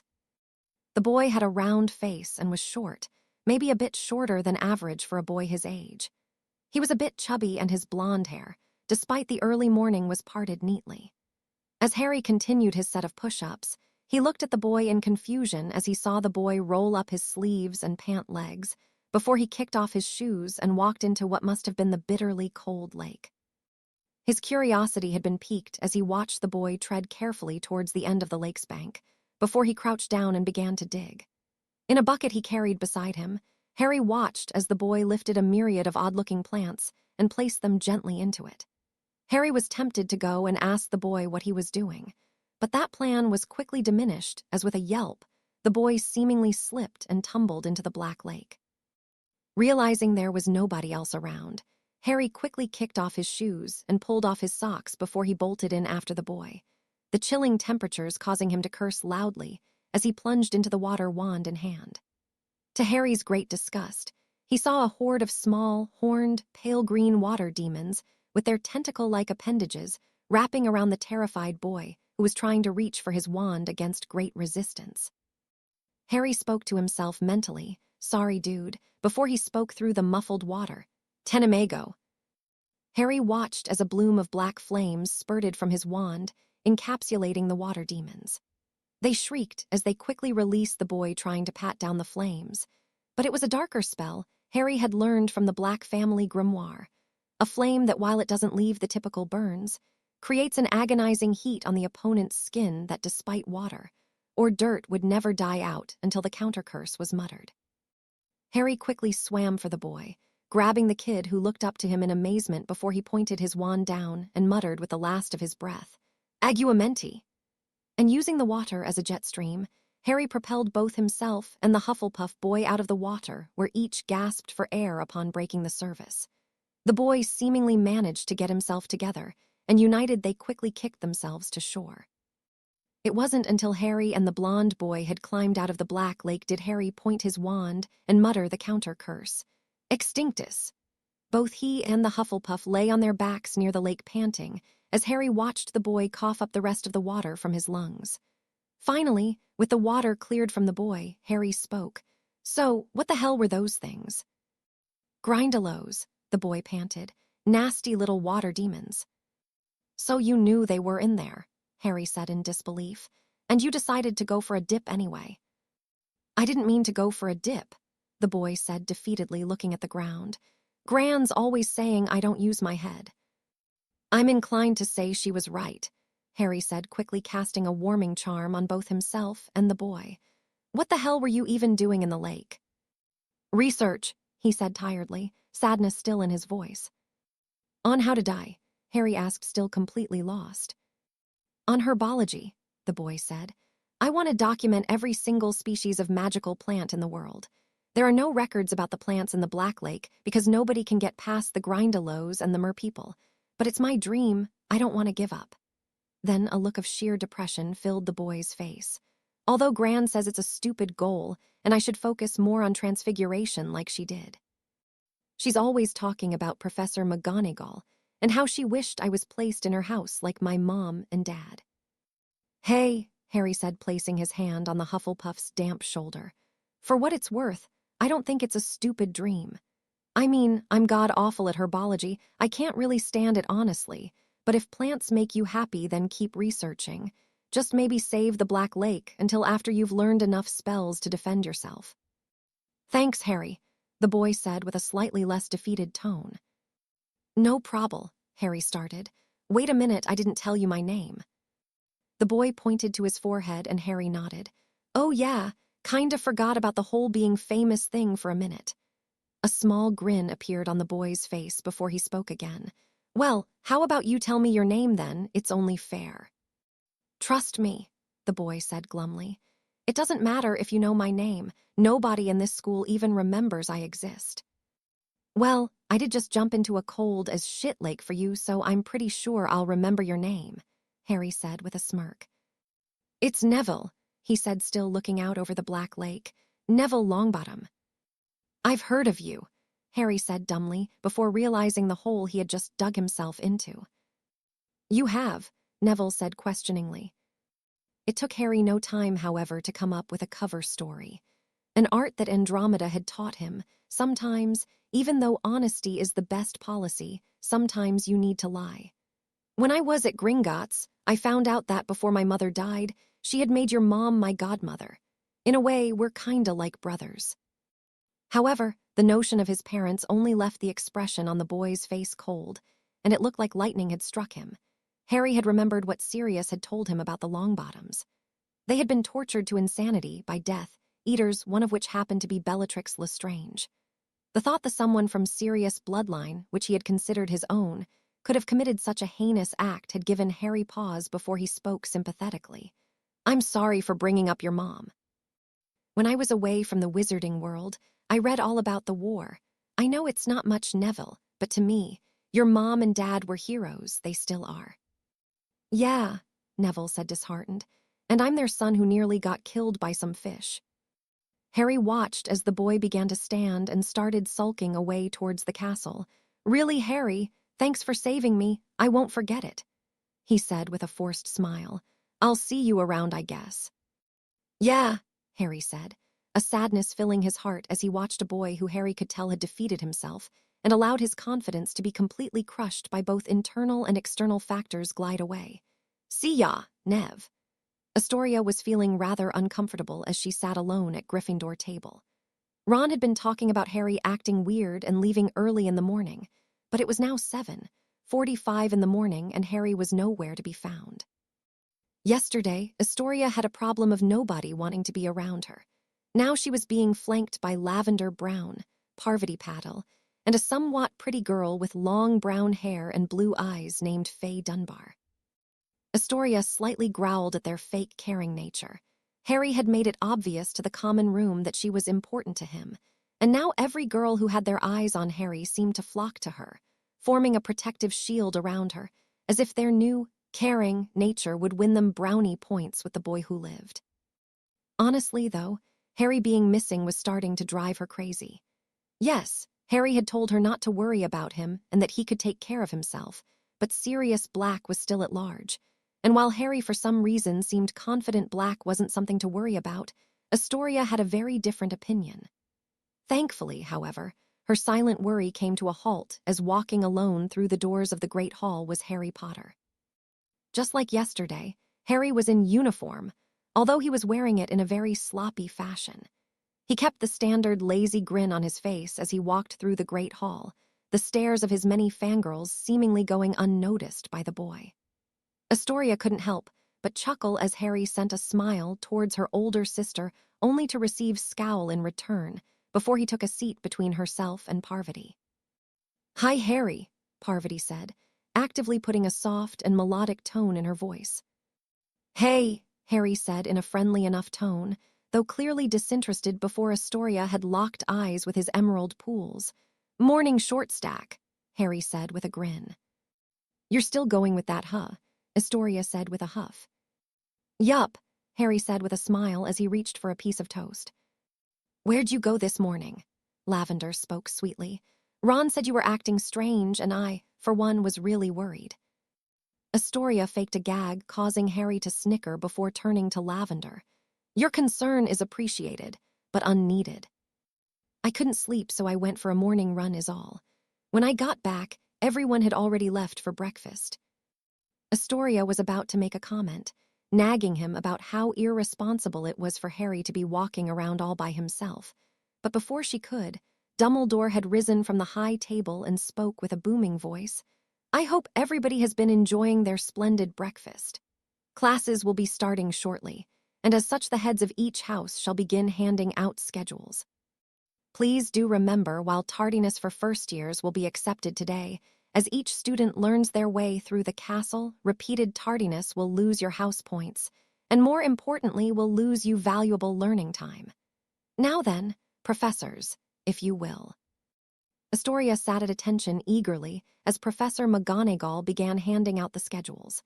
It had taken a few minutes before she had finally received hers. She opened the piece of parchment and read of a mixture of double transfiguration, potions, and charms. She had heard from Daphne about how McGonagall was stern but fair, and she secretly hoped that she wouldn't embarrass herself in front of her head of house on the first day of school. It had taken around 15 minutes, but eventually all the schedules were handed out. Well, almost all of them. Harry's was still missing. Astoria had found this very odd and clearly. Harry did as well before the two of them looked up to see Dumbledore smiling before floating a schedule over to Harry with the wave of his wand. Astoria watched as Harry snatched the paper from the air before he began to read. For the most part, it looked like a normal schedule, except there was one thing that was strange. On Harry's schedule, there was no history of magic nor Muggle studies. Instead, his schedule consisted of transfiguration, charms, potions, herbology, runes, defense against the dark arts, and oddly an unrecognizable class which read D.O. However, judging by the look exchanged by Harry and Dumbledore, the two seemingly knew exactly what D.O. had meant, and while Astoria had really wanted to ask Harry what exactly the odd-looking initials stood for, Professor McGonagall and the other heads of house had begun ushering the students out to return to their dormitories and receive their supplies to avoid any tardiness if possible. And as the room crowded as people walked towards the door, Astoria had lost Harry in the storm. The question of D.O. still burning in her mind. The dungeons were cold, bitterly so, and as normal professor, Snape had been giving his classic beginning of the year speech about how potions is more of an art than a form of magic, and as such it takes more discipline than foolish wand-waving and incantations. He went on to discuss all about how few are truly gifted for the art, and that many of us wouldn't be proceeding to the NEWT level, and would be weeded out by the OWL examinations during 5th year. Hermione Granger, a girl that Michael had to admit had gotten pretty cute over the summer, had been very upset at the notion that she could fail anything which made Michael laugh. To Granger, grades were everything. She had to prove how intelligent she was, as she was constantly fighting to earn her place at the wizarding table. Honestly, while her eagerness did occasionally bring a smile to his face, her desire to constantly make him compete against her did not. Granger and Greengrass had been engaged in a long-standing rivalry since first year, and truth be told, it was an interesting social experiment, the Muggle-born against the pure blood, but the competition had never mattered to Michael. Unfortunately, he had gotten dragged into this rivalry when he was playing wizard's chess with Terry in the Ravenclaw common room, and Hermione couldn't believe he had beaten Terry. Hermione had then challenged him, and nothing had made him laugh more than the completely stumped expression on Granger's face when he had beaten her with the fool's mate technique, ending the game in 4 turns. Since then, Granger had been obsessed with his natural intelligence, constantly asking him how he did on his exams and constantly getting furious when he had told her he got an acceptable, claiming every time, "You need to try harder because I refuse to believe I lost to an only acceptable student." Michael would normally laugh it off and walk away without a word. The school year had just started, and Hermione was already glaring at him intently. The Gryffindors were also in the period, and while Seamus being there meant a surefire shot at seeing explosions, Michael was more confused as to why Harry wasn't with the class. He had overheard from Ron that Harry had acted weirdly this morning, and he had hoped that Harry hadn't gotten sick his first day at Hogwarts, but just as Snape had waved his wand, Harry had entered the room, panting. "Sorry," Harry spoke aloud. "I had to talk with Dumbledore about something and—" "You're late, Mr. Potter," Snape sneered. 20 points from Gryffindor. "For being late?" Harry asked, completely aghast. "It wasn't even my fault." "Of course, nothing is ever a Potter's fault now, is it?" Snape said coldly, leading to a glare between Harry and the professor. "Find a seat, Potter, before I take away another 20. Harry just closed his eyes and released a heated breath before walking towards the workbench that Michael was currently occupying. Harry took a seat and Michael turned to him with sympathetic eyes. "That's rough, mate." "Don't worry about it," Harry said, still clearly steaming, but trying to keep it under control. "Snivellus and my family have a history. I shouldn't have expected anything less." Michael sat there somewhat intrigued in the history Potter seeming shared with Snape, but Harry continued before he could allow his thoughts to wander. "Anyway, what potion are we making? And are you ready to ghost me through it because I'm awful at potions?" "Sat next to the wrong claw then," Michael said with a laugh. "If you wanted a brainiac, you should have sat next to Granger.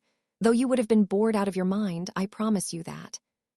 "I thought you claws were supposed to be smart," Harry said with a grin.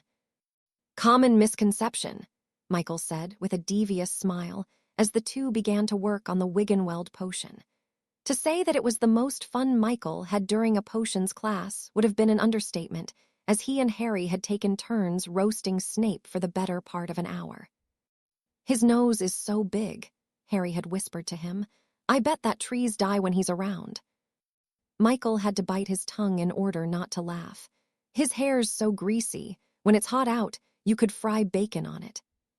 While the two certainly had fun ribbing their least favorite professor, until inspection time had come around, and Harry and his potion were looking a bit less than acceptable. Mostly because they had said halfway through the class, "Fuck it," and started mixing whatever they wanted. Though Michael had been keeping track of the ingredient, remembering his first-year reading about what ingredients not to mix together for danger's sake. Michael was lazy, but he wasn't reckless. However, seeing the glare Snape had sent Harry, a mischievous light bulb lit up in his hair as from his trunk of ingredients he pulled out a small vial of hellebore syrup, before nudging Harry. "Want to get back at Snape?" "How is that even a question?" Harry asked in sarcasm. "What's the plan?" "Syrup of hellebore," Michael started, "has a very interesting relationship when it comes in contact with salamander blood, which happens to be the base of our potion right here." "Interesting how?" Harry asked, a grin forming on his face. "Interesting like boom," Michael whispered. "How big of a boom?" Harry asked, his voice elated with anticipation. "I suggest getting beneath the desk," Michael said suspiciously. "You in?" "Absolutely," Harry said, beaming with excitement. "Okay, when Snape comes I need you to distract him. Count to 30 and then get down," Michael spoke. "Got it," Harry said. Soon, the bat of Slytherin House had approached their workbench, and with his standard sneer he spoke. "Let's see if you're as incompetent as your father when it comes to the art of potion making." "Well, I've heard my mother was quite gifted at potions. You know my mother, right, Lily Evans Potter?" Harry had placed great emphasis on the Potter part, and though Michael couldn't understand why, he was amazed at the fact that he saw the stern facade of the potion's master break into momentary hurt before turning stern again. However, in that momentary lapse, Michael had managed to pour the syrup of hellebore into the potion just as Snape had dipped his ladle into the cauldron. The count had begun in his head, and just before it hit 30, Michael grabbed Harry's shirt and pulled him below the workbench as a large cauldron full of green gloop exploded with a bang. It may not have spread far onto the other tables, but the less than pleasant potions master was covered head to toe in slime. As Michael and Harry stood from their seat, Snape bellowed in anger, "Potter!" But Harry was doing his best to hold back his laughter as the sludge of a potion dripped from Snape's hooked nose. Snape waved his wand and vanished the slime, but some had still remained in his hair, and when Michael had pointed it out to Harry, he couldn't hold back his laughter anymore. With a snarl, Snape spoke, "Is something funny, Potter?" "Nope," Harry said, trying to contain himself once more. But now Michael was on the verge of tears at seeing his friend's practiced restraint falling to pieces. "No, sir," Snape said in an attempt to correct Harry. But with wit and speed that Michael had never seen before, Harry responded, "You don't have to call me sir, Professor." "Detention," Snape growled loudly. "You and Mr. Corner, since you find damaging of school property to be so funny. Perhaps you and Mr. Potter will learn some respect for school property after you clean all the trophies in the gallery by hand." "Sure thing, boss man," Michael said, with a fake salute earning some snickers from Terry and Anthony, and a groan of disappointment from Granger before turning back to face a rather livid-looking Snape. losing all his patience, and most likely not wanting to have to sit through whatever the equivalent of a PTA meeting in the wizarding world would be. Snape hissed, "Dismissed." And with a flurry, the entire class left the class. Some miffed over the fact they hadn't had a chance to be evaluated like Granger, but the majority laughing eagerly running to spread the word that the new dynamic duo of pranking had made their first move. Chapter 9. Broom Closet Encounters. Daphne had practiced the art of disregard and disinterest.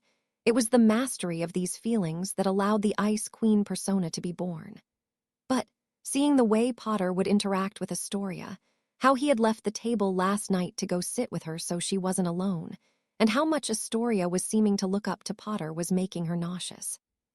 When Blaise had told her of Draco's plan to essentially hold Sister's welfare at the school hostage if she didn't agree to fall in line, the first thing she thought was that it was devious, almost impressively so for an idiot like Malfoy.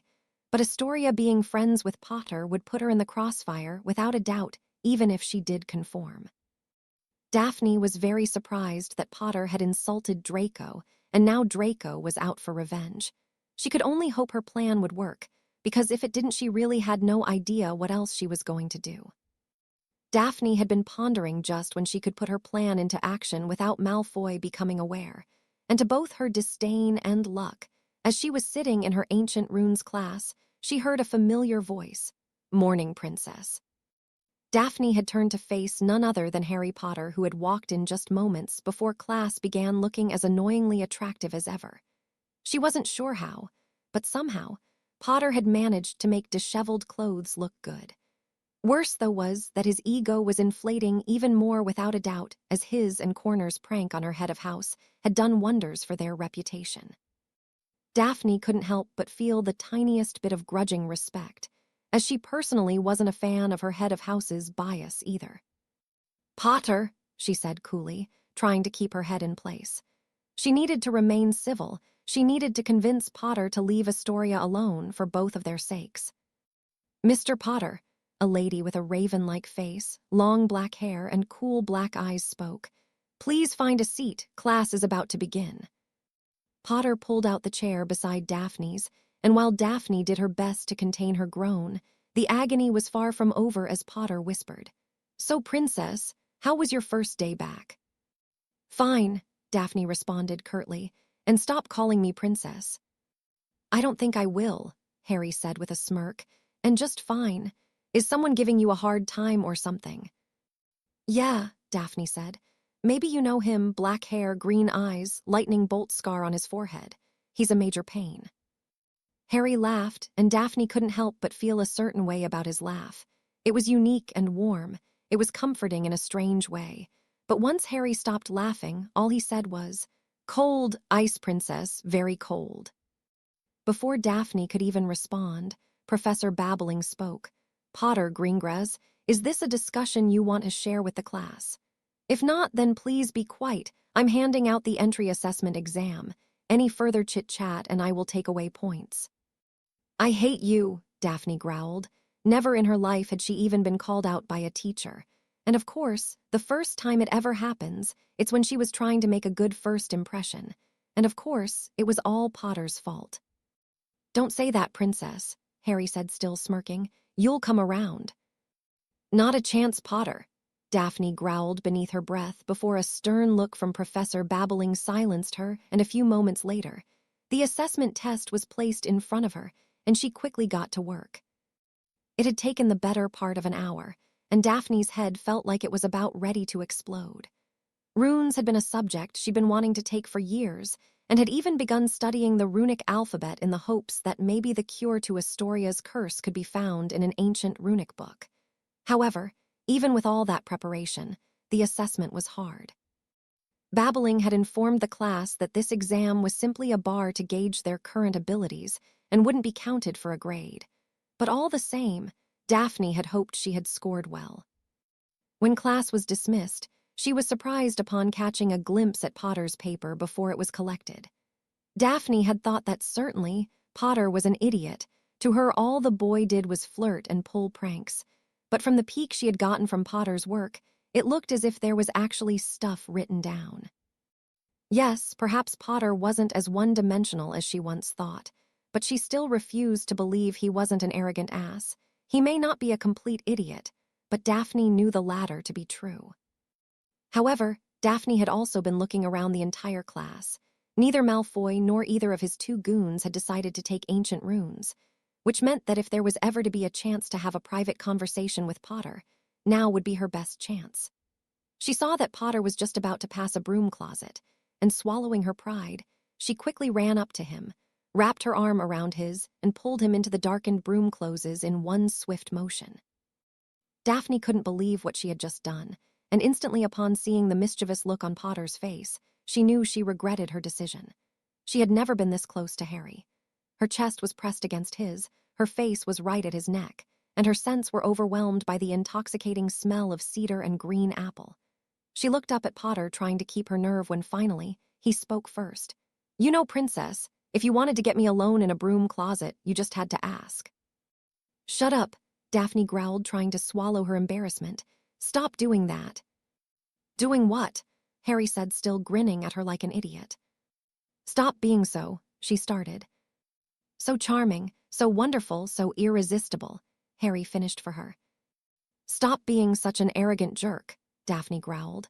"I need to talk to you, so can you please be serious for one goddamn minute?"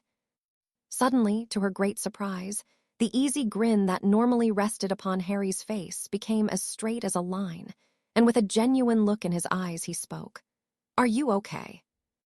"What do you—" But then Daphne looked down and saw that his hand was wrapped around her wrist, and due to the anxiety she was feeling of not just being in such a small place with the boy who lived, but her fear with Astoria getting bullied, her heart rate must have been racing. "Your pulse is racing," Harry said calmly, "which means that A, you are attracted to me and you are lying, which, I mean, game on. Or B, you're frightened about something and it has something to do with me, or else you wouldn't have thrown me in a broom closet with you." Daphne pulled her arm away from Harry, but the look of concern didn't leave his eyes as Daphne spat. "Don't touch me. And no, I'm not attracted to you and you don't frighten me. I just need you to leave Astoria alone." "Astoria," Harry said, confusion lacing his voice. "Why?" "Because we've both made enemies of Malfoy," Daphne spoke. "And to get back at you and me, Astoria is a target. He and his cronies are going to come after her, and I can't let that happen. I have a plan to keep Malfoy of Astoria's back, but you need to leave her alone or she could get caught in the crossfire between you and Malfoy. So, I'm asking you nicely, please, Pot Harry, leave my sister alone." "You know that even if I agreed, that wouldn't solve anything, right?" Harry said. "Explain," Daphne spoke, trying once again to regain her cold and disinterested tone. "Do you even know your sister?" Harry asked incredulously. "She doesn't seem like the type of girl to just blindly follow orders. She'll realize something is up when I start ignoring her, considering she's one of the few presences I don't dislike having around me, and then she'll start to do some digging. She's a smart girl, and somehow she's going to discover the fact that you are the reason she lost a friend. Astoria seems like a headstrong girl. You trying to get in the way will just make her try harder to prove that nobody can make decisions for her." Daphne was in shock at how accurately Harry had described her sister's habits after only a little longer than 24 hours of knowing the girl. However, Daphne knew the risks. If it was a choice between doing what Malfoy asks or seeing her sister tormented by the Malfoys, both JR and SR, it wasn't a hard choice to make. Defiantly, Daphne shook her head and spoke tiredly. "Well, I have to do something. I won't let a stupid friendship be the reason she gets hurt. She's my sister Potter, I have to protect her, she's all I have." Daphne didn't know why, but she realized that her last words had seemed to have a profound effect on Harry. His usual nonchalant grin had turned into a painful look of understanding as he nodded. "I get it," Harry said, "but I'm not going to do what you asked. It's only going to cause more harm than good, and I recommend you don't try and get involved. Just take care of yourself. I promise you I won't let Malfoy, or anyone for that matter, hurt Astoria." "And that's it," Daphne spoke coldly. "You're just going to give me a promise and I'm supposed to believe it. I know being the boy who lived gets you a lot of freedom in this school, but that's not a good enough reason for me to trust you." "How's this for a reason then?" Harry said calmly. Astoria's my friend, and I won't let Malfoy or anyone else lay a finger on any of my friends." Before Daphne could even think of a response, Harry opened the door to the broom closet, and with the standard lazy grin that normally rested upon his face, he spoke. "Later, princess. Next time we find each other in a broom closet, maybe we can have a more fun meeting." And with that, he walked away. When Harry had returned from his first detention, both he and Corner were dead on their feet. Together, they had begun walking towards their respective towers, when from seemingly out of nowhere, they were stopped by Fred and George Weasley. "Oi, Potter, Corner," George started. "We heard a bit of a rumor," Fred said. "That you got Snape good in potions today," George finished. "Yeah," Harry groaned. "It's why I can't currently lift my arms." "Filch is a monster," Michael groaned. "I can't tell you how many times I polished the 1865 house cup." That's why Fred started. "We've decided," George continued, "to take you two under our masterful wings," the two said in unison. "Bloody brilliant. That no need to call me sir, Professor, line was. And having a brain like yours, Corner, would be a wonderful addition to the works of Gred and Forge." "Do you too?" Michael started. "Always speak like this," Fred began. "Absolutely," George finished. "Weird," Harry and Michael had said in unison before laughing at the irony. "So what do you boys say?" Fred said cheerily. "Need a hand?" George asked. "Never hurts to learn from the masters," Michael said warmly. "Ah, boy," the twins said in unison. "Maybe if you two really inspire us, we'll introduce you to our greatest treasure." "Treasure?" Harry asked. "Worry not, Harry Allboy," Fred said. "There's time for everything," George said. "Now follow us," the twins said. "We'll make sure you two don't get caught, and we'll also grab some food from the kitchens." "How?" Michael said. "Through the secret passageways, of course," Fred spoke. "Follow us," George said merrily, and together the two boys began to learn that there was more than just one way of getting around the halls of Hogwarts. With their stomachs full and laughter in their hearts, the twins and Harry separated from Corner as each returned to their own tower, where word of Harry's embarrassment of Snape had spread like wildfire in the common room. Faye Dunbar, Katie Bell, and Angelina Johnson all had patted Harry on the back for a job well done, and Oliver Wood had slightly lifted a bottle of butter beer to Harry. "Not bad, Potter, not bad." The only two people who didn't look elated was Ron, who had his game of wizard's chess disturbed by Harry's arrival, and Astoria, who simply shook her head as she rolled her eyes. "Really," she had said, "you couldn't go 24 hours before landing yourself in detention." "Dream big, short stack," Harry had responded with a chuckle.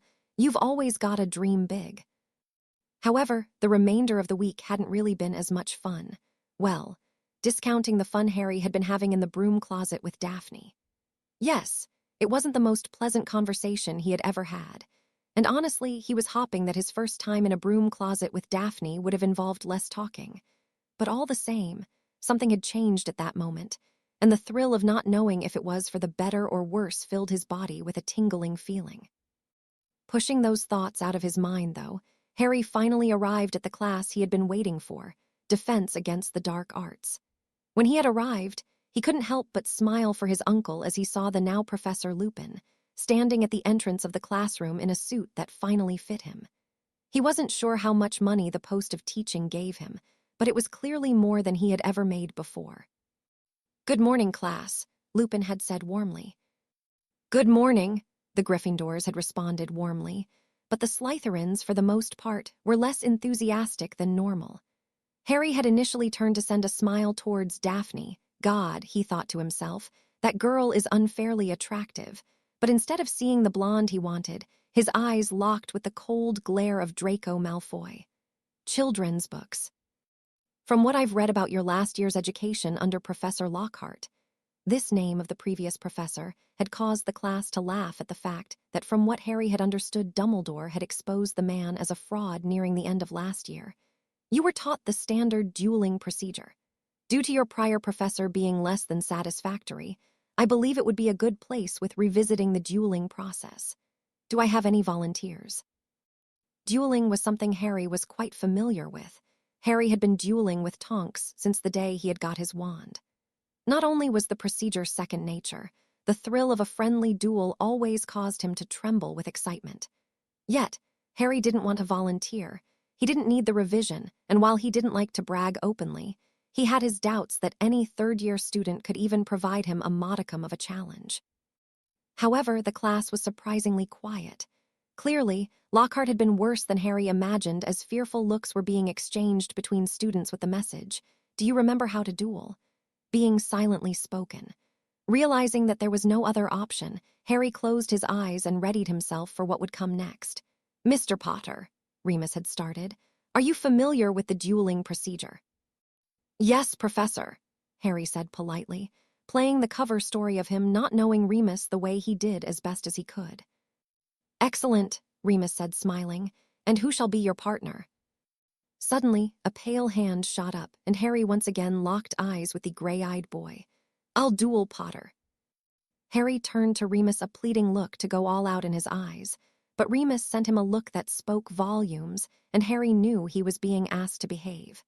He sighed as he once again faced Malfoy before he spoke. "Are you sure you want to humiliate yourself here, Malfoy? I'm already starting to feel bad for you." The Gryffindors laughed while the snakes glared at Harry as if they were cobras ready to strike, except for the princess herself, who Harry hadn't seen since their broom closet encounter. Her face was the completely addicting face of disinterest that Harry couldn't get enough of. There was something about a girl not being interested in his fame that really brought a warmth to his heart, and the fact that the girl looked as beautiful as Daphne Greengrass certainly didn't hurt. "Shut it, Potter," Malfoy spoke with a sneer. "I'll humiliate you right in front of all your lions and show you why pure bloods are at the top of the totem pole." "Sure," Harry said with a shrug, as he began to take the paces from Malfoy as dueling protocol insists. "Whatever."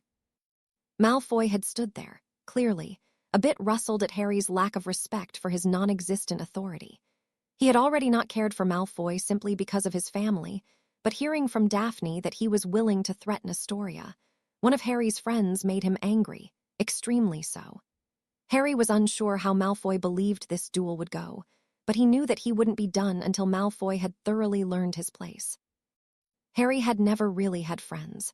He had Sirius, who he loved, and he had Tonks growing up, but at his Muggle school, his secrets had stopped him from having any real non-janitor closet relationships. However, hearing from Remus and Sirius about their days at Hogwarts, how the Marauders were as thick as thieves, and how Pettigrew had betrayed them had made Harry value friendship greatly. To him, he would rather die than betray his friends, and the fact that Malfoy was trying to threaten a person he saw as a friend infuriated him. Before Harry could continue on in his angry spiral, Remus had spoken. "All right, this is going to be a demonstration duel. The goal is to disarm, and only disarm your opponent. Am I clear?" Malfoy glared down Harry, and Harry returned with a smirk of his own as if to say, "Bring it," before he nodded and responded to Remus. "Crystal." "Okay," Remus said with a clap. "Begin the duel." As was the custom, Harry began to bow, but before he could even complete his dip, Malfoy had bellowed, "Furnunculus." Quickly, Harry dropped to the ground, dodging the golden light before he rolled out of the way of a toe-bitter jinx. Sending a quick look to Remus begging him not to stop the duel, Harry turned to Malfoy and smirked. "Not a good idea." "Tempestes?" A little storm cloud emerged from Malfoy's wand as small bolts of lightning sprang towards Harry, giving him just enough time to bob and weave out of the way, only getting hit by one which sent his hair sticking straight up, and his body began to tingle from the small burn left on his shoulder. "How do you like that, Potter? Not so funny, no." But Harry was waiting for this, just as he had expected. Malfoy was about showmanship. Sure, judging by the jolt he had felt through his body from Malfoy's Tempest Jinx, he wasn't a weak wizard, but he had no focus. His only drive was to try and humiliate Harry, and that was his big mistake as Harry quickly lifted his wand and spoke with a calm voice. "Expelliarmus." Cutting Malfoy off completely, the color drained from his face as his wand flew from his hand into Harry's, who smiled before pointing the two wands at Malfoy and spoke. "Vermilius." From each wand, A bolt of red sparks erupted right at Malfoy's feet, and to Harry's delight, Malfoy yelped as he jumped. "Come on, Malfoy," Harry said with a smirk. "I thought you wanted to dance, so go on, dance, Vermilius." As Harry continued to send red sparks towards Malfoy's feet, the boy continued to hobble until Harry was now inches from Malfoy's face. The blonde Git's wand pointed at his chest, while Harry's was pointed at his forehead. "Do you surrender?" Malfoy glared angrily at him, but Harry simply continued to smile broadly as he whispered just loud enough for Malfoy to hear. "This is my last warning, Malfoy. Mess with me, or any of my friends, and next time I might not be so merciful. And since you're a little thick, I'll make this simple. You touch Astoria, and I might just accidentally let a reductor spell loose. Understand?" But before Harry could get an answer, Remus spoke. "Okay, that's enough. For disobedience of my rules, 5 points will be taken from Gryffindor and Slytherin." The crowd of Gryffindors groaned loudly at the unjust punishment, but Remus quickly rectified the situation as he spoke. "But for tremendous restraint on Mr. Potter's part after being so unnecessarily attacked, I grant Gryffindor House 10 points." The Gryffindors began to clap, but that didn't matter to Harry. All that mattered was the fear that was plastered on Draco and his gang's faces. He wasn't sure if it would stick, but he hoped that Malfoy and his pals learned that messing with Astoria was not an option.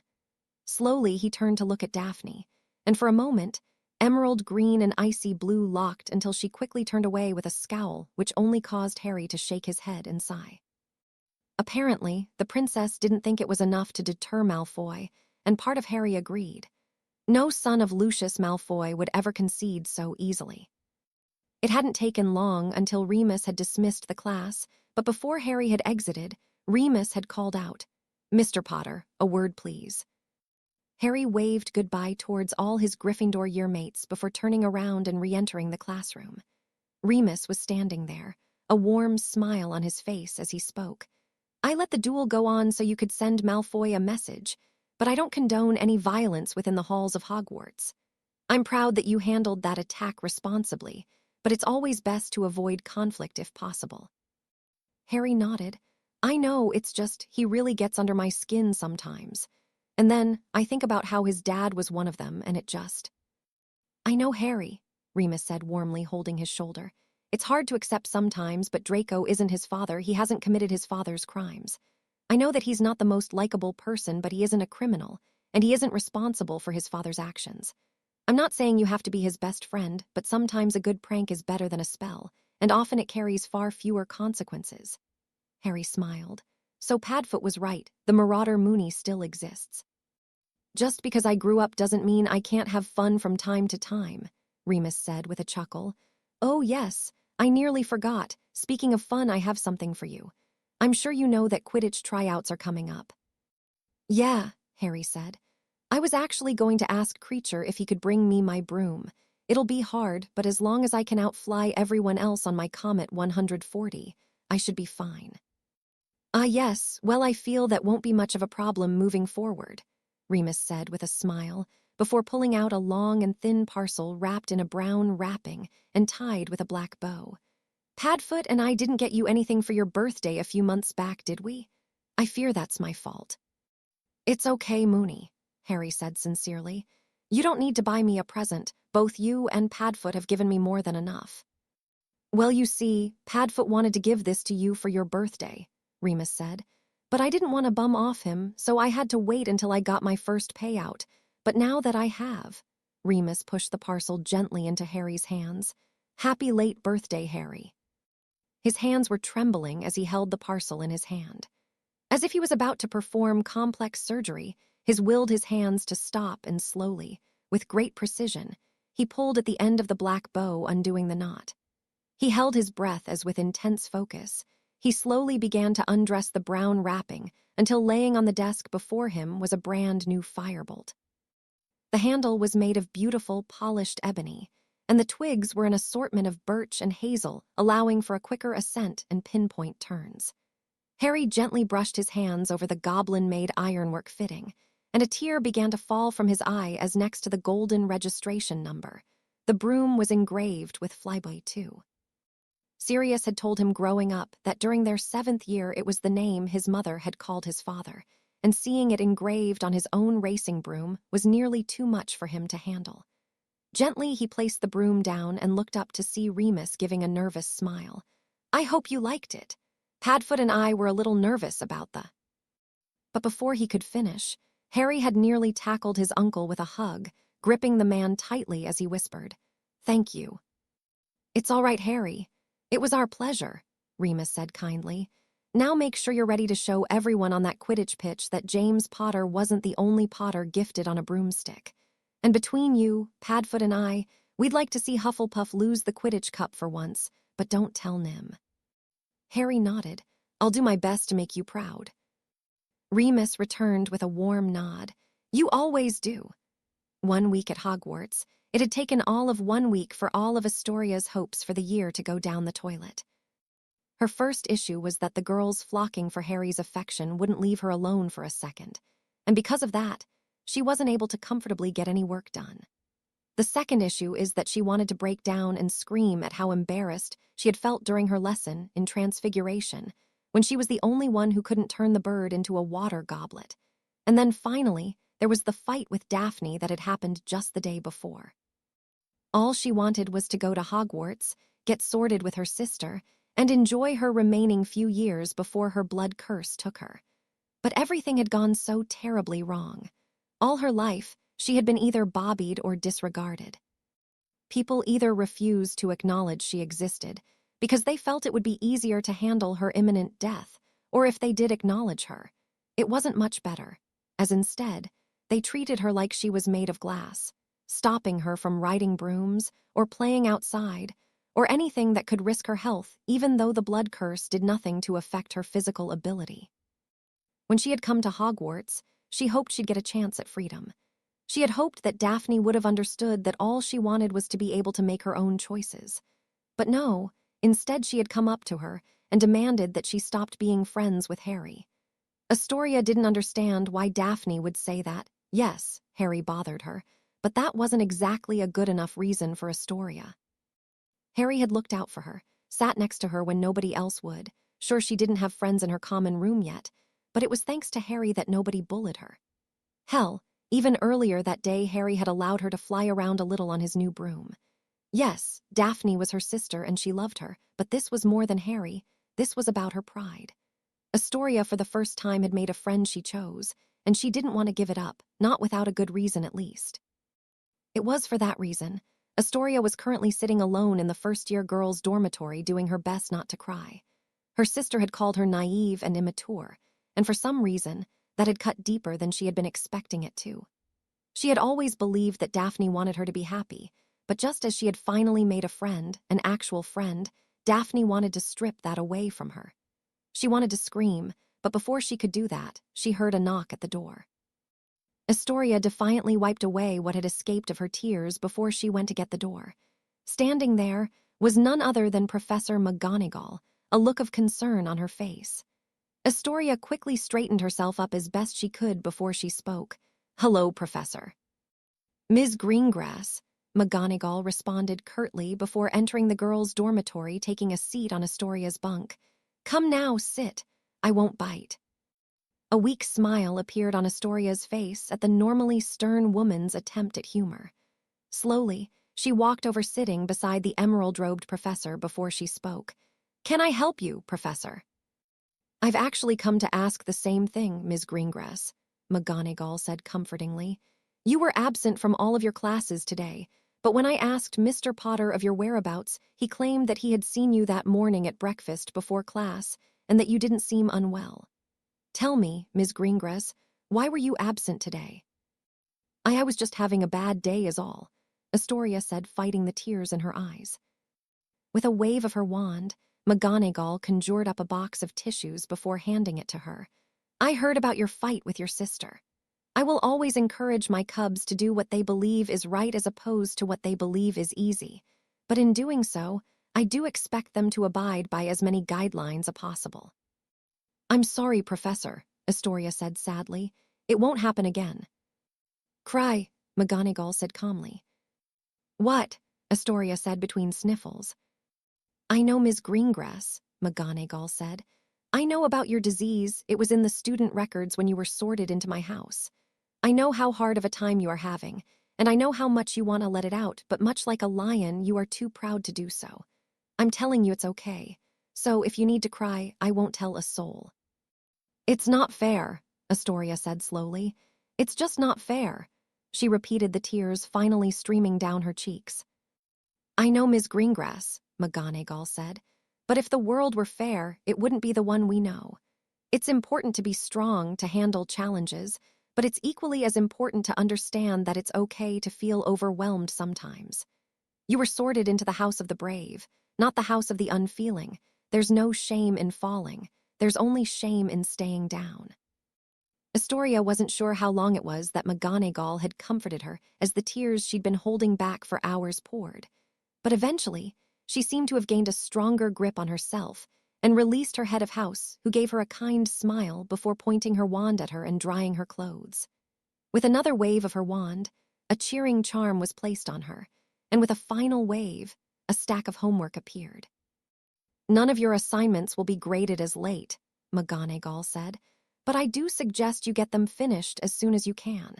Mr. Potter has volunteered to help you. He's waiting for you down in the common room.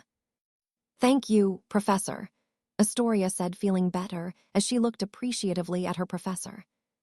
You're my student, Ms. Greengrass, McGonagall said, her normal stern expression returning to her face. I'll always try to be available when a student needs me. Astoria gave her head of house one last thankful nod before McGonagall exited the room, and she began to load her books into her book bag. She had a moment of weakness, but it wouldn't control her any longer. Maybe Daphne didn't approve of her choice, but Astoria felt it was the right thing to do, and she'd stand by that just as her head of house had said. Chapter 10, Quidditch Tryouts, Avaforce. Astoria groaned, looking at the tiny cup in front of her. Avaforce, Avaforce, Avaforce. She shouted, getting irritated at the cup's lack of transformation. It had been days since she had first attempted the spells, and while she and Harry had been up late in the Gryffindor common room trying to make the spell work, the goblet, no matter how hard Astoria had tried, was not changing into a bird. Astoria had felt embarrassed. Her head of house and transfiguration teacher had been there for her, and she didn't want to disappoint her, but despite her effort, her natural ability with transfiguration was low, to say the least. She waved her wand angrily, tracing the sideways figure 8 sporadically in an attempt for any sort of result, before throwing her wand down with a frustrated groan, cupping her face in her hand and cursing loudly. Her stomach growled and Astoria closed her eyes tightly in an attempt to ignore it. Finding quiet time for her to work was hard, and she had decided to skip dinner and head towards the empty astronomy tower with the hopes of finally mastering her spell. But clearly, it was all for naught, as angrily she muttered, looking down at the cup. Damn it, why can't I do it? However, before she could continue with her monologue of a rant, she felt a hand placed atop her head, and in a calm demeanor she heard the warm voice say, You're not giving up already, are you, Shortstack? She moved her face from her hands and found the emerald green pools she knew was connected to that voice. Harry Potter was standing over her, an easy smile on his face as she stared up at him with a mixture of shame and embarrassment. How much of that did you see? Enough, Harry said with the same easy grin. Figured I should come join you before you poked your eye out with those crazy wand waves, Shortstack. Don't call me that, Astoria said grumpily. I'm not in a good mood. Sorry, Shortstack, Harry called, still smiling. I couldn't hear you from down there. She chuckled, Harry's joke making her feel a bit better before she glanced back at her cup and allowed her defeated feeling to return to her. Why are you even here? Did Daphne send you? Because if she did, tell her I don't want to talk to her right now. Harry moved his hand from the top of her head to her shoulder as he slowly sat down, his hands behind him before he sighed, looking up at the full moon in the sky. Astoria had known Harry for about 2 weeks now, but he had never seen the look he currently had on his face as he stared at a small shack just on the outskirts of Hogsmeade and Hogwarts, a look of concern. He seemingly forced down the concern, however, before turning to Astoria and smiling slightly. She's just worried about you, you know. She's trying to be a good sister. I can't believe she somehow got you on her side. Astoria huffed, feeling slightly hurt at Harry's betrayal. Her side? Harry asked with a chuckle. No way, I said she was trying to be a good sister, not a rational one. I still think you're in the right. You should never let anyone dictate what you can and can't do, even if it's done with good intentions. So Daphne didn't send you? Astoria asked.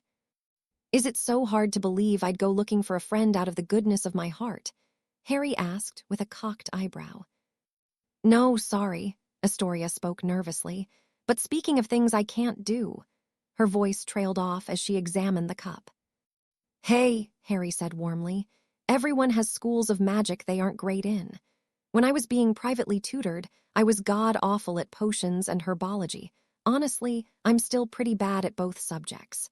But even so, that doesn't mean that the only option left is to give up and call it a day. I was talking to Michael, who talked to Hermione, who then came to lecture me because I lied and said I was the one having trouble with transfiguration, and somewhere in her garbled mess of a lecture, she gave me a good idea. Sometimes, we just have to approach things from a different angle. It was at that moment that Astoria realized what Harry was holding in his other hand. It was another goblet. Astoria turned to face Harry in confusion as Harry placed down the cup, and with a tap of his wand to the goblet, he spoke. Avaforce, and on command, the goblet turned into a small and tiny blue jay.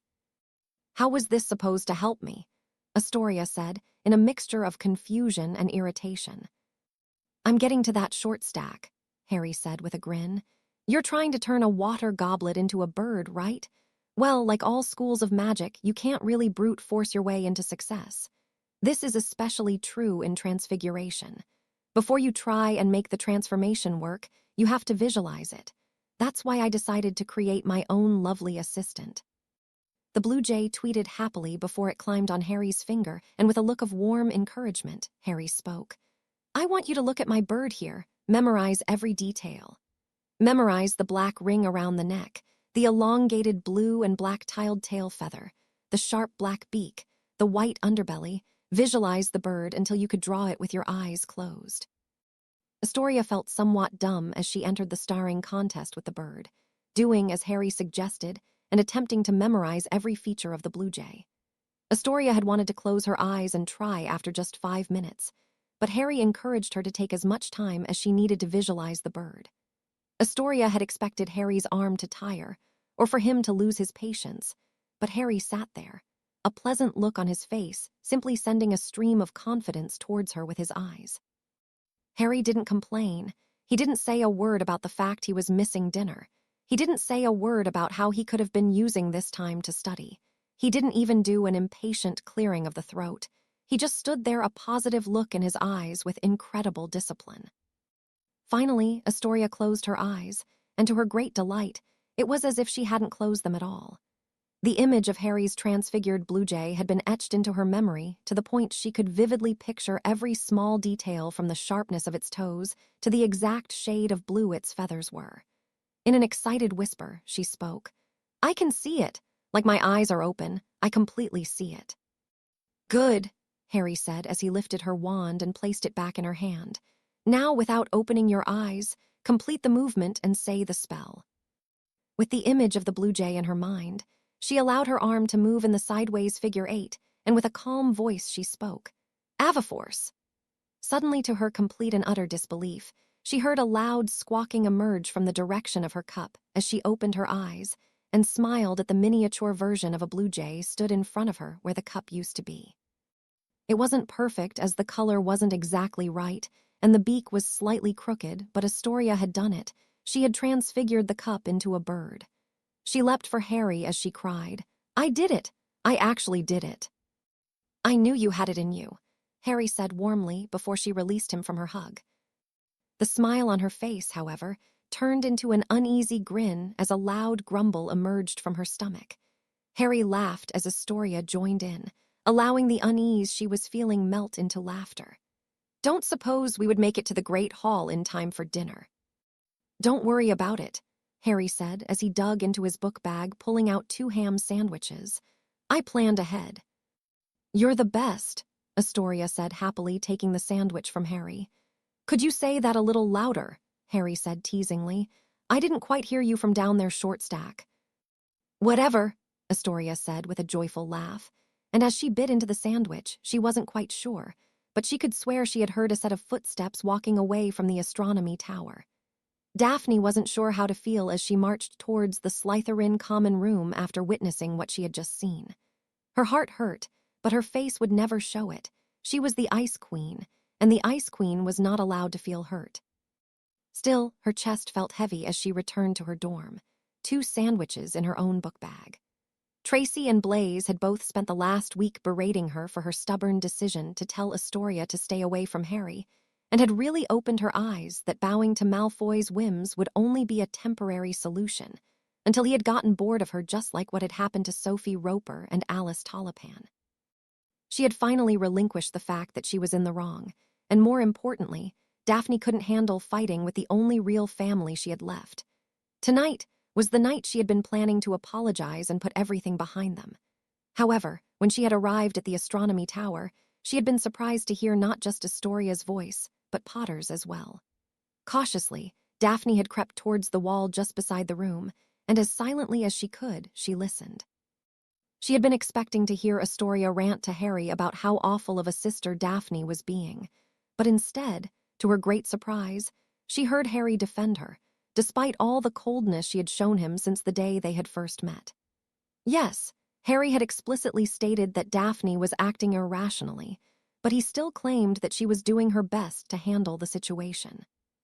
Upon hearing that, Daphne now felt involved in the conversation and couldn't bring herself to walk away, though now as she headed towards her dorm she desperately wished she had. She hated how she was feeling inside. She was feeling jealous at the pep talk Harry had given to Astoria.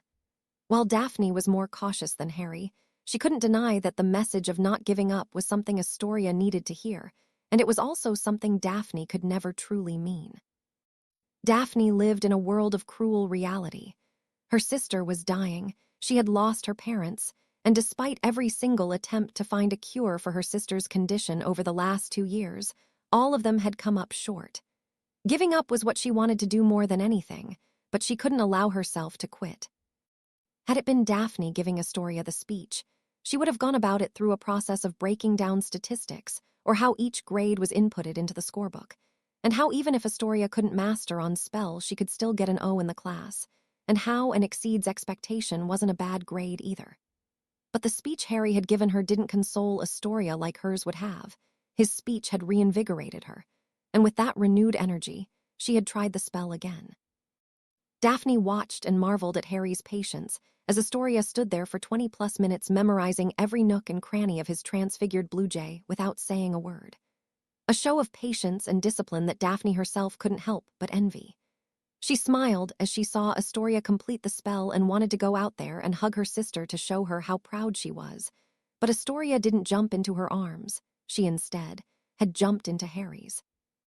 It was hard for her to accept, but Harry, the friend she had tried so hard to pull Astoria away from, had made her sister laugh, and had filled her with a renewed sense of confidence that had it been Daphne she would have simply tried to rationalize away. It was in that moment that she couldn't take it anymore. She swallowed down the lump in her throat. It was stupid, but Daphne couldn't help but feel like she was being replaced in her sister's life. She loved Astoria. But Daphne had never realized how little she had supported her younger sister's ambitions. Instead, all she had ever thought of was protecting her, and now she was paying the price. She had heard it directly from her sister's mouth. To her, Harry Potter was the best. Harry had gone to bed rather late after Astoria and himself had gorged themselves on snacks Harry had instructed Creature to go and purchase for them from Honey Duke's, and Harry couldn't stop himself from chuckling at the surprised look on Creature's face when he had offered his house elf a chocolate cauldron as thanks for his help. It had shocked Astoria, as well as she had later told him that she had never seen anyone treat a house elf with kindness, most never saying thank you for their elf service. It was something that Harry honestly found disgusting, because as unpleasant as Creature used to be towards him, he could never imagine treating another living creature so harshly.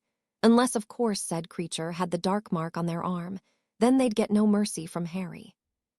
Regardless, after taking a small stomach pain-suppressing elixir, he had fallen asleep with a smile on his face. Tomorrow morning would be the day of Quidditch tryouts, And armed with his new broom, which received awes when he had entered the common room from nearly everyone who had asked if they could hold it or try it sometimes, which Harry had agreed to under supervision, he felt ready.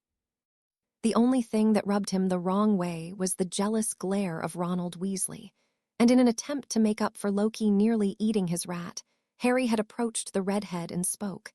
"You can have first go if you want, Ron. I haven't even ridden it myself yet." "I don't need your charity, Potter," he said angrily, before storming upstairs, leaving Harry feeling bewildered in the common room. Harry had stared blankly into the crowd, who all simply shrugged before returning to their activities, before being stopped by Fred and George. "Don't let it bother you," George said kindly. "Ron has a bit of a jealousy problem," Fred said. "Never had much growing up," George said, though it didn't seem to bother him. "Made us value what we did have, though," Fred finished. "Except Ron," George began once more. "He's always wanting more," Fred said. "Doesn't take the time to realize what he has," George finished. "A family," the twins said together. "Don't take it too hard." "Ron was going to try out for the team this year, too," Fred started.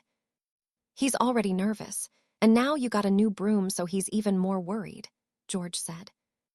"But still," the twins said, "good luck, Harry, may the best flyer win." It was only when Harry had returned to the third-year boys' dormitory did he see the redhead polishing his now ancient Cleansweep 3. Harry was unsure what position Ron was even trying out for, but seeing as Wood was the keeper and the captain, he couldn't go for that, and Harry reckoned that he wouldn't try to take one of his brother's spot on the team. It wasn't until he remembered cleaning the gallery and seeing the name Charlie Weasley under the seeker spot of the last Quidditch Cup, won by Gryffindor, did Harry piece together that he and Ron were trying out for the same spot. A semblance of guilt filled his heart, but Harry couldn't let pity overtake him. He had just as much of a family legacy to live up to as Ron, if not more. It weighed heavy on his heart as he slept, but Harry intended to win. His alarm blared to life, and quickly Harry jumped from his bed to find Loki once again glaring out at Ron's bed. Slowly, Harry pet his familiar as he spoke. "I wish you could talk, boy, because I really don't understand what's wrong with you. Are you feeling okay?" Loki purred softly as Harry scratched his white underbelly, but as soon as Harry's hand parted from his cat after receiving some loving finger licks, Loki curled up on his bed and once again faced Ron's four-poster bed, obeying Harry's orders to stay down, but clearly not too happily. However, Harry couldn't mull it over for long as breakfast was beginning to be served, and Harry wanted to eat something hearty.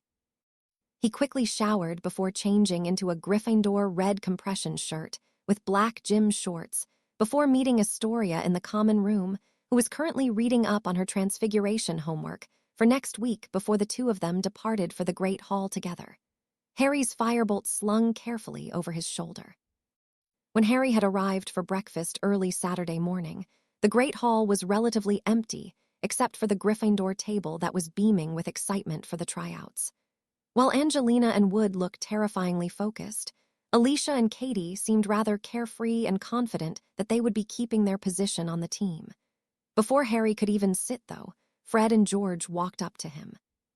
"Harry, have you seen Ron?" the twins asked together. "Yeah," Harry said. "He was still asleep when I left."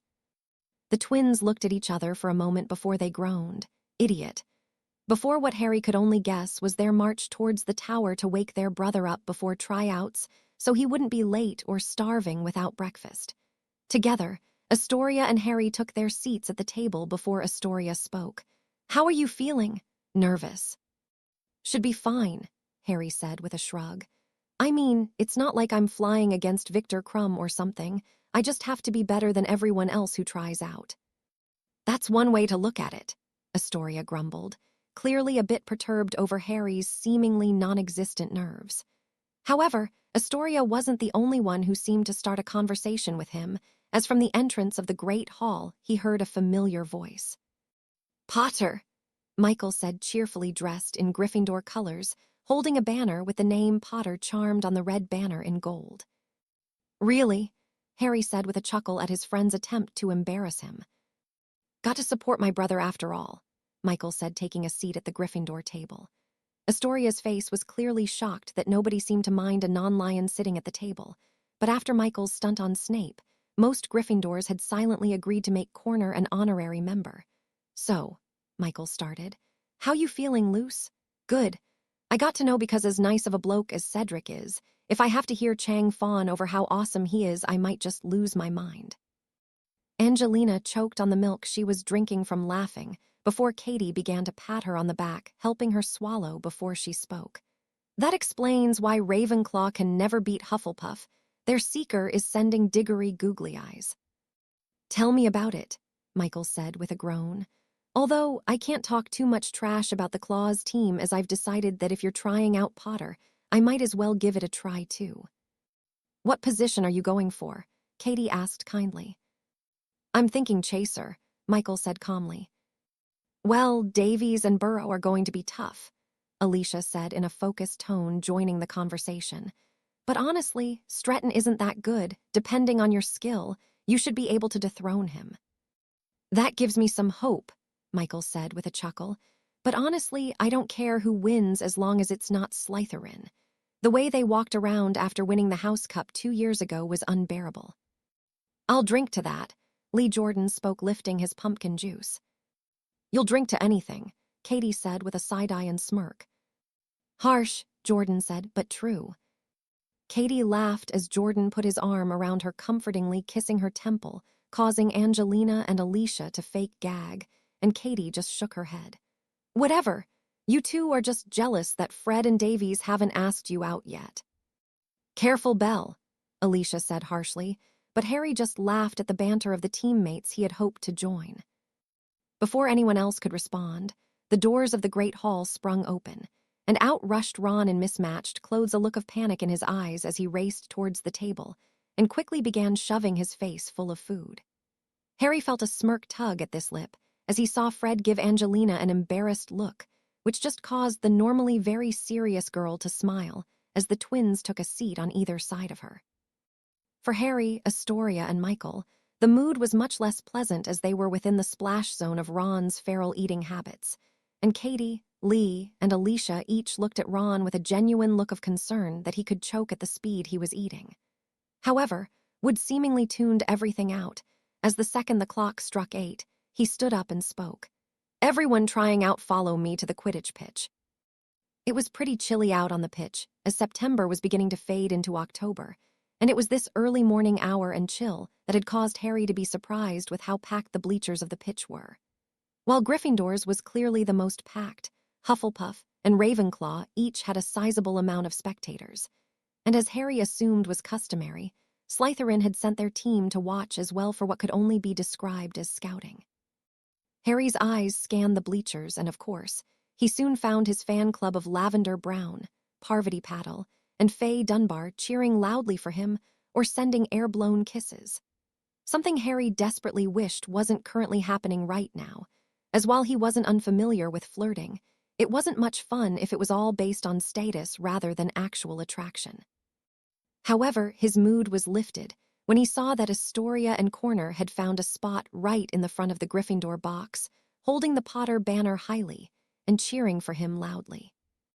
The Ravenclaw group was full of faces he mostly hadn't recognized, which, considering that group of claws he did recognize consisted of only Hermione and Michael, mostly made sense, though he promised himself he would make a better effort to get to know more claws. Brain power is always useful to have, and if 2 heads are better than 1, then surely 3 or more is better than 2. His eyes then moved towards Hufflepuff, where he saw 3 faces he recognized. First was Cedric. He was nice enough, prefect, model student, honestly a real stand-up guy, and with his large stature, good looks, and gray eyes that exuded warmth unlike Malfoy's, Harry could understand why the boy was so popular. The second was a girl with amber eyes and long auburn hair, the girl he had caught Michael staring at quite often, named Susan Bones. Harry knew he had to make friends with that girl, not just because she seemed nice enough, but because it would be so much easier to make fun of Michael, and more importantly, if she was related to Madame Bones, then a friendship with her would be a great move to laterally connect with the person that could gain Sirius his innocence once again. Also, in the Hufflepuff stand was Neville Longbottom. He had gotten quite sick after his dip in the Black Lake, and the grindalow venom had taken some time to clear his body, causing him to miss the first week and so of school. Harry waved up to the boy, and shyly, Neville gave Harry a thumbs up, which he nodded in appreciation for. The Longbottoms were a good family, and Neville honestly seemed like a nice guy. He'd definitely have to spend more time with Neville, and maybe he could ingratiate the lonely Hufflepuff into his group. Harry couldn't really put it into words, but when Harry had first grabbed Neville's wrist, he felt a dormant power in the Longbottom air that he felt maybe having some friends could bring out of him. Plus, Harry sucked at herbology, which he shared with Hufflepuff House, and from what he understood, Neville was a bit of a herbology savant. Finally, his eyes traced to the 7 members of Slytherin that had come to watch the tryouts. The first was a tall and muscular boy who Wood had said on a multitude of occasions was the captain of the dirtiest Quidditch team to ever play the game. His ghastly teeth made the image of Marcus Flint unmistakable. Beside Flint on each side were the 2 beaters, 2 hairy, large boys that resembled gorillas more than men, and but the size of Crabbe and Goyle to shame. Angelina had pointed the 2 out to him before, the strong-arm duo Peregrine Derrick and Lucian Bowl. The only 2 beaters to ever serve detention for admitting having purposely struck a player with a bludger. Behind Flint were the 2 other chasers of Slytherin, Graham Montague and Cassius Warrington, 2 muscle-bound boys with a propensity for causing pain and brains so small that Harry had once heard Alicia tell George that she was shocked that the 2 boys had managed to find the pitch without a map. Miles Bletchley, arguably the most honest member of the Slytherin team, stayed on as keeper, but that didn't really mean much in terms of the Snakes team, as Bletchley, like the rest of his team, had taken key players out of games using excessive blocking. And in the center of the group, the blonde Ponce of Slytherin, the only person to have bought their way onto a house team in years, Seeker Draco Malfoy. However, none of that mattered at the moment. It became rapidly clear to Harry that there was only one spot being currently sought after, the Seeker spot. To Harry's right, a boy named Rahul Tandle, a tall Indian-looking boy with short black hair and dim brown eyes. To his left, Ronald Weasley, a look of focus Harry had never seen from the boy in any of the classes they shared. Harry had played non-wizarding sports while in school, and as was taught to him, he leaned over to Rahul and outreached his hand, which Tandle took, shaking it. However, when Harry had reached out to Ron saying, "May the best flyer win," Ron simply shook off his handshake as with a growl he said, "Don't act like you're better than me, Potter. I'm going to win, just watch." "All right," Harry said, all empathy for the boy completely lost as he shrugged. "We'll see." Before the conversation could go on further, Oliver Wood stepped forward. "Right," he called, getting everyone's attention. "Seems we're only trying out for the Seeker spot. Should make this nice a quick. Tryouts are going to be simple." He reached into a trunk, pulling out the golden ball Harry recognized as a snitch. "This here's the golden snitch. It's fast and crafty. To be the Seeker of this team, you'll have to be more so. I'm going to set this off 10 times. The person who catches the snitch the most times wins. But you'll not only have to focus on catching the snitch, but I'll also be releasing the 2 bludgers as well to mimic as best as possible a realistic Quidditch scenario. This is supposed to be a nice, clean game, so if I see any spells thrown, you're out. Now that the rules have been established, are there any questions?" The pitch was silent and Wood nodded. "All right, Flyers, mount your brooms." As quickly as he could, Harry hopped on his firebolt, a look of determination on his face as he watched Ron and Rahul do the same. Wood lifted the snitch in his hand before he threw it up in the air. "Begin." Like a bolt of lightning, Harry sprung into action, the speed of his broom compared to his Comet 140 momentarily throwing him off as he had never ascended so quickly. However, while his firebolt did give him an initial jump, Rahul was tailing him, and Ron wasn't far behind. The scouring of the field began as the 3 bolted apart in search of the snitch. Rahul went low, checking beneath the stands for the golden ball, while Ron flew up high, hopping to catch a bird's eye's view of the pitch. But the cloudy skies had stopped Harry from copying Ron's tactic, as without a doubt his vision would be muddled soon. Instead, Harry flew circles around the center of the pitch, waiting to spot the golden ball. For a moment, nothing moved, but then, like the spark from a firecracker, a hint of gold swooshed past him. As if he was a moth to a flame, Harry entered hot pursuit, and seeing that Harry was on the trail, Ron and Rahul sped quickly behind them. The snitch dipped, and without hesitation, Harry barreled after it. Harry rushed the earth as if gravity had been doubled. His vision became tunneled from the acceleration, and all he could see was the ground racing towards him and the snitch in his path. Ron and Rahul had pulled off the dive, but Harry steeled himself. Harry felt alive on a broom. There wasn't a care in the world while he was flying, and more importantly, Harry felt invincible on his firebolt. Harry heard the crowd gasp as he was now mere inches from the ground, but his focus was entirely on the snitch. On a dime, the snitch shot upward, but refusing to quit, with barely any room to complete the maneuver, Harry rolled. His back feeling the long blades of grass before, like a rocket, he shot up towards the snitch, leaving the crowd momentarily speechless before with an extended reach. Harry had caught the first snitch. The silence lasted a little longer until Harry lifted his fist in the air triumphantly, and every single house outside of Slytherin cheered and applauded Harry's first capture. "Not bad, Potter," Wood called. "Now bring it down. Tryouts aren't over yet." A fire of confidence burned in Harry's stomach. The look of shock on both Ron and Rahul's face spoke volumes. Harry refused to lose. Sweat was beating down Harry's brow as they readied for the final set. Harry had won 7 of the 10, and while the competition was technically over as there was nothing either Ron or Rahul could do to beat him, he wanted to play it out. It had been too long since he had felt this alive up in the air, and while some of the bleachers had cleared after finding out Harry would be the Seeker this year, Harry couldn't help but smile at the fact that Astoria and Michael had stayed, as well as Neville, and now there were 2 arrivals that had appeared amid Attempt 5, Professor McGonagall and Lupin. Harry gave his uncle a wave, which he returned with a proud smile before Wood threw the snitch up in the air once more. Quickly both he and Rahul rushed the snitch, while Ron had thrown his broom to the ground in frustration before walking off. However, Harry couldn't pay the redhead any mind as Harry saw Rahul bolting after a golden flicker, and Harry raced after him.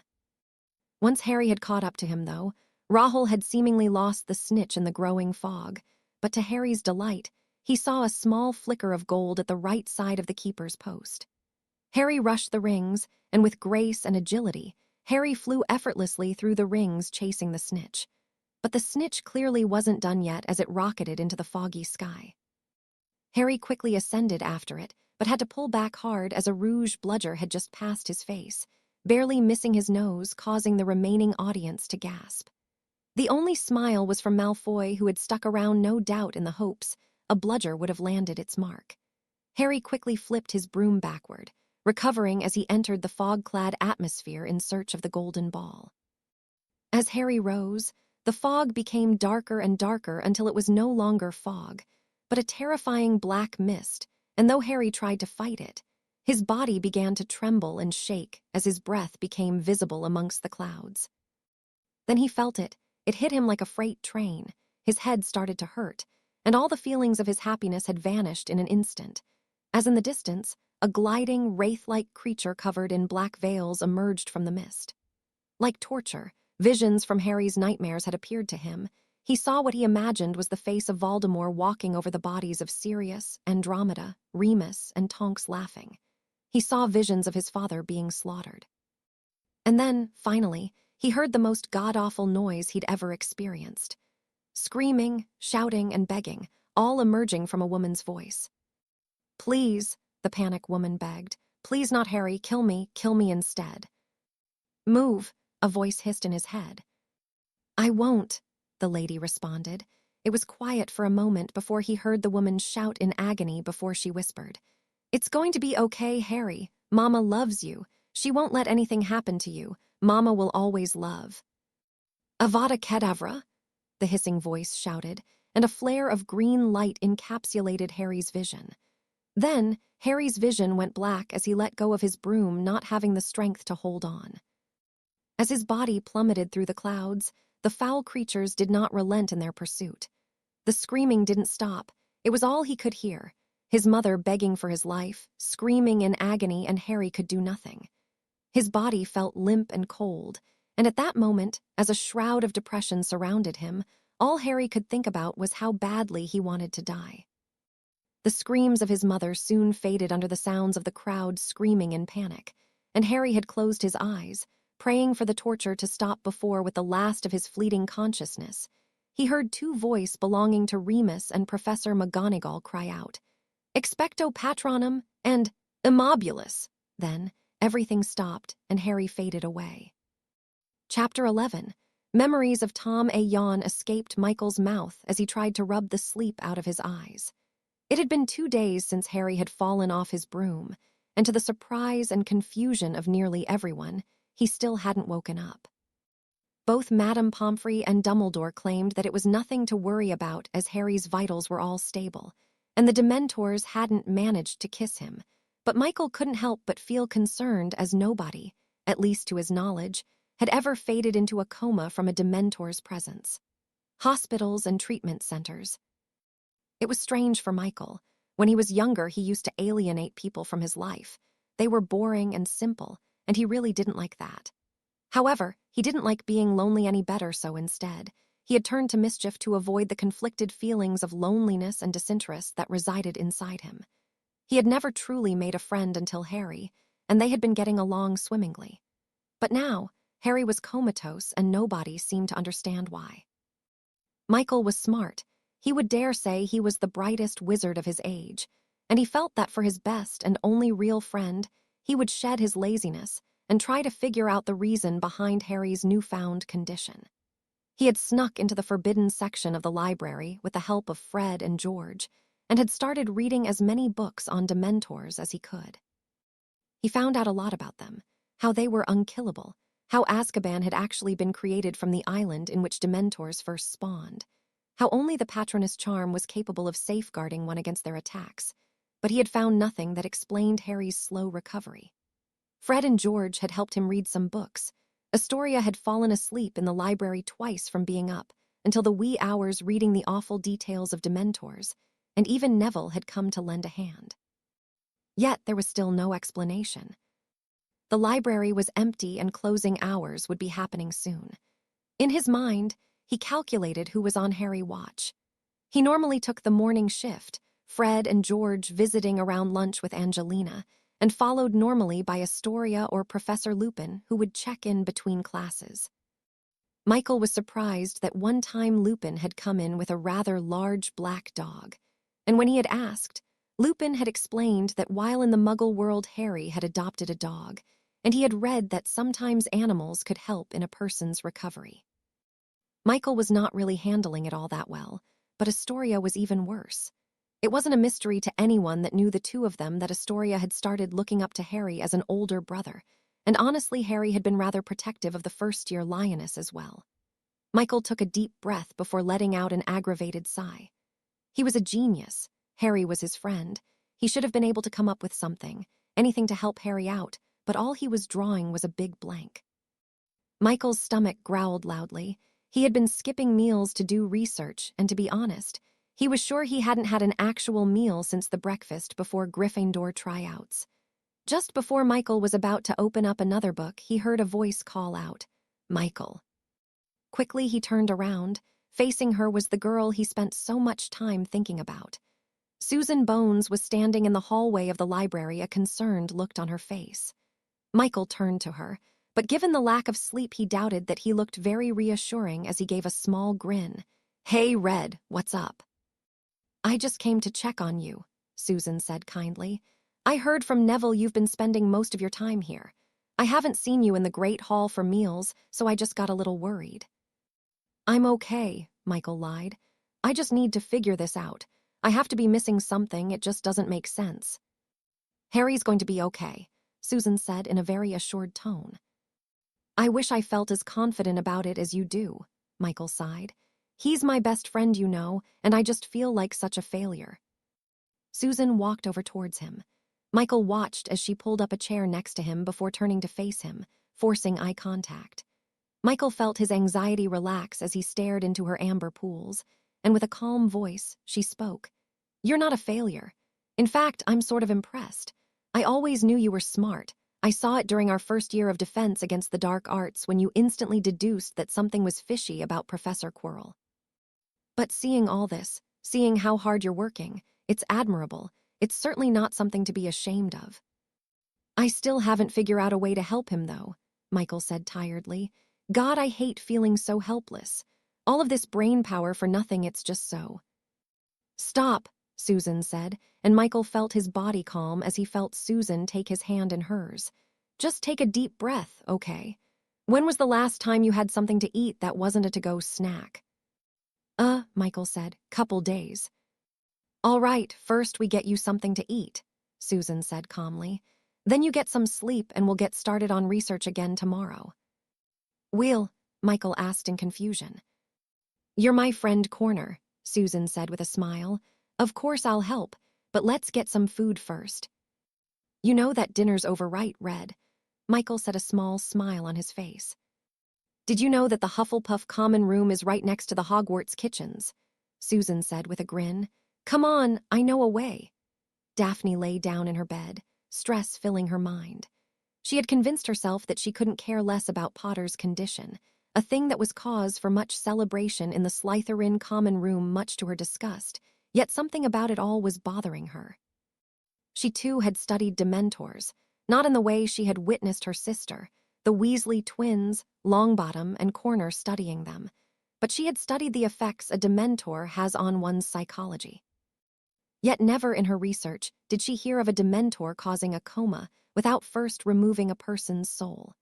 Fudge had appeared at his earliest convenience to muddle on about how what happened to Harry being a strange anomaly, and how he would ensure the Ministry would be there for Potter when he awoke.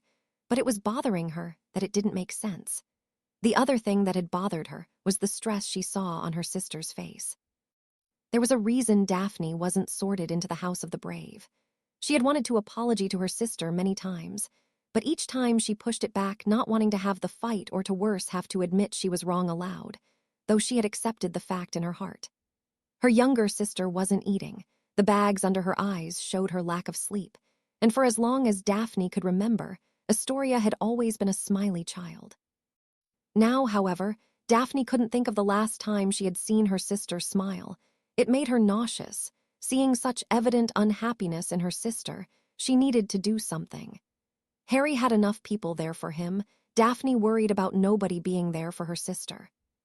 Finally, building up the resolve, she threw herself out of bed and began to brush the knots out of her hair. Where are you going? Tracy called out from her own bunk. Hospital wing, Daphne responded curtly. To go see Potter, Tracy said with a smirk.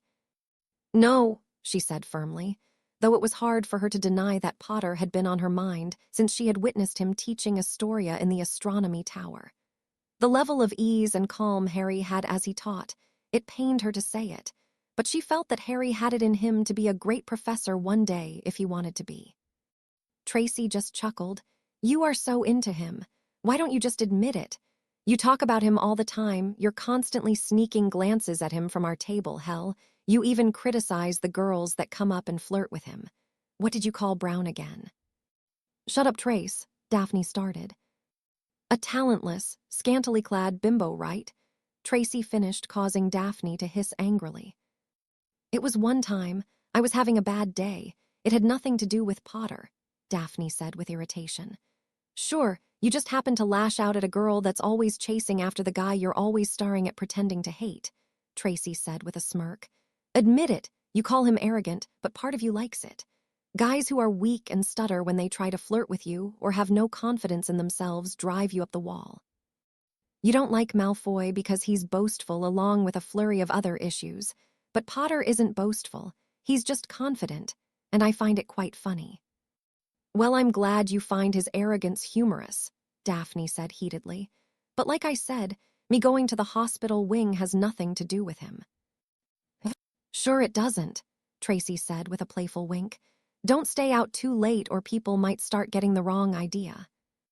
Tracy, Daphne said with a sigh, he's in a coma.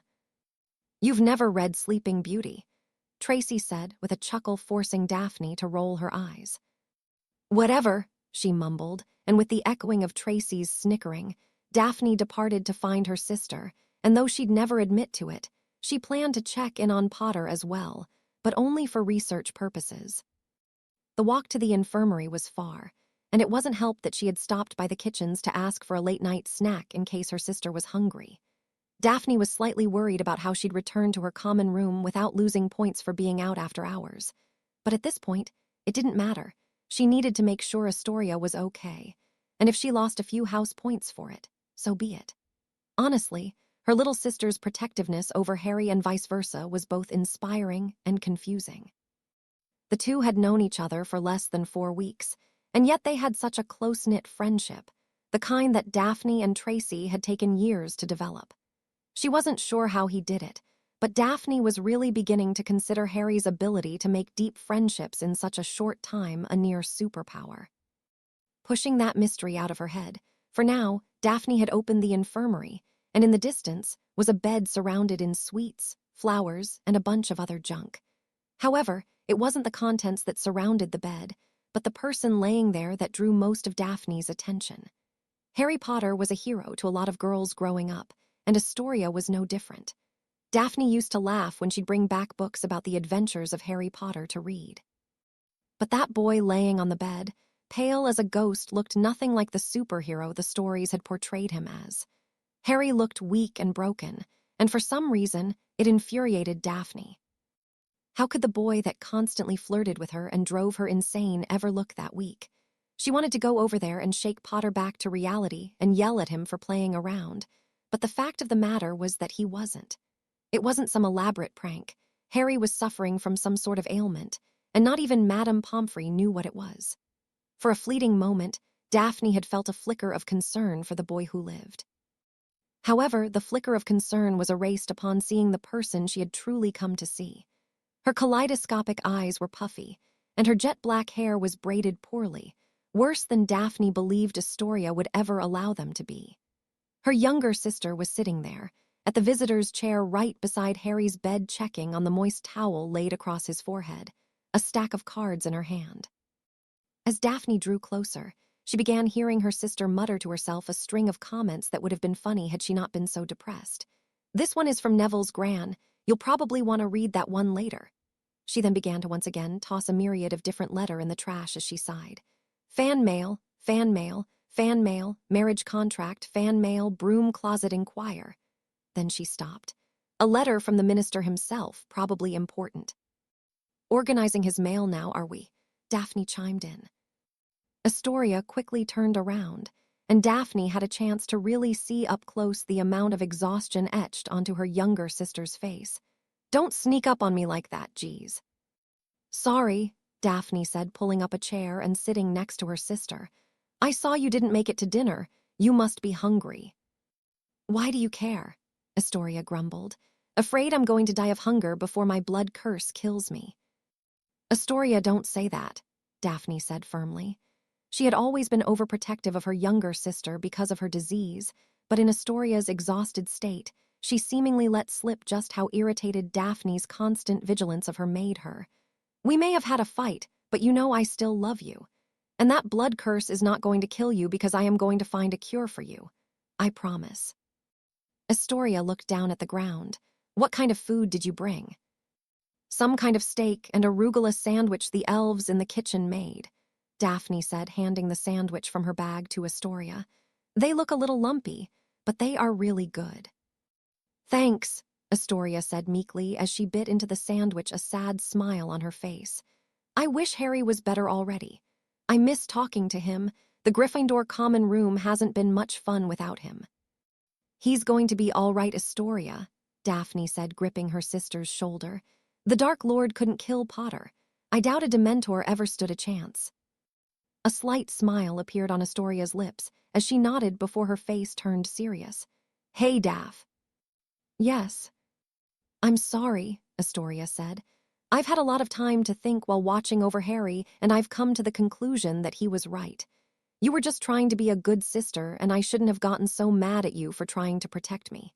I get it," Daphne said, wrapping her arm around her sister, letting Astoria's tired head rest on her shoulder. "You don't want to live your life in fear of the curse. You want to have fun and try to live as normally as possible. I shouldn't try to regulate who you can and can't be friends with. Considering I'm the Ice Queen of Hogwarts, it's not like I have a lot of good advice regarding friendships anyway. I actually talked to Potter about it before our fight, Daphne continued. He told me that you were too stubborn to listen to reason and would do as you saw fit because you're very headstrong. He told me that you were a big girl who could take care of herself, but if you needed him, he promised he wouldn't let anything happen to you. Daphne paused as Astoria's kaleidoscopic eyes peered into hers. I couldn't trust him. I didn't really know who he was. I still don't know who he is really outside of the arrogant flirt he shows himself to me as.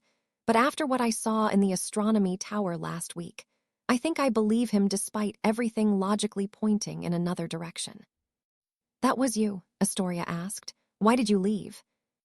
I came to help console you after that transfiguration class, Daphne started, but it seemed as if Harry had beaten me to the tower and was not only making you laugh, but managed to get you to perform the spell.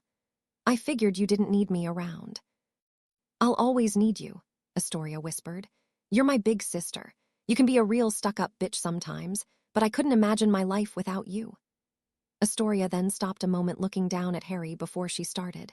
I think I like hanging out with him so much because it's like hanging out with someone who understands me, who understands what it's like to be different without ever having a choice, even if he doesn't know about my blood curse. He's just, I don't know, I'm not really good with words, it's just inspiring, Daphne suggested. Astoria nodded meekly before she smiled back up at her. I mean, with you, we used to read stories and theorize about what magic could do. We played games of pretend politics and deviously plotted on how we would destroy the Malfoys. I even remember when I got hurt, and I let you experiment with your knowledge of Muggle first aid kits. A smile appeared on her face as Daphne remembered when Astoria had scrapped her arm, and she put Neosporin and a Band-Aid on it, interested in how quickly Muggle medicine worked. Or when Daphne had once joked about how unfortunate it would be if the Malfoys just happened to get involved in a Ponzi scheme that left them broke. But her reminiscing was ended when her sister continued. It's kind of the same thing with Harry. Except less politically and educationally informative and more like life advice. I mean, he's the boy who lived. I don't even know half the things he's gone through in his life, but seeing the way he never gives up, it just means a lot to me. He's brave and fair, and he believes in me, Daphne. Every time I struggled with anything, he never lets me give up. He stopped the Gryffindors from bullying me because you were a snake, Astoria said, tears now swelling in her eyes. And I just want him to wake up, so I can tell him that I got an O on my Avaforce spell that he helped me work on. I just want him to be okay, so things can go back to normal. He's like my big brother, Daph, and I felt like I wanted to fall apart because I thought I lost both of you.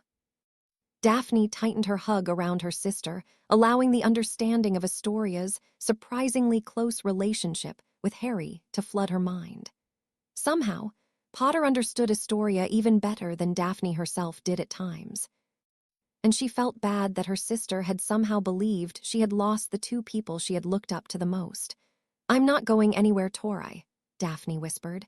You're my little sister until the end. I'll try to be less controlling of your life, but you can't ask me to stop worrying. It's in my blood to worry about you. Daphne felt her ribs crush slightly as Astoria returned the tight hug, tears staining her cheeks before she broke apart. It was silent for a moment as both Daphne and her sister watched solemnly over Potter. That was until Astoria turned to face her, handing her a chocolate bar from the nearby desk. Daphne eyed her sister strangely before Astoria finally spoke. I have to use the restroom. In case Harry wakes up, Professor Lupin says to feed him the chocolate bar. He says it helps with post-Dementor attacks. I know it's unlikely, but still, just in case. Daphne nodded, taking the chocolate bar into her hands, and watched as Astoria left the infirmary towards one of the open restrooms, leaving her alone with Potter. She looked down at the ground and nearly shrieked as she saw a rather large black dog resting on the ground next to Harry, and thought they had just repaired their relationship. Daphne had wanted to punch Astoria for not warning her that a creature that big was there. However, seeing that the dog was sound asleep, Daphne returned to staring at Potter. The Harry she knew was tall, well-built, annoyingly handsome, but the one she saw before her was the antithesis of the boy that she had been in a broom closet with just weeks prior. Slowly, As if due to her practiced medical instinct, she placed the back of her hand atop Harry's forehead before changing the cloth, and she herself shivered at how cold the boy felt. However, Daphne had nearly jumped once more in shock, as for the first time in days, Harry spoke. It was gruff and mumbled, and it sounded more like sleep-talking than anything else, but it was more than just tired. Harry sounded afraid as he whispered, "Tom, Tom, Tom." Harry was lost. Lost could hardly even cut it anymore. He felt as if he was gone. The only thing that stopped him from believing he was dead was that he hadn't seen his mother or father yet. Well, he had, but not in the way it had seemed. At first, Harry remembered falling. He remembered the screams of his mother, the coldness of his skin, the roaring pain in his head, and then suddenly everything went numb. Harry didn't feel like he was falling any longer, but he certainly wasn't on his feet either. Currently, he was floating. He felt as if he was watching a movie, like he was an outside spectator to the reality he was seeing. But the movie that was being played was a horror as Harry trailed behind a snake-like man in dark black robes. His eyes glowed a crimson red, his fingernails were long and uncut, and in his path, a place Harry had recognized well, Godric's Hollow. Sirius and Remus had taken Harry to his childhood home once a year. It was the only time in which they returned, and even then, only briefly. Their respects had to be paid to his mother and father, and Harry enjoyed the momentary closeness. But this walk was different. It was colder now, and the ruins of the house were non-existent. Instead, a perfectly built cottage was barged into by the cloaked man. He heard screaming, and he saw a man that looked much like Harry call out, "Lily, get Harry and run." Pettigrew turned. Harry watched as a beautiful red-headed woman ran up the stairs before he watched his near-perfect doppelganger avoid curse after curse, stumbling for a wand he did not have before hearing the torturous words, "Avada Kedavra." And with a thud, the man that could only have been James Potter fell to the ground. Harry cried out in agony as he witnessed his father's death. Imagining it had been one thing, but Harry felt as if he was living it. He watched as his father fought desperately to stop the cloaked man from climbing up the stairs where his mother had fled. And he watched as his father sacrificed himself in an attempt to buy his wife and infant son time. He watched as, without regard for the dead, the cloaked man stepped on his father's body like it was a welcome mat, and Harry wanted to strangle the man, but he couldn't move. All he could do was watch. He closed his eyes, not wanting to see what happened next, but the screams of his mother begging the cloaked man for mercy, for his life, only to be greeted by the same blinding green light. Worse than he could ever dream, he had watched the murder of his parents firsthand, and not only could he not understand how this was possible, but there was nothing he could do to stop it either. Harry was in hell as he watched the cloaked man lift his wand towards his infant self, and then, with a hissed, "Avada Kedavra," everything went white. Once again, Harry was floating, but this time it wasn't somewhere he recognized, and the cloaked reptilian man was no longer there. Instead, Harry found himself in a tiny room with 2 beds. From the window, Harry saw that the building was in the shape of a square, with high railings and fatting architecture. Regardless, the boy looked clean, with neatly combed jet-black hair, pale skin, and dark eyes. Like Harry, he was tall for his age, and as Harry turned to the bunk that was the boy's, it was clear that it wouldn't be much longer until he no longer fit in his cot. Suddenly, the door swung open, and standing at the doorway was another boy clutching a broken figurine, and a skinny and harassed-looking, with a sharp-featured face and thin gray hair. "Tom, Dennis here tells me you broke his toy. Is that true?" "No, Ms. Cole," Tom said sweetly. "I didn't mean to. I accidentally tripped and fell on top of it. I'm really sorry." "It's okay, Tom," Ms. Cole said before turning to the other boy. "See, it was an accident, Dennis. Nothing that can't be fixed." "It wasn't an accident," Dennis screamed. "He took my toy and broke it. He said it was because I didn't clean his room for him like he told me to. He did it on purpose." "Tom," Ms. Cole asked calmly, "is this true? Be honest. If I find out you lied to me, I won't be happy about it." The look of sorrow that seemingly appeared on Tom's face by magic had made Harry jump slightly. "It was an accident, really. I'm sorry, Dennis. If he wants, he can use one of my toys. I really didn't mean to." "See, Dennis," the older woman said with a smile. Tom said he was sorry. Now come on, I'll see what I can do to fix this toy. The boy named Dennis continued to glare angrily at Tom before Ms. Cole escorted the boy out of the room before closing the door. But as soon as the door shut closed, the scene changed again, and now Harry saw a most horrifying sight. The poor boy Dennis seemed paralyzed on his bed as Tom held a sharpened piece of broken glass to his throat. Harry had known instantly that there was something wrong about Tom, but he never would have expected this. "I told you not to tell, didn't I, Dennis?" The boy spoke softly, no malice in his voice. Tom," Dennis called out in fright, a puddle forming in his bed. "Quiet while I'm talking," Tom hissed. "I told you not to tell, didn't I? You broke the rules, and now I'm going to make you pay." "What are you going to do?" Dennis whispered, tears in his eyes. Harry watched as Tom reached over to a picture frame that rested on the boy's bedside table. Dennis looked at the picture with horror. "Please no, Tom, that's my mom. I don't have any other." But before Dennis could even finish his plea, Tom jammed the shard of glass into the picture frame, tearing it down the middle before ripping it to shreds. Dennis was now in tears, but the horror show wasn't over. Wordlessly and without a wand, the torn of fragments of the picture frame erupted in Tom's hand, now at the center of a roaring fire. A demented smile rested on Tom's face as he spoke. "Orphans don't need pictures of their family. Only failures die. Next time you rat on me, I'll make sure your punishment is much worse." Before Harry could even process what had just happened, Tom had dropped the shard of glass, allowing it to shatter all over the floor where the picture's frame now laid destroyed, before walking out the door, a twisted grin on his face as he lifted a finger to his mouth, shushing the boy who silently cried beneath his breath.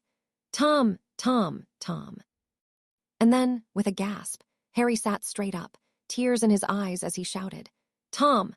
Chapter 12. The awakening sweat was beating down his brow, and Harry clutched his wrist tightly in a desperate attempt to control his quickening pulse. He didn't have a mirror, but Harry was certain the look on his face must have depicted sheer horror from the seemingly continuous loop of seeing his family being murdered before entering the world of memories that certainly weren't his. His eyes felt heavy, and his body was tight, as with a ragged breath he whispered into the nothingness, "Where am I?" "You're okay, Potter," a voice he recognized well called out. "You're in the infirmary. Took quite the fall from your broomstick. You've been out for 2 days." Harry turned to the blonde witch at his bedside. For a moment, he felt he must be dreaming. If he had been expecting to see a greengrass sister at his bed, it certainly wasn't the older one. But before Harry could even speak, Daphne lifted a bar of chocolate to his face as she spoke. "It helps with post-Dementor attack symptoms. Eat." Harry nodded gratefully, wanting to think of something cheeky to say, but not being able to come up with anything. Despite all the sweat on his body, Harry still felt as if he was freezing. A moments after he had taken the bar from Daphne, his trembling hands dropped it. "Shit," he muttered beneath his breath as he tried for the candy multiple times, his shaking hands fumbling it. Quickly, Daphne took the bar from his bed before unwrapping it and breaking off a piece before turning back to Harry. "Here," she said with an outreached arm. Harry looked at her in confusion before Daphne rolled her eyes and sighed. "You're trembling too much to eat right now, so I'm going to feed you. Open up, Potter, before I shove it down your throat." Harry grinned slightly, letting out a small chuckle before he opened his mouth enough for Daphne to slide the first chunk of the bar in his mouth. As Harry began to chew, a feeling of warmth began to fill his body, and as he swallowed the piece, Daphne had broken off another chunk and fed it to him. Finally, as Harry trembling started to subside, he turned to the blue-eyed witch as he spoke. "What happened to me?" "I'd like to know myself," Daphne said. "Story goes you were flying when Dementors attacked you, and you plummeted to the ground. Professor McGonagall stopped your fall, and Professor Lupin sent the Dementors away, but nobody could wake you up." Harry looked at the blonde-haired witch in confusion before he spoke. "My broom, is it okay?" "Your firebolt?" Daphne asked in a mixture of confusion and outrage. "You were attacked by Dementors, fell nearly 1,000 feet, and your first concern is if your broomstick is all right." "It was a gift," Harry said with sincerity he had never heard from the boy. Normally, Harry was very proud and seemingly unaffected by most things, but clearly, Harry was still in a haze as he continued. From people who are important to me. I just want to know if it's okay. It's fine, Daphne said calmly. I saw Astoria with it. I'm pretty sure she's keeping it safe in Gryffindor Tower. It was quiet for a moment, and Harry had momentarily lost himself staring at Daphne. He wasn't sure why she was here. He didn't exactly expect that she and he had that kind of relationship, but not wanting it to be over, Harry muttered the first thing he could think of, and feeling the dryness in his throat, he spoke hoarsely. I'm thirsty. He smiled thankfully as he watched Daphne located the water pitcher and filled a cup for him, handing it to Harry as he downed it quickly, clearly more parched than he had originally believed. Thank you. How long was I out? Harry said as he looked around the room. Judging by the number of gifts, it looks like I've been gone for years. Mostly flowers, though, Harry said, trying to force a smile. So points of originality on the chocolate princess. Daphne smirked at his feeble attempt at flirtatious banter. Sorry to destroy your fantasy, Potter. The candy is from Professor Lupin. He had instructed anyone who was watching you to give it to you once you woke up. As for your second question, Daphne continued, nearly 3 days now. I'm sure everyone will be relieved to see you up and about again. Your fangirls in particular were going crazy. Harry said, collapsing back in bed. Kill me. Then he heard the most beautiful sound he had ever experienced, Daphne's laugh. It sounded like music to him, a beautiful, soft, and simple symphony that Harry couldn't help but smile upon hearing. The girl seemingly never laughed, always being so serious all the time, but Harry was convinced he wanted to hear it more often. Slowly, though, curiosity overtook him, and in a tired motion, Harry turned to face the blonde. What's so funny? You, she responded curtly. Isn't every guy's dream to have a horde of women ready to pounce them and do whatever they say? How come you get so upset about it? Harry simply shrugged. Besides the fact that people, regardless of their gender, that can't think for themselves are irritating. Daphne nodded, signaling for him to continue. I guess it's mostly annoying because the boy they are all infatuated with doesn't exist. The boy who lived, that's what they are all obsessed over, like my family dying is something to be celebrated. They are all fawning over a person that doesn't exist. They think I'm some sort of storybook character instead of me. I'm not really the boy who lived, vanquisher of the Dark Lord, etc., etc. I'm just some normal guy who likes causing mischief with a lightning bolt on my forehead. I'm just Harry, but none of my fangirls, as you put it, seem to care much for just Harry. Don't get me wrong, it's fun never having to worry about getting a date to things, but I'm sort of into you, so it's not even a top priority, Harry said lightheartedly, trying to get Daphne's mind off the honest moment he had not been intending to share with the blonde Slytherin. He watched as Daphne's face softened for a moment. All right, what's just Harry's favorite color? Why? Harry asked, slightly confused. You said you were irritated that people don't show interest in who you actually are, Daphne responded casually. You and my sister are very close.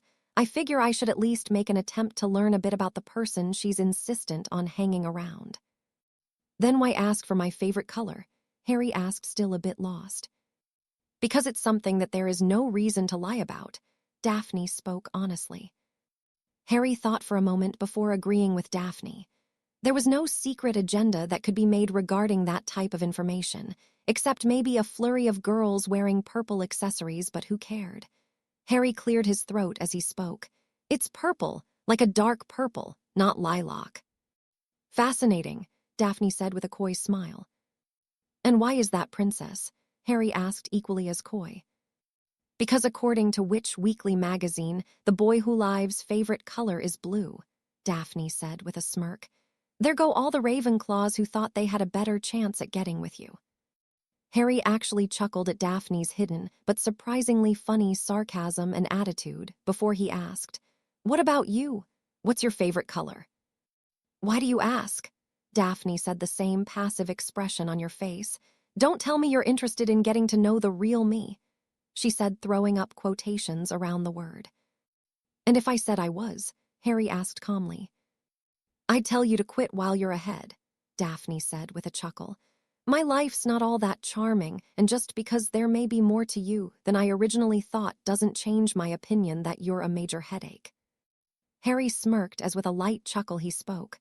"Cold princess, where's my injury pity?" "I fed you chocolate, didn't I?" Daphne said with a smirk of her own. "Fair enough, princess," Harry said with a smile. "There's still plenty of time for you to fall hopelessly in love with me." Daphne laughed slightly as she shook her head. "Not a chance, Potter." However, before Harry even had a chance to respond, the doors of the infirmary opened, and without even being able to properly ID the person, a blur of glossy black hair barreled towards him, leaping from the ground like an Olympic-long jumper and slammed into Harry with a tight hug. Harry was thankful he had the ob strength to prevent him from falling over as he heard light sobbing in his ear. "You're awake!" The girl Harry realized now was Astoria whispered. "You're finally awake." "I was so worried that you weren't ever going to wake up. Hogwarts isn't any fun without you." Harry rubbed the girl's back as he smiled. "Don't worry, Astoria, I'm fine. It's going to take a lot more than Casper the Friendly Ghost to take me out." He could feel a smile pressed against his cheek from Astoria as she spoke. "I got an O on my demonstration of Avaforce spell. Professor McGonagall was very impressed. I also managed not to burn my cauldron in potions last week." Harry smiled as he placed his hand softly on the top of her head. "That's awesome, short stack. I'm so proud of you." "Mr. Potter," another voice called out from the dark infirmary, one Harry didn't recognize. "It's good to see you are finally up." Professors Lupin and McGonagall were getting quite concerned. Harry turned to face the voice. There was a lady with a calm and caring face. She was an older woman, but her face remained unwrinkled and young. Only her curly gray hairs kept beneath a pristine white bonnet gave away her age. Her kind blue eyes examined Harry as her lightly tanned hands pulled on her red and white robes, adjusting them as she approached. "You certainly gave us all quite a fright, Mr. Potter." "Who are you?" Harry asked in confusion. "Madame Pomfrey, the matron of this hospital wing," she said with pride. "It is my job to take care of students that injure themselves at Hogwarts. Though I do appreciate the company, I would like it if you wouldn't place yourself in my care by a repeat performance, Mr. Potter." "Trust me," Harry groaned. "It wasn't fun for me either. Not exactly looking to repeat the experience." Madame Pomfrey grinned slightly before turning to the girls. "I'm sorry, girls, but visiting hours are over. It's time you two be off to your common rooms. You can visit him tomorrow if he hasn't been discharged." Harry watched as Astoria's hug around him tightened, but Daphne simply took her sister's hand and guided her off the bed. "Harry's going to be okay. Madame Pomfrey is the best Medi-Witch Hogwarts has ever seen." "Fine," Harry watched as Astoria pouted. "But if you're not a breakfast, I'm coming back first thing tomorrow." Harry smiled and nodded. "I'll do my best to be there." That seemed to be enough for Astoria as she began to walk towards the exit. Harry watched as Daphne gracefully moved across the room following her sister. Harry was in utter disbelief at how even her walk seemed to entrance him. Daphne had just made it to the front door of the infirmary before she turned around to face him one last time. "It's green. Emerald green. That's my favorite color." With that, Daphne left, and Harry stared at the door, a dumb grin on his face until he heard Madame Pomfrey speak with a humorous tone. "I'm assuming I should return all of these flowers and love letters back to sender." Harry just fell back into the infirmary bed as he chuckled before he closed his eyes, and after 2 days of nightmares, a tonic of dreamless sleep allowed him to rest with his last thought being of the blonde-haired witch with icy blue eyes. Sirius had been relieved when Harry had awoken. He had wanted to transform back and hug his godson, but the opportunity alone never came. Instead, Sirius had watched with a grin on his face as Harry and the blonde witch, who Harry clearly fancied, had a conversation that reminded him much of Lily and James. However, with Harry now resting instead of being in a coma, Sirius had exited the infirmary under the cover of darkness and ventured through the secret passageway until he had reunited with Lupin, the two of them now sitting in the headmaster's office. "Tom," Dumbledore had said, a cautionary look momentarily taking his face. "You're certain he was muttering the name, Tom?" "Yes," Sirius said. even clearer with my dog ears. I don't know why, but Harry was muttering the name Tom, and it certainly wasn't in a very pleasant tone. Who is Tom? Dumbledore rubbed his fingers to his temples before he lifted his wand, and in golden letters, the words Tom Marvolo Riddle had appeared in the air. What I am about to share with you is to be spread to no one. This information, while it may seem trivial, is very sensitive. Sirius and Remus both nodded. Dumbledore was certainly well known for keeping secrets, but Sirius was more concerned for his godson's health than anything else. A sinking pit began to form in his stomach, however, as Dumbledore began to shuffle the words around, creating a phrase that made Sirius snarl in anger. I am Lord Voldemort. Him, Sirius whispered angrily. How could Harry know his real name? I didn't even know he had a name. It does make sense, though, Remus said pensively. What kind of mother would name their child Voldemort? Still, I have to agree with Sirius. How would Harry possibly know that name? He wouldn't, Dumbledore muttered. Which means that Voldemort is getting stronger than I thought. I believe that Harry has stumbled across a mental link with Voldemort, which means that the Dark Lord is no longer an apparition. He's created a host body. Are you saying that Voldemort can read Harry's mind? Sirius said in horror. He'd know everything then. How are we supposed to train Harry to fight him if he'd know everything we're doing? Padfoot, Remus said softly, placing a hand on his shoulder. Getting panicked is going to help solve the situation. Remus then turned to Dumbledore. What about occlumency? Would it be possible to stop Harry's mind from being invaded then? Possibly, Dumbledore said, stroking his beard. But even then, I don't believe it was Voldemort reading Harry's mind. I believe it was the other way around. Why would the Dark Lord allow Harry into his mind? Sirius asked, trying to keep his cool. To garner sympathy, possibly, Dumbledore said, although I'd hazard to guess that he himself was unable to stop Harry's probe or unaware of it happening. After all, there is little known about mental links or why they are created.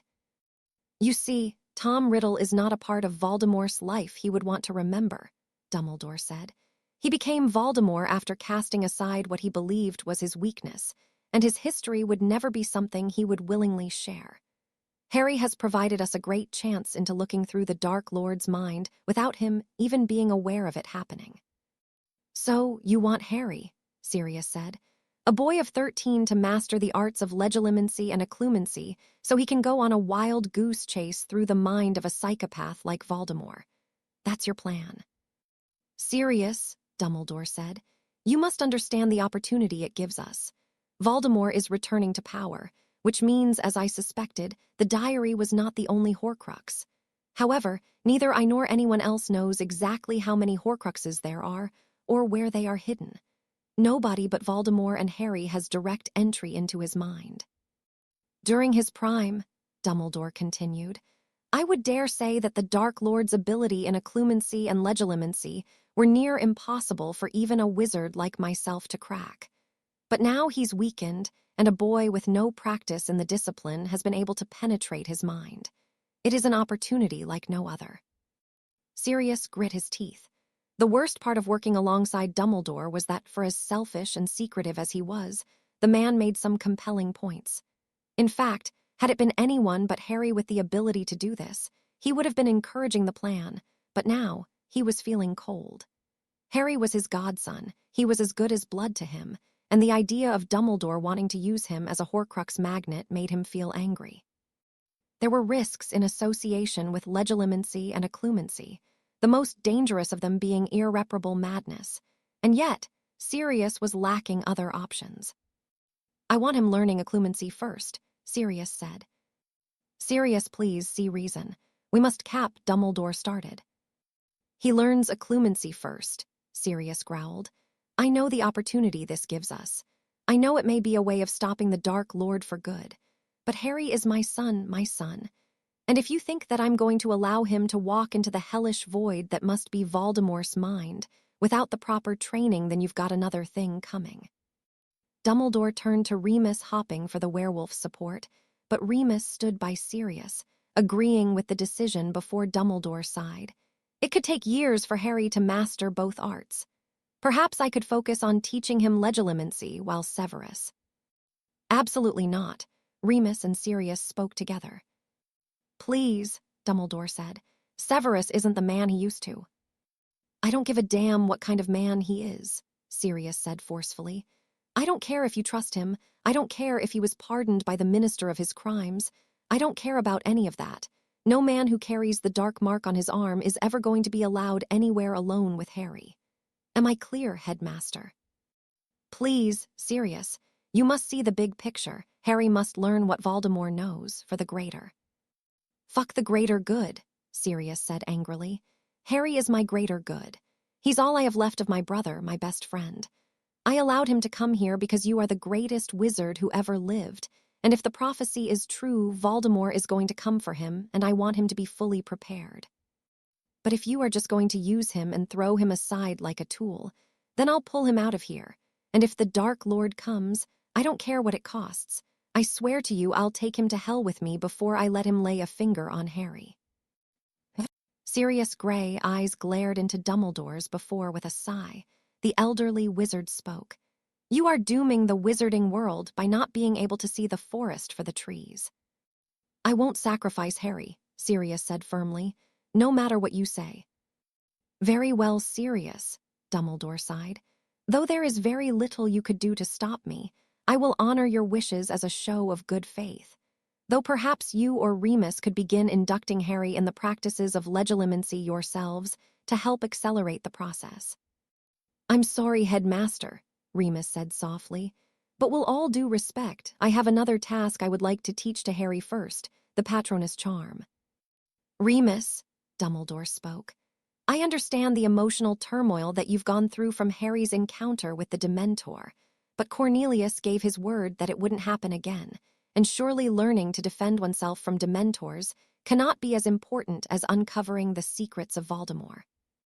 You're right, of course, Remus said through gritted teeth, but as Sirius has made clear, our priority is Harry's safety, and you and I both know not to trust Fudge as far as we can throw him.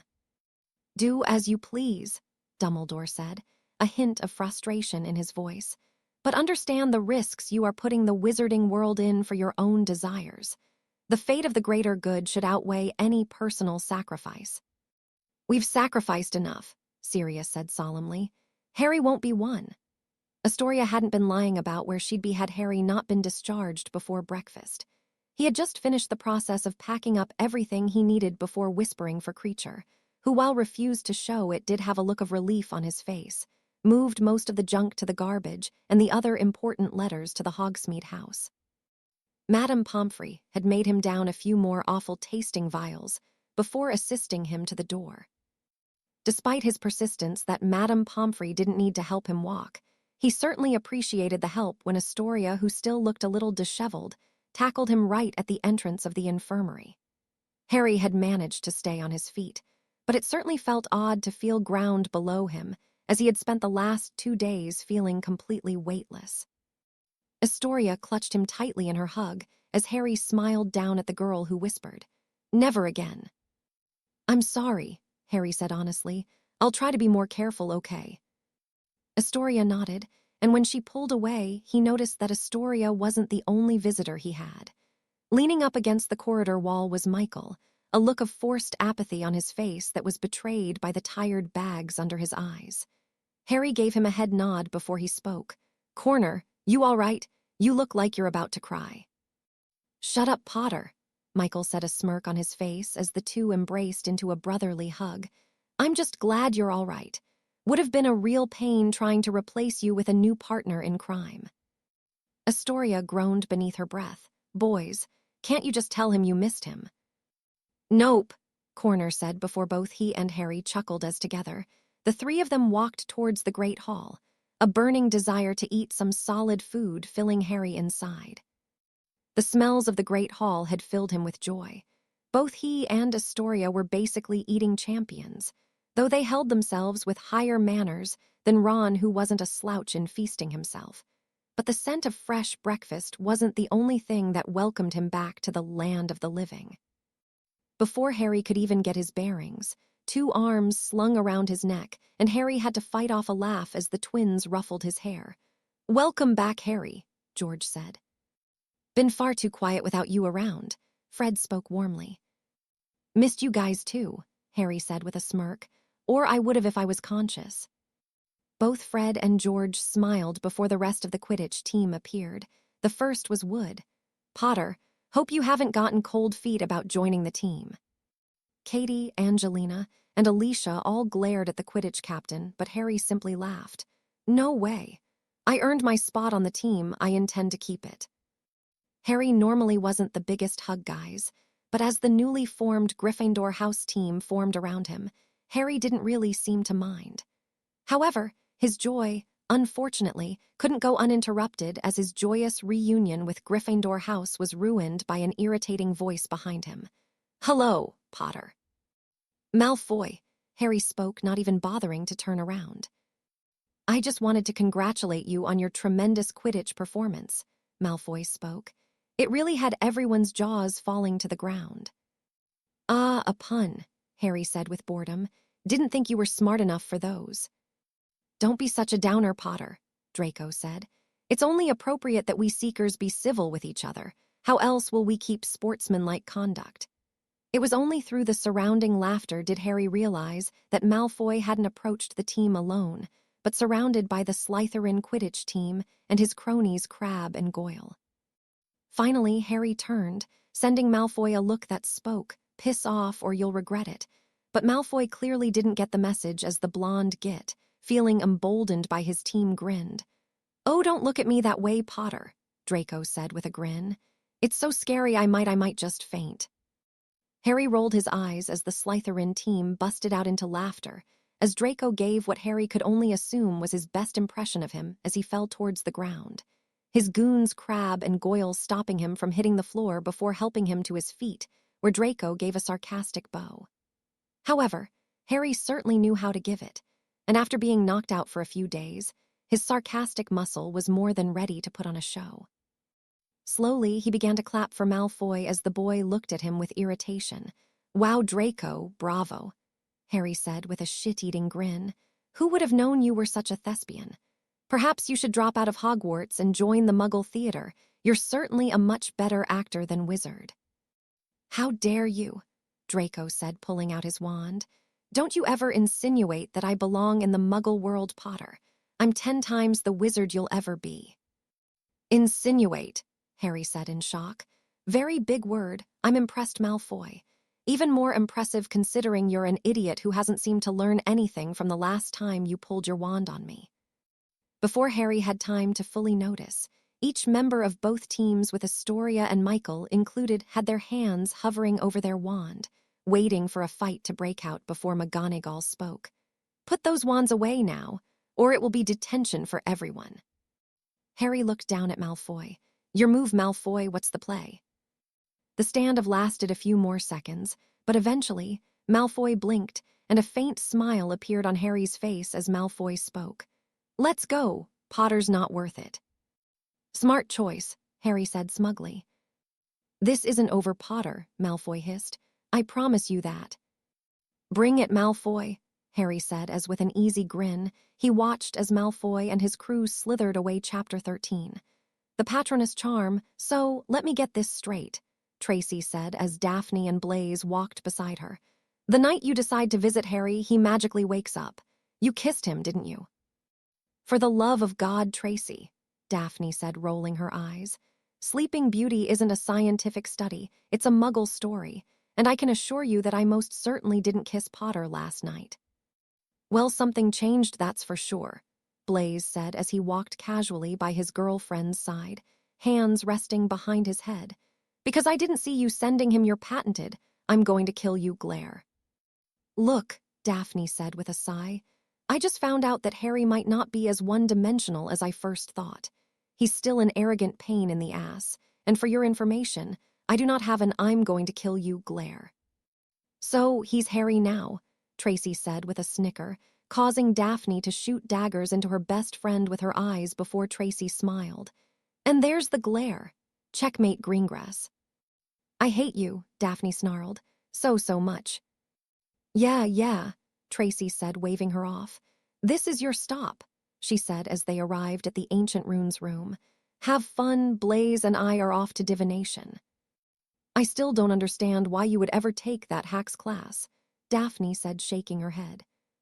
Easy-o, was all Blaze responded as he took his girlfriend's hand into his own and headed off towards the towers, leaving Daphne alone, a slight smile on her face, which she wiped clean before heading into the classroom. When she had entered, she was surprised that Harry was already in the seat next to hers. She didn't know if it was intentional or if he just didn't remember, but Daphne suspected he knew exactly what he was doing. Although he wasn't looking as jovial as he normally did, the runes textbook spread open below him as he rubbed his temples, yawning loudly. Didn't get enough beauty sleep, Potter, Daphne said as she took her normal seat. Not even close, though I did my best to look presentable for you, princess, Harry said, a tired yawn once again leaving his mouth. Ron drove me crazy all morning, and I haven't really had much time to study for runes. I was already a bit behind before I went out, and then Snape decided it would be fun to drown me in homework for his class. Harry then threw his head back and blew out an exhausted sigh. What a pain. That's what I say every time I see you, Daphne said cheekily, causing Harry to chuckle. Very funny, princess. So, I know why Professor Snape hates you. That stun of yours and corner was pretty heavily discussed in the Slytherin common room. But why does Ron have his knickers in a twist? Harry grinned. Trust me, the prank is just the tip of the iceberg when it comes to Snape. As for Ron, Git claims Loki ate his rat, but I gave him strict orders not to do so. Loki's your Kneasel, right? Daphne asked, and Harry quickly nodded in response. Well, if you've tamed it, it should never disobey your orders unless you've ordered it to do something that could put its own life at risk. I know, Harry groaned, but Ron was throwing a pissy fit over the rat he didn't even like, so I offered him 15 galleons to buy any pet he wanted over the next break. He took the money, and he's still complaining. Honestly, that guy's going to really start to piss me off. I'd say he's already started, Daphne said with a shrug before reaching into her book bag and pulling out her notebook, opening it before handing it to Harry.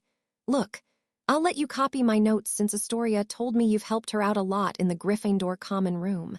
I'll just transfer them over and then we'll be even. You don't owe me anything. Astoria's my friend, of course I'd look out for her, Harry said, a quizzical look on his face. Just let me copy over the damn notes before the professor comes in and gets us in trouble, Daphne said, rolling her eyes as she tapped her wand to her notebook and muttered, Ex scribo. Before her wand glowed a dim white, and she hovered her wand above Harry's notebook. Rescribo. Daphne watched Harry's look of awe as the words that were once on her notebook were seamlessly transferred over to Harry's notebook in perfect condition. Harry's look of awe turned into an impressed grin as he spoke. Neat spell. Where'd you learn it? I made it myself, Daphne said with a shrug. Beautiful and talented, Harry said with a chuckle. It's almost unfair. Don't make me regret my moment of kindness, Potter, Daphne said, though the coldness in her tone had not been as strong as it once was.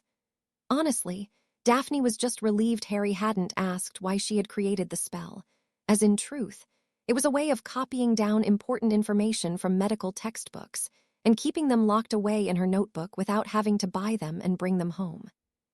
While it wasn't so much the action that she would hate explaining, she wasn't quite sure how she would answer the question of why she was copying the information in the first place. Astoria. Thankfully, the occasion never arose as soon. Professor Babbling had entered, and the lesson on creating basic wards had begun. But then the conversation shifted towards one that Daphne had found very interesting, magical exchange. Magic exchange runes, Professor Babbling started, is a very rare sort of rune despite their ease of creation.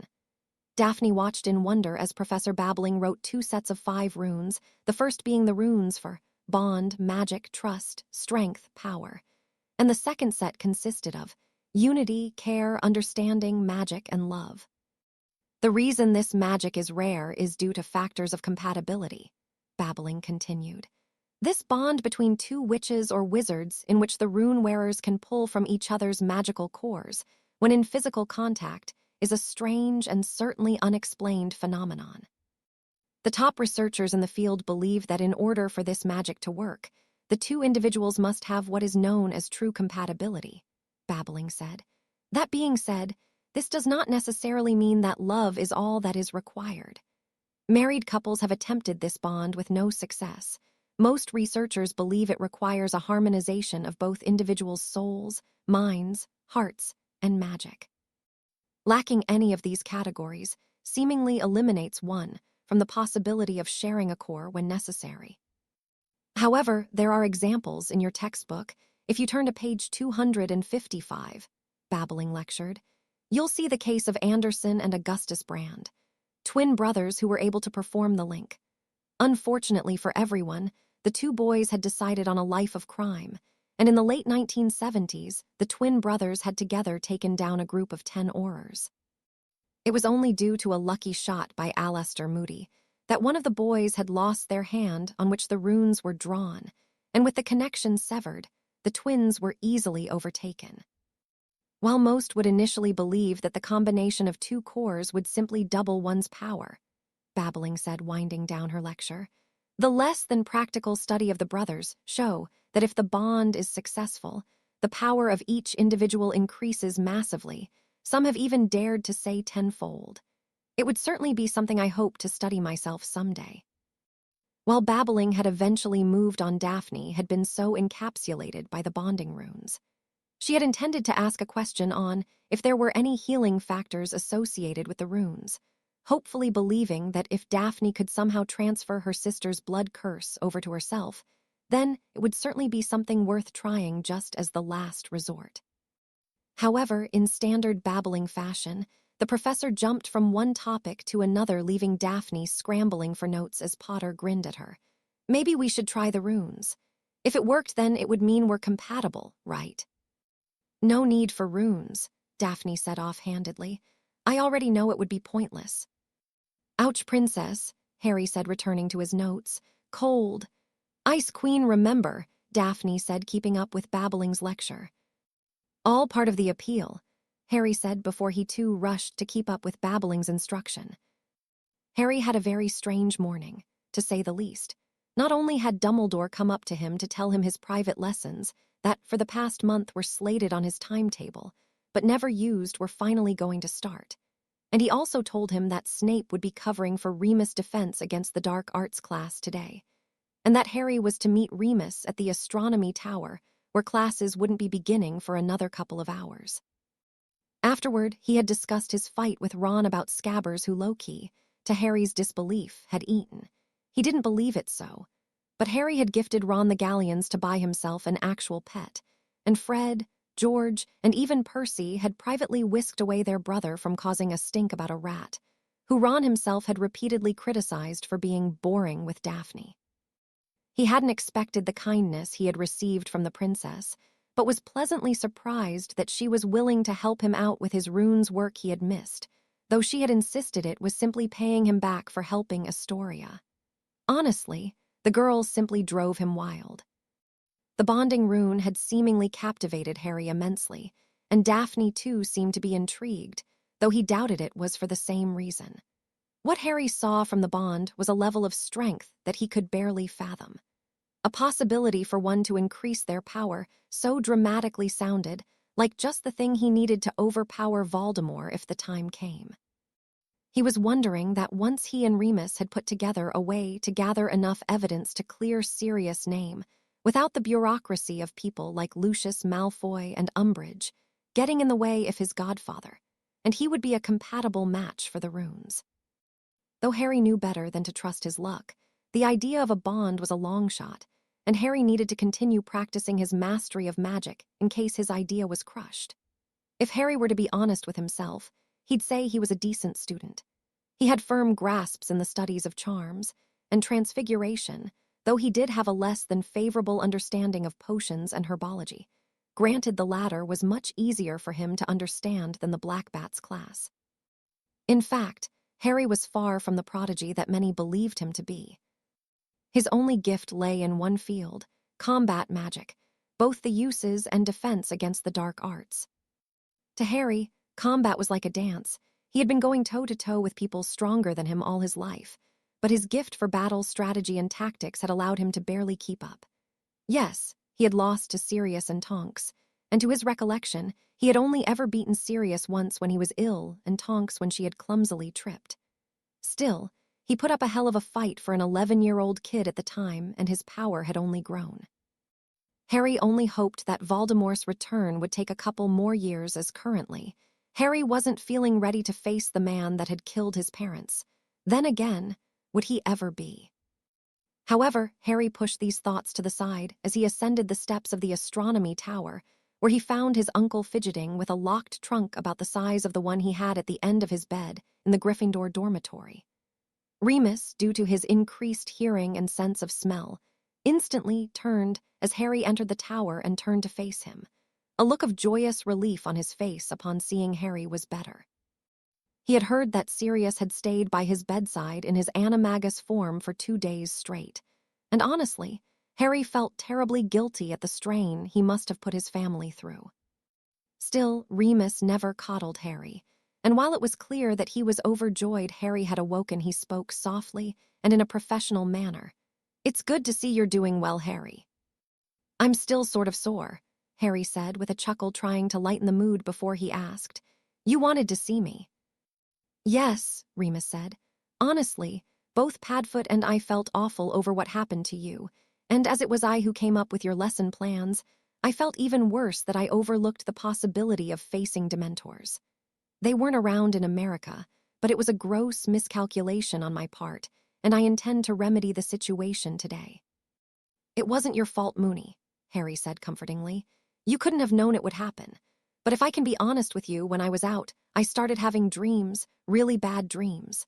I saw my mom and dad the night they—" But Harry couldn't finish the sentence as Remus walked towards him, placing a comforting hand on his shoulder, giving him the strength to continue.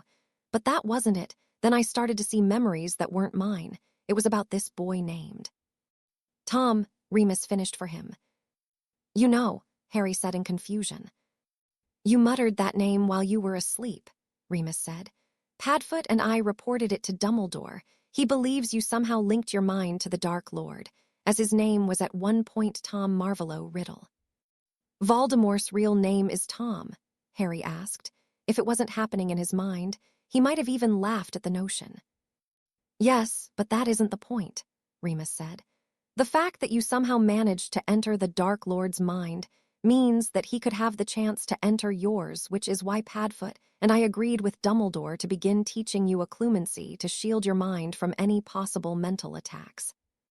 As much as serious, and I don't want it to be," Remus continued. "You know that you are at the focal point of this battle with the Dark Lord. Information, you know, like the prophecy, for instance, cannot be allowed to fall into He Who Must Not Be Named's hands. Which is why I implore you to take these lessons from Dumbledore seriously. He may be shady, but he is one of the best occlumens to ever live, and it's important you learn to shield your mind." "I'll try," Harry said, understanding the gravity of the situation, and a mixture of fear and excitement swelled under his skin. On one hand, he'd be learning mental magic, which was very cool, but on the other hand, he was only learning it because there was a chance that somehow Voldemort could enter his mind and learn everything he knew. It was about more than the prophecy. He wouldn't let his incompetence be the reason anyone else got hurt. He wouldn't allow it. He couldn't. Swallowing down all this concern, however, Harry spoke once again. "Is that what you called me in for?" "No, as I said," Remus began.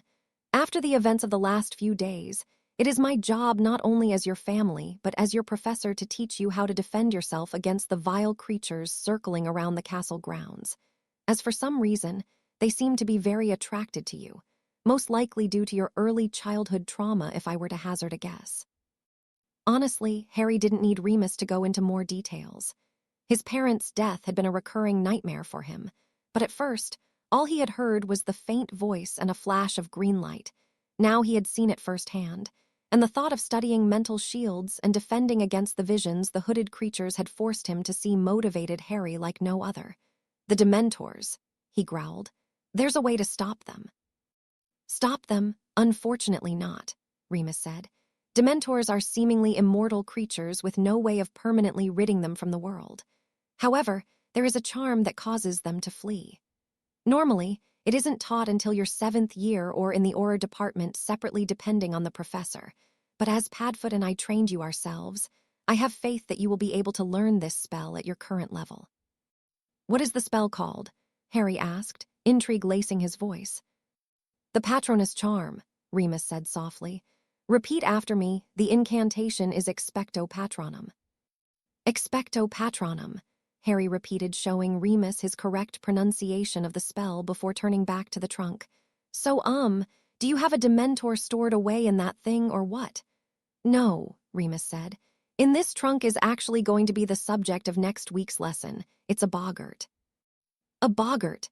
Harry asked, trying to recall the name from his previous studies. "Don't strain yourself," Remus said. "We didn't teach it to you as for the most part. They are quite rare and Padfoot, and I weren't too concerned about you running into one in all honesty. However, a boggart is one of the worst magical creatures around. They have the ability to transform into the form of what their target fears the most. In my case, it is a full moon, and in your case, I imagine it may be a Dementor." "What if it's not?" Harry asked. Remus gave him a small smile as he spoke. "We'll cross that bridge when it comes. For now, I want you to ready your wand. The Patronus Charm is a spell focused on creating a shield of tangible happiness for the Dementors to feed on, granting the user enough time to escape. Incredibly strong or practiced wizards can even create what is known as a corporal patronus, giving the shield the form of an animal." Harry watched as Remus uttered the incantation, and from his wand sprung a glimmering white wolf that ran around the classroom as if it was truly a beast on the prowl. Before, with another flick of Remus' wand, the wolf disappeared, leaving nothing but a small flash of light in its wake. Harry looked at his uncle in awe as he muttered, "Wicked. How do I do it?" "First, you must understand that this is an incredibly difficult spell," Remus started. "Even more so, I fear, for you than the standard person. The strain on one's magic is intense, and the focus it requires, even under the fearful circumstances this spell would be used in, is tremendous. Finally, the true reason the Patronus Charm is so difficult is the requirement of a truly happy, a pure memory. Something that fills you with joy to the point it can literally be excreted from you." "What do you think about?" Harry asked, getting nervous, wondering if there was anything at all that made him feel the way Remus had described. "I think about your father and Padfoot," Remus started. "The way they had accepted me and tried to become animagi so that I wouldn't be alone on full moons. I remember us laughing as we studied, and they attempted to complete their transformations. I remember our late-night prowls around the Forbidden Forest. I remember their friendship. That's what fills me with joy." Harry began racking his brain, thinking of the happy memories in his life. He was happy that while his life may have started off rough, he had plenty of great memories with Sirius and Tonks. He had memories laughing over Andromeda's fussiness, and he remembered the pride he would feel when Remus had seen his new spell work and congratulated him on a job well done. Finding a happy moment wasn't really Harry's concern. It was finding one that truly filled him with joy to the level that Remus was describing that worried him. Harry was pulled out of his thoughts, however, when Remus spoke. "For now, though, we must first see if my assumptions regarding your boggart are correct." He gestured for Harry to stand in an open space. "Prepare yourself, Harry. And remember, I am here." Harry nodded and watched as with a flick of Remus' wand the trunk unlocked, and out of it arose the smoky figure from his nightmare. The hooded black mist-like wraith that would have sent him plummeting to his death had it not been for his uncle and Professor McGonagall. Then, just like before, the screaming returned, his mother's screams begging the Dark Lord for mercy. He covered his ears before he dropped to his knees, shivering. Thankfully, the coldness in the air disappeared as Remus stepped in front of the boggart and sent it back into the trunk, locking it with his wand. Quickly, he saw that a chocolate bar was placed in front of him, and with a kind voice, Remus spoke. "Here, eat, it helps." Harry took the chocolate and bit into it, feeling much better before he rose to his feet, looking at his uncle with shame. "Why does it do that to me? Why do the Dementors affect me so harshly?" "Unfortunately, that wasn't a Dementor," Remus spoke. "That was a boggart. The real thing will be worse, much, much worse. But to answer your question, in my opinion, it is because you witnessed a horrifying trauma before you could even understand what was going on completely. Now, it's even worse with you experiencing it firsthand." Your fear isn't spiders or clowns or death. Your fear is fear itself, and conquering that can be challenging for anyone, especially with someone with as big as a burden you carry, Harry. Harry felt a warm hand on his shoulder as Remus ensured Harry knew he was by his side. With a slow voice, he asked, "What do you hear when they approach you?" Harry never liked crying. It was weak, and weakness had been all but drilled out of him. But while in the presence of the first person he ever met to care for him, he didn't care as much about looking weak and allowed the tears to flow. He calmed himself before he spoke. "I hear my mother. I hear her screaming, begging for Voldemort to spare me. Then I hear nothing at all, and honestly, I'm not sure which is worse." Harry felt Remus' grip around his shoulder tighten as he felt Remus smiling down at him sadly. "I miss them too, Harry. There's no shame in feeling what you are feeling. Sometimes you need to allow yourself to cry." Harry nodded, slowly calming himself down, and once he had felt steady enough, Remus removed his hand from Harry's shoulder before Harry turned towards the professor. He watched Remus nod and returned with one of his own before Remus spoke once more. "All right, Harry, I need you to close your eyes. As I said before, this charm requires the use of a memory, a happy memory. Search your mind, try to find something that fills your heart with joy." Harry closed his eyes as per instruction and worked hard, racking his brain for memories that filled him with happiness. Initially, his first instinct was during the first birthday party he remembered, where Sirius, Remus, Andromeda, Ted, and Tonks had gone all out decorating the room with streamers and balloons.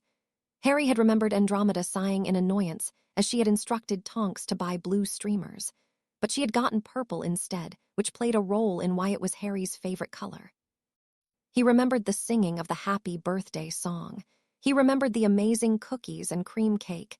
He remembered opening his presents, which contained a model dragon figurine Sirius had bought him that Andromeda had later forced him to return to the store for being too dangerous. He remembered everything, and with the slight opening of his eyes, he nodded his readiness. Remus nodded, and once again from the trunk emerged the creature that only nightmares should have been able to create. Harry gripped his acacia wand tightly as he roared, "Expecto Patronum!" However, the mist shield hadn't emerged. Feeling the darkness getting closer, he tried again. "Expecto Patron, expecto expe." But it was too late. Acting quickly, Remus stepped in front of him once again and banished the creature into the trunk. Harry was panting as his uncle leaned down, handing him another piece of chocolate before he spoke. "Whatever memory it was that you chose, I'm afraid it wasn't strong enough." "Damn it," Harry said, panting for air. "I don't know what else to do." "Harry, look at me," Remus said as Harry stared up at the man he considered family. "It's too early to give up. Think hard, Harry. There must be something, some powerful memory, something that you may have overlooked." Once again, Harry racked his mind. He wasn't sure if it was for 5 minutes or 30, but when he opened his eye, he had a new memory in mind. Harry turned back to face his professor before he nodded and glared at the trunk. He wouldn't fail this time. He wouldn't allow it. As Harry had been expecting, the ghastly beast emerged from the trunk, but this time with steeled resolve and memory in mind, he shouted, "Expecto Patronum." As if his wand had erupted to life, a thin veil of white mist emerged from his wand tip, and though the pull of his magic was noticeable, Harry didn't stop, taking a step forward as he pushed the Dementor/Boggart back. The Dementor made a strange screeching sound before eventually, it retreated into its trunk, no longer being able to stand the light. When Remus had sealed the trunk, Harry finally gave into his exhaustion, falling on his knees, sweating profusely but with a proud grin on his face. His uncle ran to him, expressing the same sentiment as he felt himself wrapped proudly in Remus' arms. "Well done, Harry, well done." Harry chuckled, unable to keep the joy he was feeling internal any longer before Remus asked, "If you don't mind me asking, what memory made it work?" "It was you," Harry said softly, "and Padfoot and Tonks and Andromeda and Ted. I remembered Christmas Day, the one where you and Padfoot gathered up all the photos of my parents and put them into the photo album. I remembered you and him telling me stories as we drank Andromeda's hot chocolate, and I remembered leaning against Tonks, who was hugging me, reminding me I still had a family. That was the memory I chose." A warm smile was on the professor's face before he nodded. "I do believe that is enough practice for today. We'll continue our lessons some other time. Unfortunately, classes are set to begin again soon, and you should try and grab some lunch before your next lesson." Harry nodded thankfully as he headed towards the door before he heard his uncle call to him once more. "And Harry, your parents would be proud. I know I am."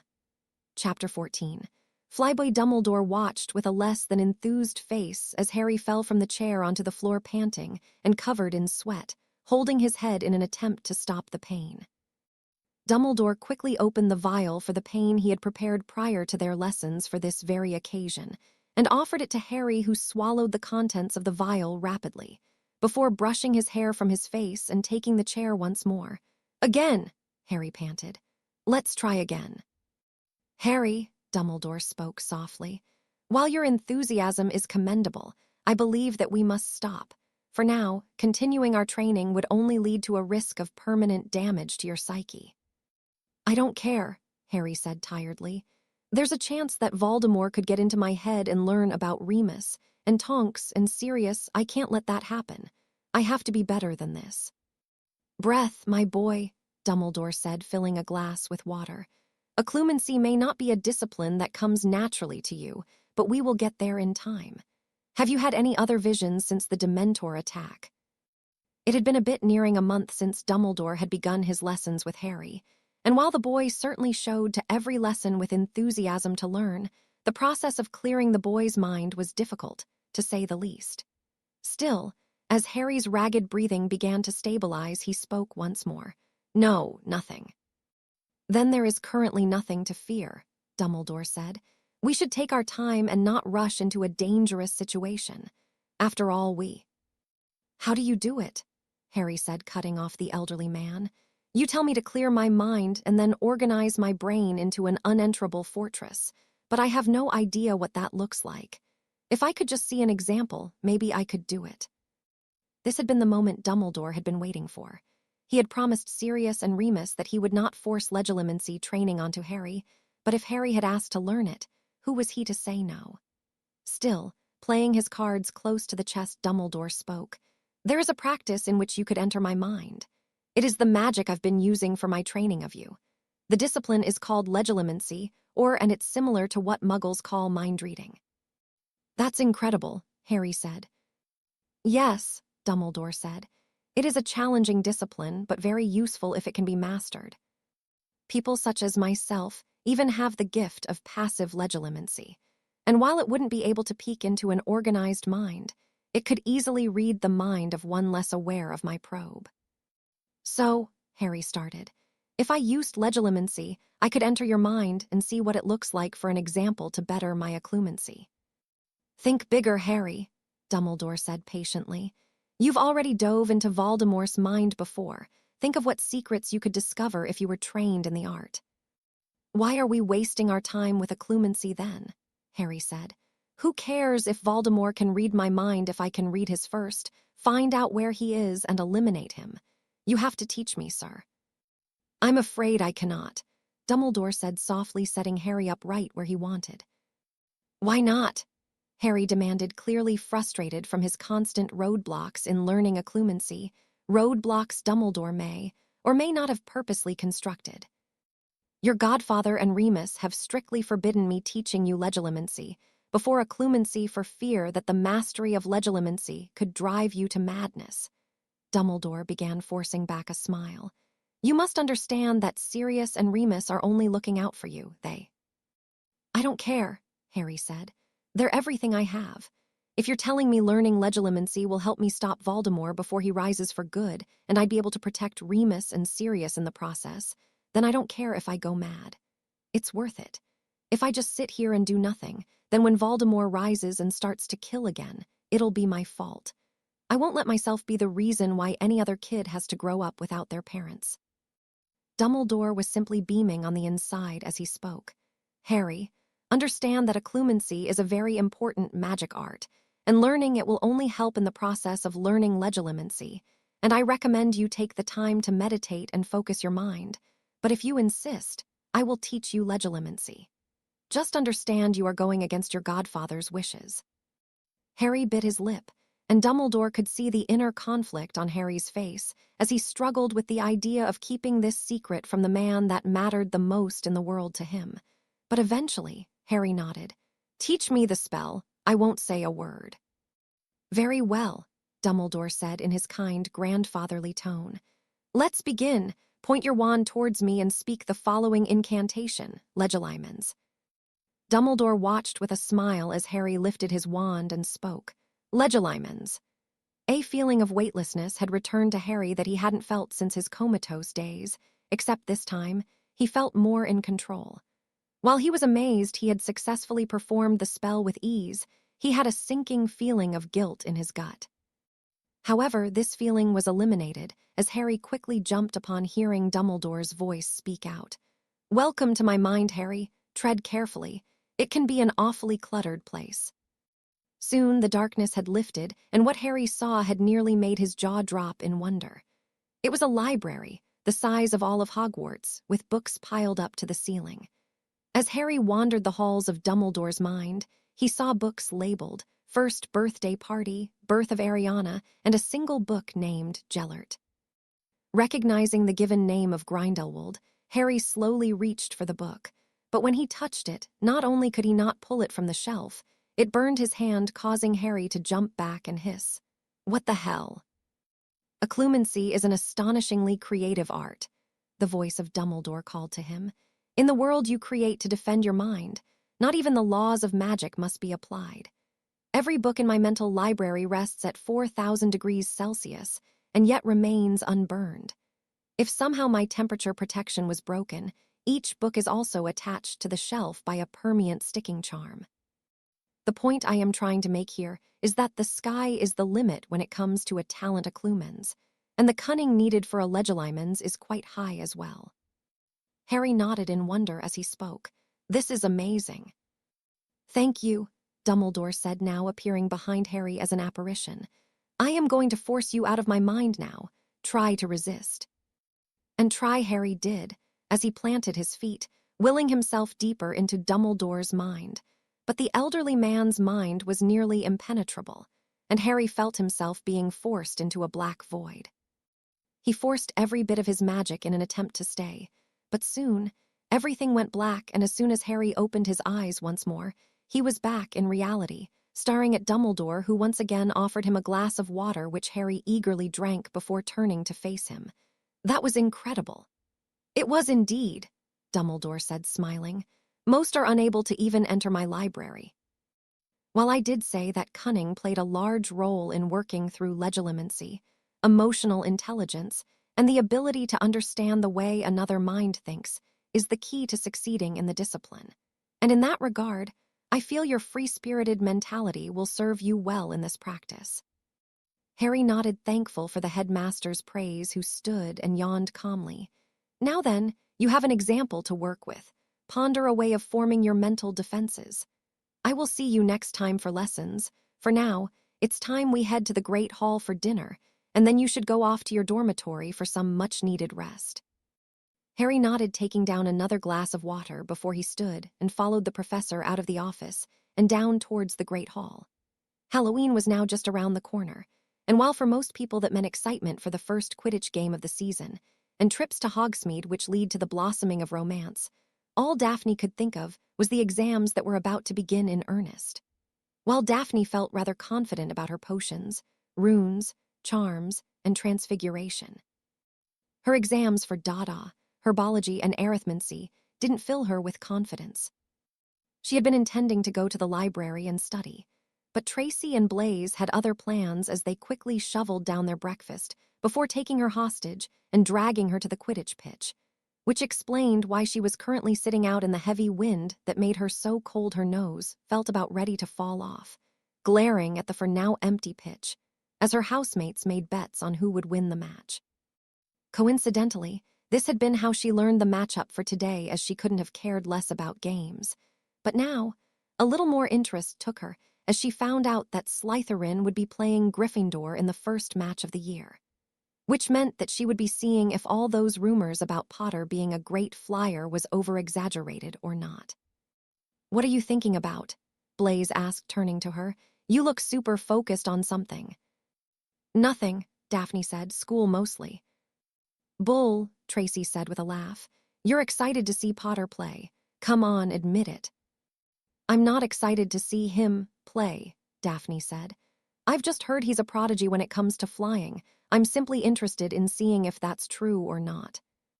Sure, Tracy said, smiling, before she turned to whisper to Blaze purposely loud enough for Daphne to hear.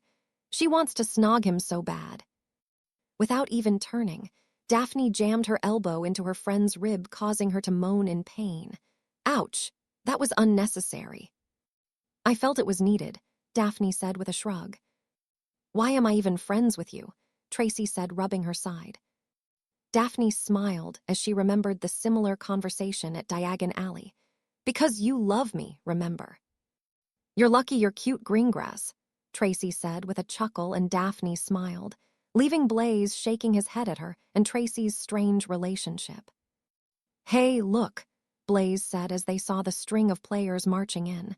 "Looks like it's set to begin."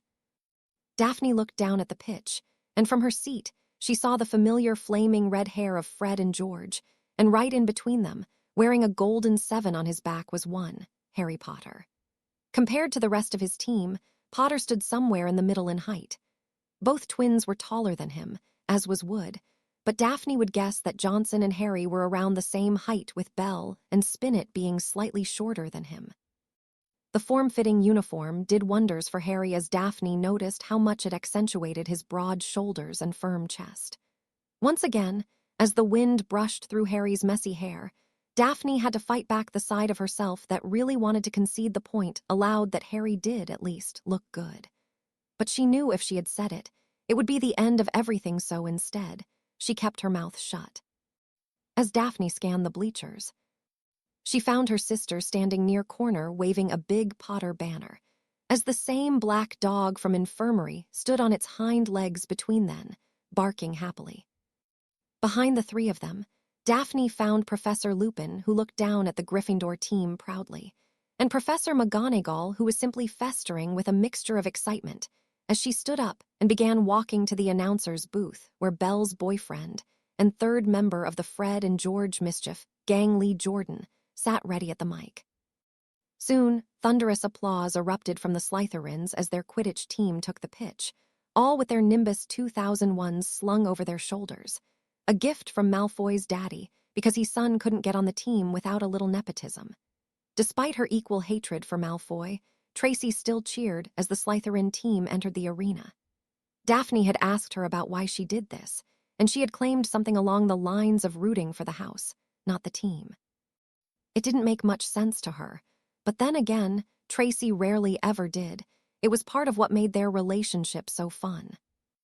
In the center of the pitch was a lady that Daphne hadn't seen much of since her first year in flying class. The older witch had spiky gray hair which was cut short and had piercing, yellow, hawk-like eyes that were currently being hidden behind goggles.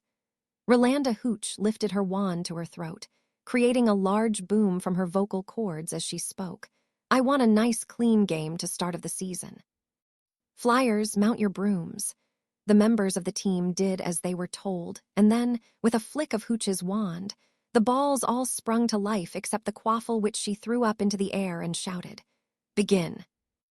And begin they did, as Daphne watched each member take off at lightning speeds into the air. She wanted to focus on the red ball and ignore the Gryffindor seeker entirely, but despite her resistance, her eyes seemed to always float towards Harry. It wasn't long, though, until the commentating began, as Katie Bell quickly took over control of the ball and began barreling towards the Slytherin hoops. The game had begun. The feeling of wind rushing by his face, and the adrenaline pumping through his heart as he began to circle the pitch in search of the snitch filled him with joy. Though he would have loved to stop and stare more, Harry had to move his eyes of Daphne. He had a game to win, and upon seeing the shaggy black dog that was his godfather in the stands cheering for him, losing was not an option.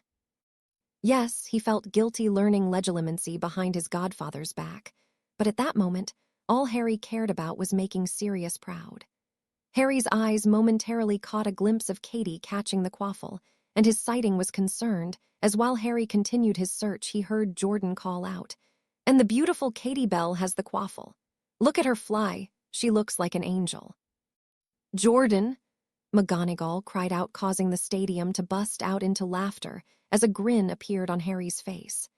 Harry dropped low, seeing the Malfoy was currently hovering high, and feeling confident in his ability to outspeed the blonde git, Harry decided to check a different area. Harry dove with haste before pulling up at the last minute, flying in between the undertow of the pitch trying to locate the snitch.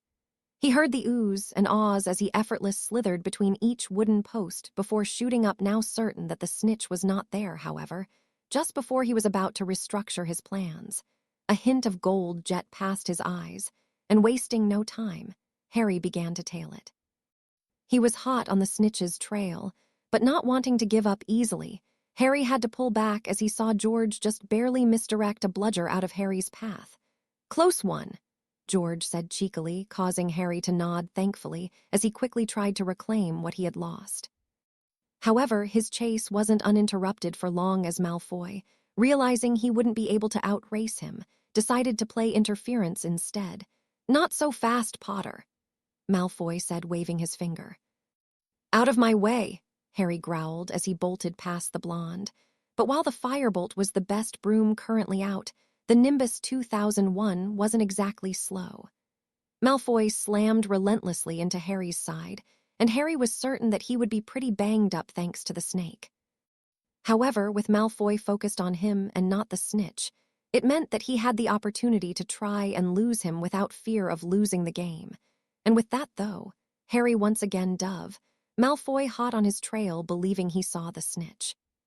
Once again, Harry decided to go for his low spiral, a trick that Tonks had taught him while he was younger.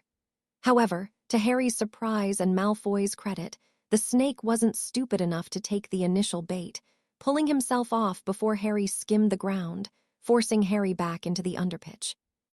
Not wanting to risk being wrong, however, Malfoy tailed him and a smile grew on his face, as Harry used his natural flying instinct to weave between pillars and bars, forcing Malfoy to throw caution to the wind as he tried to keep up. With pinpoint accuracy that the Nimbus 2001 couldn't mimic, Harry saw his opportunity had shot straight up once more. Then, a grin appeared on his face as he waited for the sound he knew would be coming, and then he heard it conk. Malfoy, too, had attempted to ascent, but not being as vigilant due to his high speed hadn't seen that from his current location, if he were to shoot up and chase Harry, his head would be painfully introduced to a wooden beam. And just as Harry had predicted, Malfoy now lay at the bottom of the pitch of his broom, a large bump on his head. Now all Harry had to do was catch the snitch. Malfoy being injured meant that another chaser had to cover the spot of Seeker, and Harry growled as he saw Flint now on his tail. But his lack of defense on Angelina had proved detrimental for Slytherin, as Jordan called out, and Angelina Johnson with a vicious kick into the goal. "Fred, are you seeing this?" Harry momentarily turned to the redhead, who was at the moment flying right beside Angelina as the two high-fived before breaking off, a happy smile on their faces. However, Harry vowed never to allow his judgment to lapse again, as it was only thanks to George's nick of time swatting away of the bludger barreling right towards his face that he was still on his broom. "All right there, Harry," George snickered. "Never better," Harry said as, kicking his broom into full speed, he jetted away from his pursuer. The snitch once again flew by him, and Harry cursed as he saw the snitch was currently gunning right for Flint. Not wanting to allow that, Harry once again charged the snitch, now locked in a game of chicken with the much bigger chaser. Harry's heart was beating, but people were relying on him. He wouldn't fail. Just before the two now seekers collided, the snitch ducked down, and with a quick spin to avoid contact, Harry plunged after it. The whole crowd gasped, as unlike before, Harry did not pull up and make a new maneuver. His focus was solely on the snitch. Soon, only mere inches from the ground, the snitch leveled and began to fly so low. Its fast-moving wings were trimming the long grass of the pitch, and in a move that made everyone awe, Harry jumped off his broom, landing perfectly on it as if he was riding a skateboard about to put it all on the line.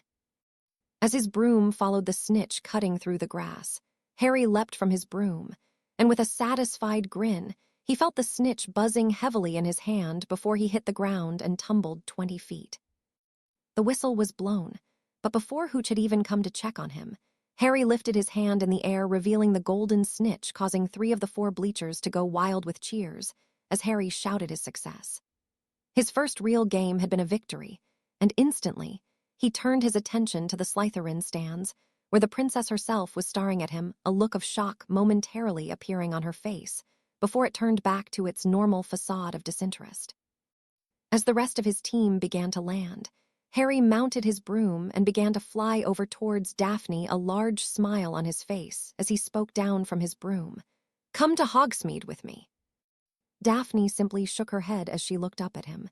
"Is this your master plan? Keep asking me out until I eventually say yes."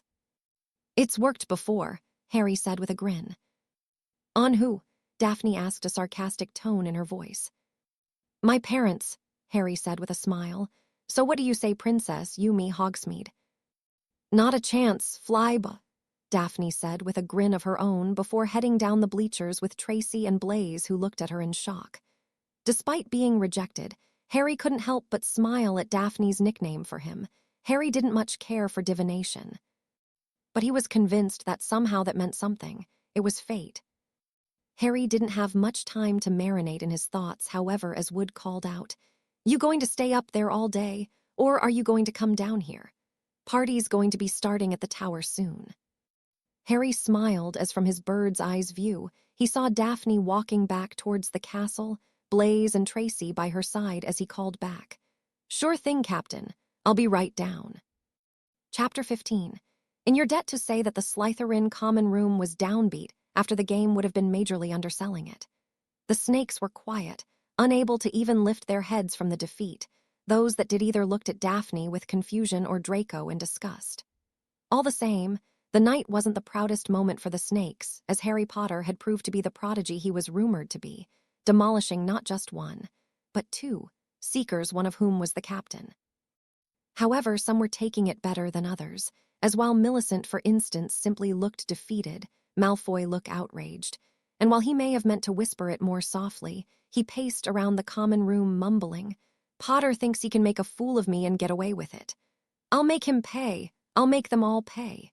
When my father hears about this, he'll what?" Daphne muttered under her breath. "Buy you all firebolts. Surely it was the broom's fault," she finished sarcastically.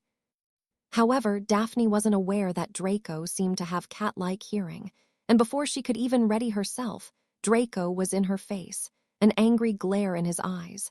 "What did you say, Greengrass?" "Nothing," Daphne responded coldly.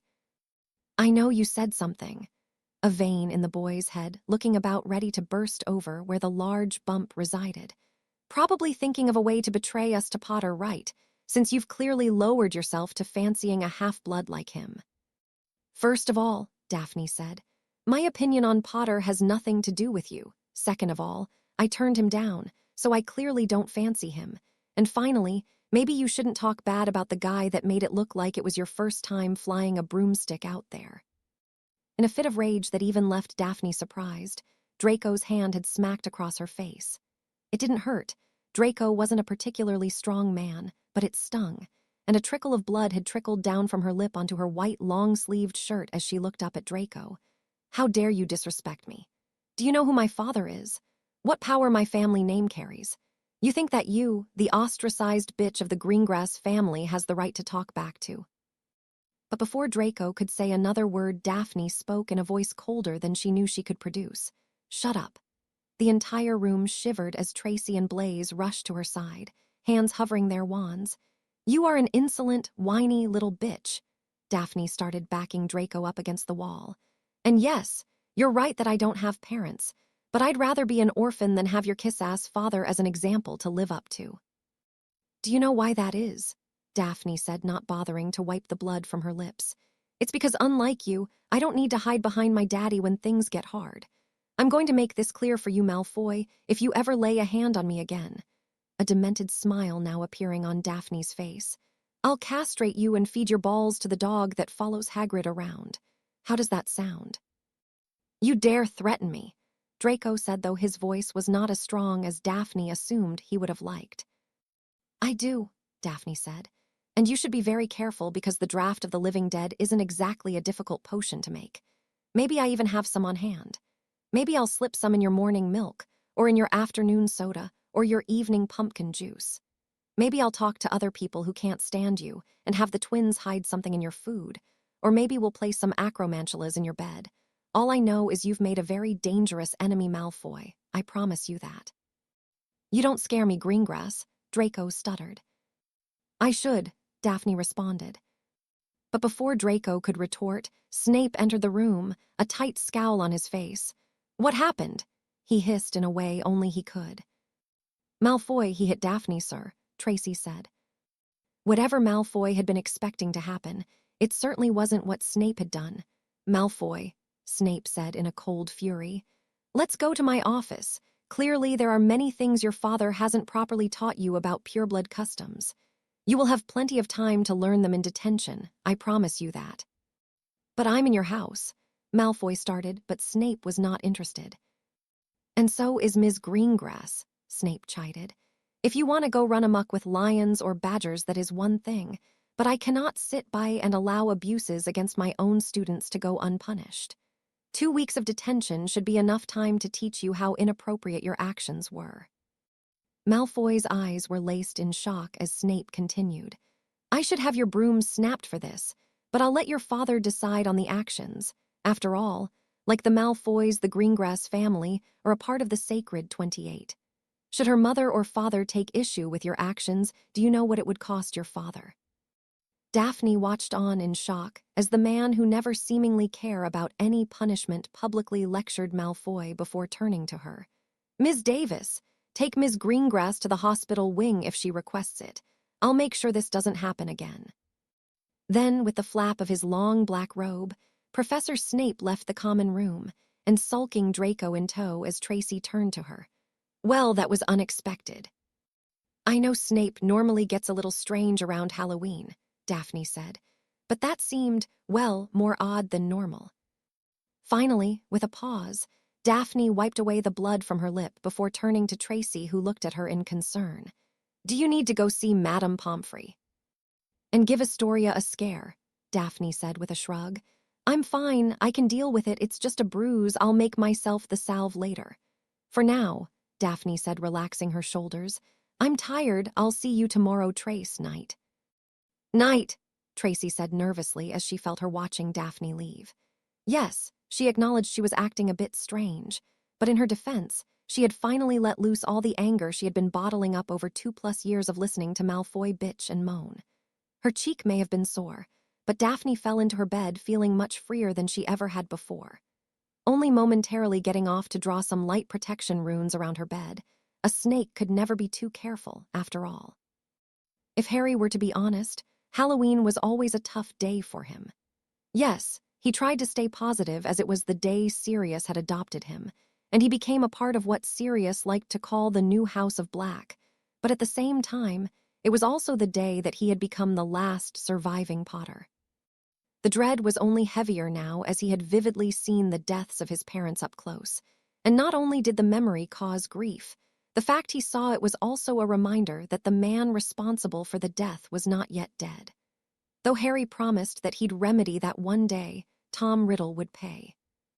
Breakfast had been a bit overwhelming with all the floating jack-o'-lanterns and flying bats that swooped around the Great Hall, and it didn't help that despite Harry's not very enthusiastic mood, the fact that Hogsmeade was coming up was only leading to more questions about who Harry would be going with. He had heard that Neville had taken a chance and asked Hannah Abbott to go with him, but had been turned down, and Corner was scared to death about asking Susan, which in fairness to him turned out to be the right move as she had already said yes to going with Terry Boot. Something Harry had known really irritated Michael, but he did his best to keep his cool. Honestly, Harry only had an interest in going with one girl, and though they weren't as cold with each other, Daphne had made it quite clear that she hadn't fallen for him. Yet. Harry had been considering just going out with Corner and Neville if he'd accept their invitation, that is. But Astoria had other plans that unfortunately did make some sense considering his status as the boy who lived. Why are we doing this again, Astoria? Harry grumbled to the kaleidoscopic-eyed witch sitting next to him as they observed the Slytherin, Hufflepuff, and Ravenclaw tables. Because despite your ample amount of time, Astoria chided, you still haven't picked a date for Hogsmeade. To be fair, Harry started, it hasn't been due to a lack of effort. Well, maybe if you go with someone else, Astoria said. You could make Daphne jealous, and then she'd realize how much she actually likes you. Really? Harry said with a cocked eyebrow. No, Astoria admitted. Daphne's not really the jealous type, but still, you've got to choose somebody to go with. Why can't I just go alone? Harry grumbled. Because you're an important figure in the wizarding world, Harry, Astoria spoke. If you show up alone, rumors are going to fly like crazy from you being an outcast to you being gay to you having a superiority complex. While all meaningless speculation, it still paints a picture of you poorly in the eyes of the wizarding world, and more importantly to purebloods with a lot of money, who considering your treatments of their children in mostly Slytherin aren't really your biggest fans. And I care why, Harry responded with uninterest. Because breaking custom makes you look less sympathetic to outside support you could need someday, Astoria spoke. I think you're a great wizard, Harry, and you're smart, but you can't believe you can handle everything by yourself. Just save yourself the trouble and ask literally any girl out. Harry just rolled his eyes as Astoria began to point her finger at potential target. You know Lavender's been waiting for you to ask her. She still hasn't said yes to going with anyone. Harry looked at the rather pretty girl with pale skin, flowing brown locks and dark blue eyes. Harry hadn't really known just how attractive he had found Daphne until instead of acknowledging Brown's sizable bust size for her age, the only thing he noticed was that he preferred Daphne's shade of blue to the Gryffindor girl. She's a pureblood whose family stayed neutral during the last Wizarding War. She could be a nice ally for you to have in the long run. Pass, Harry said, not interested in the curly-haired girl. Okay, Astoria said. Well, you could ask either of the Paddle sisters. They're pretty, and their father, from what I understand, is incredibly wealthy. Once again, another useful ally for the future if you're willing to make some sacrifices. I'm not really short on gold, Shortstack, plus it's not like I'm not trying to run for minister, Harry said with a sigh. Why do you care so much about making alliances? Because the wizarding world is a cesspool of nepotism right now, and in order to break the wheel you first have to get inside it. I'm just saying that choosing the right people to be seen with can do a lot of good for your image, which while might be good now, probably won't stay that way forever. The Daily Prophet's always looking to stir something up. You know, Harry said with a sigh, sometimes I forget you're the princess, Sister Shortstack. Thanks for reminding me. No problem, Astoria said with a chuckle before pointing at the Hufflepuff table. You can ask out Hannah Abbott. She's cute, has good roots. Most people say she's really nice. It's a safe all-around bet. Nope, Harry said. She turned down Neville, and Neville's my friend. I'm not going to do that to him. Erg, Astoria groaned. You are literally impossible. Are you just going to turn down every girl that isn't my sister? Maybe, Harry said, sending the girl a smirk before placing his hand on top of her head. Don't stress yourself out about it, Shortstack.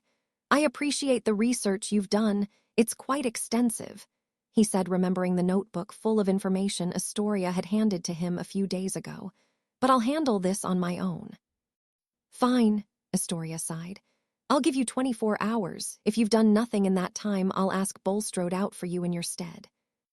You wouldn't, Harry groaned. Try me, Astoria said with a straight face. God, you're evil, Harry said with a light chuckle. I am the Ice Queen's sister after all, Astoria said with a devilish grin before she looked up. Okay, it's 9 a.m. You've got 24 hours starting now. Don't sound so excited, Harry said with a chuckle. For now, it's off to class. While Harry loved spending time with Astoria, who was well within the ranks of his favorite people, Halloween was the type of day he liked to spend alone. It was his day of quiet mourning, and honestly the last thing he was thinking about today was dadding. Even the thought of the blonde-haired princess didn't cross his mind as frequently as it did. That was until he entered his double transfiguration with the Slytherin class and had taken his seat near Daphne, who this time neither hit him with sarcastic quip or coldness. Instead, All Harry received was silence, and instantly, Harry knew something was wrong. But he didn't have much time to ponder it as Professor McGonagall entered the room, a flick of her wand lightening the overhead chandeliers to heat the room. "Good morning, class," McGonagall spoke. "I hope you've all done the prepared readings, as today we are going to be discussing animagi. Now, who would like to tell me what an animagi is?" "Let's see," McGonagall said, scanning the class. "Mr. Zabini, what is an animagi?" "It's a person that can turn into an animal, right?" Blaise spoke nervously. "Like the great wizard Falco Izalin who could turn into, well, a falcon." "Correct," McGonagall said. 5 points to Slytherin for the excellent example. "Now," McGonagall continued, "can anyone tell me what the difference is between self-transfiguration and being an animagi is?" "The difference between transfiguration and the animagus transformation ability is that an animagus can change into an animal whenever they want, without a wand or an incantation." Dean spoke between carefully written notes. "Correct, 5 points to Gryffindor," McGonagall said. "For example." Harry watched as nearly every jaw dropped as without a word. McGonagall changed from a person to tabby cat. Harry simply smirked. He had heard about the trick from Sirius as he claimed McGonagall's sneakiness as a cat had landed him and his father in more than a few detentions. On the other hand, animagi weren't that jaw-dropping to him, as not only did he live with an animagi in Sirius, but he also lived with a metamorph magus, which was just a completely different level of insanity. Still, Harry felt envious of McGonagall as she turned back into a human and was welcomed by thunderous applause. Harry had begged Sirius to teach him to become an animagi himself, but he had always insisted there would be time for him to learn it after he had completed his defensive studies. As while it was cool, there were far more important spells to learn, and the time and dedication into becoming an animagi was more than Sirius and Remus ever felt Harry currently had. The rest of the first half of class was a continued lecture of animagi and how strenuous the process of becoming one is, along with a discussion of the registration system and the surprisingly low amount of animagi that have been registered over the last century. Harry did briefly smile to himself as he saw that neither his father nor Sirius were on the registry because, of course, they weren't. However, it was beginning to become difficult to focus as Daphne had continued to not say a word. Instead, she simply looked straight forward, taking notes quietly as she completely ignored his presence. Slowly, Harry tapped her hand. "Princess, you all right?" "I'm fine," she responded curtly. "Okay," Harry said slowly. "I sort of thought we've gotten past this hostility." "You thought wrong," Daphne said, turning to face him, but that was where she had made a crucial mistake, and Harry had caught it. "You're wearing makeup," Harry whispered. "Your skin is flawless, you never wear makeup." "I decided I'd do something different is all," Daphne said, averting her eyes from him. Then Harry saw it, just in the corner of her lip, an off shade of blue, and suddenly, Daphne's quiet attitude, her unprovoked bitterness, and her aversion to looking at him all made sense. A coldness filled Harry's chest as he stared blankly at Daphne. "Who?" "Who what?" Daphne said. "Who hit you?" Harry responded. "Nobody," Daphne said. "It's none of your business. I'm a big girl. I can take care of myself." "Was it Malfoy?" Harry said, the chill spreading to his veins. "It's not your problem," Daphne repeated. "You're my friend," Harry said. "It is my problem." "We're not friends," Daphne growled, but she hadn't realized how loud she had said it as the entire class turned to face the two of them, some snickering and others staring in complete confusion. "Is there something you want to tell the class, Miss Greengrass?" McGonagall asked patiently. "No," Daphne said. "I'm sorry, I'm not feeling too well. I think I need to go see Madame Pomfrey." "Very well," McGonagall spoke. "Make sure you get the assignment from another student. You've always done well in my class, but leaving early will not be a frequently allowed exception." "Thank you, Professor," Daphne said, quickly collecting her stuff before she walked off, leaving Harry a cold and festering pit. The rumor mill at Hogwarts was like no other, and in a matter of less than an hour, Astoria had learned about Daphne's snapping at Harry. At first, she wanted to go kick Harry in the shins, but upon further rational thought, It wouldn't have made sense for Harry to have done something to Daphne that would lead her to shout at him the way she supposedly had. It was a golden rule about Daphne. She never shouted, even when unbelievably frustrated. Shouting was never an option. She had wanted to do some investigating, but like most lunch periods for the past couple weeks, neither Harry nor Professor Dumbledore were anywhere to be found. And while some hadn't put it together, Astoria knew that the two of them were together and she had no idea why. Still, determining that her sister's well-being was more important than anything Harry and Dumbledore could possibly be discussing, she too left the Great Hall after shoving some food down her face and made her way towards the headmaster's office. Astoria had made a right heading for the hallway that led to the headmaster's office. She had hoped he wouldn't be upset about the intrusion, but before she could even continue along that train of thought, she overheard a rather rowdy conversation coming from the inside of an empty classroom. Whoever was in there had made two mistakes if they didn't want Astoria to begin eavesdropping. The first was that they had forgotten to put up any sort of silencing spell, and the second was that they had mentioned her sister's name. "I was talking to my father on the flue last night," a girl spoke. "He told me it was worth the risk as the Greengrass family isn't exactly as rich or powerful as they once were, and if we go through with it, some negotiating can be made between my family and the Malfoys, and I could end up with a marriage contract." "That's good for you, I guess," a lazy and uninterested voice spoke. "But what does this have to do with me, Parkinson?" "Because not," the voice Astoria now knew belonged to Pansy spoke. "If we do this, Draco owes you a favor, and that means a chance to join his inner circle, which means a chance to get in good with Malfoy SR, which means a high-ranking career in the ministry for you after Hogwarts, which means lots of galleons. Are you following me?" "Yeah," Nott spoke, and Astoria could almost hear the greed in the boy's voice. "I hear you loud and clear, and without Draco hounding Greengrass, maybe I'll just scoop her up for myself." "Might be hard to get on her good side after the plan," Pansy spoke. "I mean, we are planning to hex her sister into the infirmary. Which reminds me, here are the traceless wands." "Thanks," Nott said, and Astoria felt her heart beating rapidly now knowing that she was the target for this planned jumping.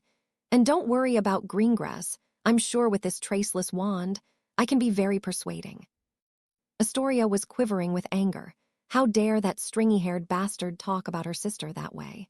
But for Astoria, it wasn't just anger she felt. Astoria was tough. She never gave up. But she certainly didn't know enough defense against the dark arts to fight two students who were 2 years her senior. Slowly, she tried to back away, but the sound of an owl cooing drew the attention of the two students in the class. The door busted open, and standing there side by side looking down on her were Nott and Parkinson. My, Parkinson said. "It seems we had a spectator." "Look at how red her face is," Pansy continued. "You must have got her really mad, Nott." Astoria turned to glare at the boy. "How dare you speak about my sister that way? If you ever disrespect her like that again, I'll—" "You'll what?" Nott sneered, pushing Astoria back against the wall, his wand in her face. "Please go on, I'd love to hear it." "You have no right to talk about my sister that way," Astoria said, trying to remain brave despite the fear that was chewing away at her inside. "I can talk about your sister however I want," Nott whispered. "And you know why. Because your sister is a stuck-up little bitch who's going to learn not to talk back to her superiors. Trust me, I'll make sure of it." Astoria's lip began to quiver. She wanted to scream, to punch the stingy-haired boy across the face the way Harry would have if he were here. But he wasn't, and she was small. She didn't know much magic, and she was afraid. Though she hated to admit it, she was terrified. Then, like something out of a fairy tale, she heard a voice call out, "Oi, get off her." Her eyes widened as she saw Harry grab the back of Nott's shirt and slam him against the wall with force, causing Pansy to stagger back. Harry walked over towards her, completely ignoring the two wands drawn at his back as he smiled down, resting his hand on her head. "You all right, short stack?" She didn't want to do it, but relief rushed through her body, causing her to cry as she rattled. "I was coming to find Professor Dumbledore because I knew you were with him, and I wanted to find out what happened to Daphne, but then I overheard them speaking. They were saying really awful things about Daphne, and I tried to do something, but I couldn't end. Hey, Harry said, the same calming smile on his face. It's going to be all right now, okay? All right, Not scoffed. Look at the position you're in, it's 2-2. Shut up, Harry growled in a tone unfamiliar to Astoria before slowly turning around, glaring at the two third-year snakes. You absolutely disgust me. Not only do you think it's appropriate to attack another student, you two pathetic excuses for wizards decided that you both needed to draw your wands to intimidate a girl 2 years younger than you. Astoria swallowed hard. The magical pressure Harry was generating was making her feel like she was losing her balance. Somehow, though, through what Astoria could only guess was sheer stupidity, Not spoke again. A snake doesn't show its prey mercy pot. I thought I told you to shut up, Harry spoke through clenched teeth. You slither around here with that stupid house sigil on your robes, and you feel that makes you strong. You talk as if you were a snake, a lethal predator, but you're not a snake. Do you know what you are? This time it was Not's turn to swallow hard as fear began to form in his eyes, listening to Harry continue his speech. You're just a pasty, pink boy who's too slow on the draw. Before Astoria's eyes could adjust to what just happened, Harry had his wand pointed at Not's neck, and his other hand wrapped firmly around Not's wrist that was currently holding his wand, making his once terrifying weapon completely useless. Astoria watched as, a somewhat panicked, Parkinson held her own wand up to Harry's head before she spoke with a fearful stutter. Let him go, I'm warning you. No, Harry spoke with a chilling voice. I'm warning you. Walk away and perhaps I won't do the same thing I do to him on you. Astoria's heart was beating fast. Her chest was tight in both anticipation and fear. She didn't want Harry getting hurt, and more so she didn't want to be the cause of why he would be injured. Yes, Daphne was her sister. She loved her more than anyone else in the world, but Harry was the closest thing she had ever had to a big brother, and she didn't want him to risk his own safety for her. Yet, before Astoria could call out, another voice called out. I leave you alone for one lunch period, and somehow you're already with your wand to another kid's throat, and another wand pointed at your head, Michael called out. You're killing me, Potter. But then, from his pocket slid Michael's wand as he approached Parkinson, forcing the wand off Harry's head, and pointed towards Michael. 2 on 1 hardly seems fair, though. Need a hand. I can handle them, Harry said with a smirk, but if you want to join in, that's fine by me. Way to ruin my heroic entrance, Corner said, a sarcastic smile. Now, are we doing this or what? Nobody is doing anything, another voice called out. This is a pretty crowded hallway, Harry grumbled before Astoria saw that the voice was coming from Cedric Diggory, the prefect badge shining on his clean robes. Potter, Corner, Cedric called out calmly. Drop your wands. There's no need for you two to get penalized for standing up for a housemate, but if you fire a spell, I will have to report it. A small smile of relief formed on Not's face as Harry lowered his wand, but was wiped off when he spoke. You two, however, are coming with me to go see Professor Dumbledore. Threatening not just another student but a first year is hardly acceptable behavior. I'm sure the headmaster and Professor Snape would find this action very appalling. The 2 third-year snakes mumbled, and Harry turned to Cedric, giving him a polite nod, which he returned. Try to stay out of trouble, Potter. I can't help it, Harry said with a grin. It always seems to find me. Cedric gave a chuckle as he shook his head before turning to the reprimanded snakes. Come on, you two, let's go. He then gave one last look at Harry. Oi, Potter, that was some incredible flying yesterday. Nobody has the pitch tomorrow, so maybe we could organize some pickup. Let Longbottom know if you're interested. You can come to Corner. I'd like to see just how good the new Ravenclaw chaser is. I'm in, Harry said with a shrug. Amazing, Astoria, at just how quickly Harry's mood had changed. Sounds like fun, Corner said with equal enthusiasm. Cedric nodded before he began marching the 2 third-year snakes towards Dumbledore's office, and before Astoria even had the time to speak, Harry was on his knees in front of her, examining her frame for injuries. Concern blossomed in his emerald green pools as she heard him ask, Are you okay, Shortstack? Astoria nodded. Yeah, they didn't touch me, but I'm still upset.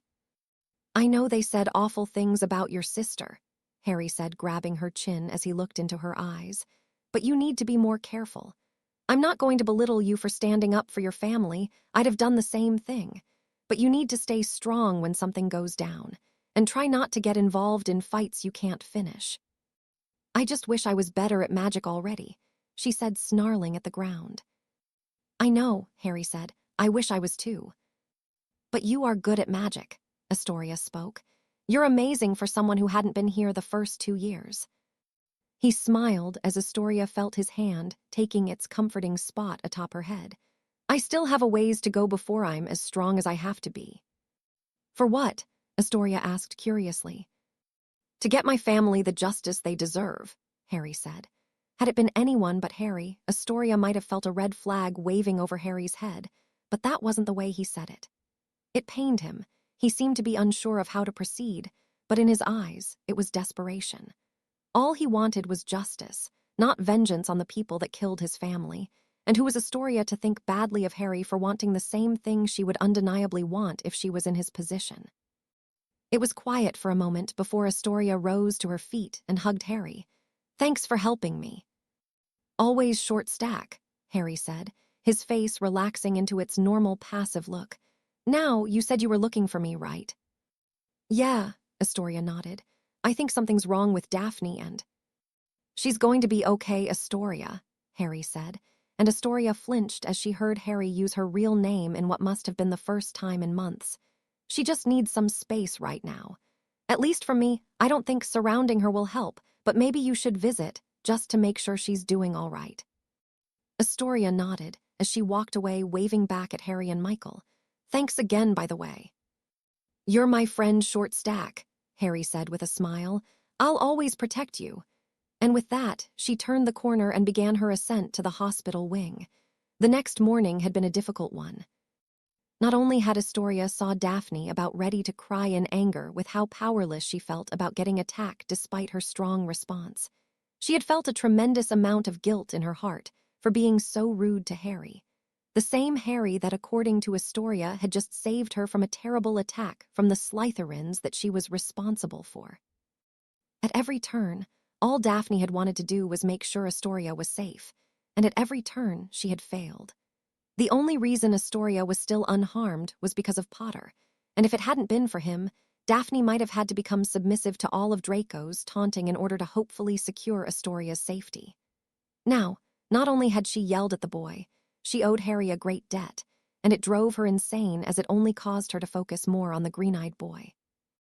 Daphne was currently sitting at the table for breakfast on Friday, in which classes had been cancelled, as Fudge had called a meeting with all the professors regarding proper Hogsmeade protocol for tomorrow, which just left her mind solely focused on the boy who lived, much to her displeasure. It seemingly hadn't gone unnoticed either, as Tracy had poked her. You're doing it again. What?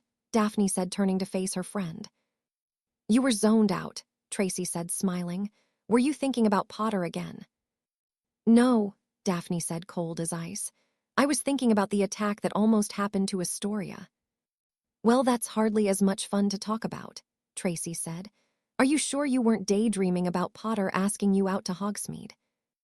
Not every waking moment of my life is spent thinking about Harry, Daphne said with an annoyed huff. Harry, huh, Tracy said. Getting on a more comfortable first-name basis, are we? Drop it, Trace, Daphne spoke firmly. I'm not talking about it. Okay, but can you at least tell me why you don't have a date for Hogsmeade yet? Tracy asked patiently. Because I have other things to focus on that are more important, Daphne sighed, namely Astoria's safety and her condition. I wouldn't even be going to this stupid outing if you and Blaze hadn't forced into coming by forging my parents' permission slip. Why can't you two just go on a date like a normal couple? Because if we did that, Tracy said, you'd be all cooped up in the library until you eventually died a lonely cat lady. Don't you feel like that's too much of an extreme? Daphne asked, not really focused on the conversation. Look, Tracy said, getting serious. What you're trying to do for Astoria is a beautiful thing, but you know that she doesn't want you to forget to live your life either. It's one day put the books down and come enjoy Hogsmeade with us. Better yet, go out there and ask Potter. Rumor has it he hasn't asked anyone out either. I don't like Potter, Daphne said, accentuating every word. I already agreed to go, can't that be enough for you? Fine, Tracy said with a sigh. I'll take what I can get. But still, Daph, I just want to see you have some fun for once. You're right, Daphne said. I know I've been a bit high-strung. Sorry for snapping at you, I'll try and have fun tomorrow, I promise. Then, her eyes moved back over to Potter, who she saw walking out of the great hall before turning back to Tracy. Look, I'll see you later, I just have to go right now, okay? Go get your man, sister, Tracy said with a smile, which forced Daphne to shake her head before she took off after Harry. She had followed Harry as he clearly was making his walk towards Gryffindor Tower. Waiting until the coast was clear, she swallowed her pride and called out, Potter. Quickly, Harry stopped adjusting his salmon pink shirt and gray sweats before turning to face her. You called, Princess. Can you be serious for a second? Daphne asked in a pleading tone, something she hated using. I need to talk to you for a little in private. Okay, Harry said with a nod. Do you want me to meet you somewhere or? Just get in the broom closet and shut up, Daphne said tiredly, not really sure how to go about what she wanted to say. She had been expecting for some flirtatious comment or innuendo, but instead, possibly due to seeing the exhaustion in her eyes, Harry simply nodded and entered the closet as instructed. As they entered, Daphne found herself in a similar situation. She was nearly nose to nose with Harry, the scent of his cedar and green apple cologne piercing through her like a fine-tipped spear as with caring eyes he spoke. Look, I know it was none of my business yesterday, and if you don't want to talk about it, then we don't have to. I just don't like seeing my fry. Thank you, Daphne said, struggling to get the words out as she hadn't said the two-word sentence in what seemed like years. I just wanted to say thank you. For what? Harry asked, genuinely lost. You are such an idiot, Daphne sighed. Just yesterday you saved my sister from Knott and Parkinson, and you've already forgotten about it. I didn't forget about it, Harry spoke honestly. It's just not a big deal. Astoria's my friend, of course. I was going to stand up for her. Not a big deal, Daphne repeated incredulously. You nearly got hurt fighting two wizards who were willing to hex Astoria to get back at me, and you think that's no big deal. It's just not, Harry responded. I don't care who they are, I won't let other people hurt my friends. Students, Death Eaters, the Dark Lord himself, Astoria's my friend, I'd always protect her. Daphne stared at Harry in disbelief. He had absolutely no idea what it meant to save another person, the debt they were owed for the protection of a family member from their family. To her, it was amazing just how little the boy who lived seemed to care about wizarding customs, and how to him, essentially pissing in the face of many rich and wealthy pureblood families didn't seem to matter. Still, Daphne pressed on as she took a deep breath and spoke. Well, regardless of if you think it's a big deal or not, you protected my sister from two very dangerous families. I am in your debt. No, you're not, Harry said, shaking his head. I don't care about any of that stuff. Consider yourself debt-free, you don't owe me a thing. Potter, Daphne called out just as Harry was getting ready to exit the broom closet. Debts may not be important to you, but in the wizarding world, having someone in your debt is a big deal. I don't like feeling like I owe you, so for the love of God, Potter, just tell me to do something for you so I can be out of your debt. You're really not going to drop this, are you? Harry said, his eyes closed as he ran his hand through his hair. No, Daphne responded quickly. Fine, Harry spoke, and Daphne froze as he stared into her eyes. Let me copy your notes for potions. Honestly, all Corner and I do in the class is dick around, and if I don't actually start figuring out what I need to do, I'll probably fail these exams coming up. You, Daphne said in surprise, you just want my notes. Yeah, Harry said with a shrug. I mean, I heard from Corner, who heard from Hermione that you're pretty good at potions. And at the very least, you can't be worse than me, so yeah, your notes, that's it. I just don't understand, Daphne said tiredly. For the last month and a half, you've spent every day trying to get me to go out with you. And then, when I owe you a life debt, something I literally cannot refuse, you ask for my notes. Have you gotten over me, or what? Awa, Harry said with a smirk, are you jealous? Just answer the question, Potter, Daphne said. Well, you answered it yourself, Harry said. "You wouldn't be able to say no, and therefore it wouldn't be genuine. I don't want you to come out to Hogsmeade with me because you have to. I want you to come with me because you want to. I want to walk around the small villages and look at houses, or buy sweets, or go on little adventures through the cozy town hand in hand with you. I don't want to go because your honor demands it or whatever." Daphne couldn't help but stare at Harry in complete confusion as he turned to her and smiled. "Trust me, princess. When you say yes to going out to Hogsmeade with me, I want it to be because you have fallen completely for me. I just don't think we're there yet." Daphne couldn't speak as she continued to look at Harry, a blank and most likely dumb look coating her face which caused Harry to smile. "So yeah, I'll come and get the notes or whatever on Monday. Sound good?" Harry asked, to which Daphne dumbly nodded before he turned to her one last time. "All right, I'll see you around, and if you ever want to talk about what happened, I'm here. You're my friend, even if I'm not one of yours." And with that, Harry exited the broom closet, leaving a completely stunned Daphne inside. Chapter 16. Hogsmeade Harry had awoken with a yawn. He had gone to bed early after a tough loss during the Quidditch pickup game. Harry had gone head-to-head with Cedric for the first time, and needless to say, it wasn't as easy as flying against Malfoy, because Cedric was skilled in his own right, snatching the snitch right from under him, which led to a friendly roasting by Corner, who happened to be on the winning team. Fred and George, however, had made him feel a lot better as they had joined the pickup game as well, and had told him that even with how great their brother was at flying, Charlie had lost occasionally too, and not to beat himself up over it. However, Harry was glad he had gotten to bed early, as when he woke for his morning exercises, he didn't feel so exhausted, and the Hogwarts hallways were as open as can be due to most people getting some sleep in before beginning their Hogsmeade weekend. As Harry got dressed in his workout clothes, he recalled the shocked face of Daphne, and while part of Harry had wanted to ask her out so badly, the other half knew it wasn't the right time.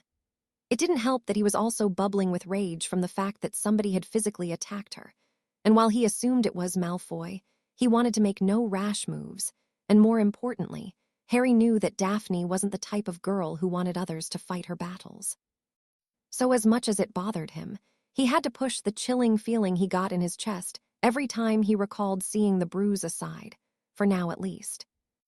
The walk from Gryffindor Tower down to the castle grounds was a long one, even with knowledge of the secret passageways, but it only got longer as Harry noticed movement in the greenhouse near the edge of the castle.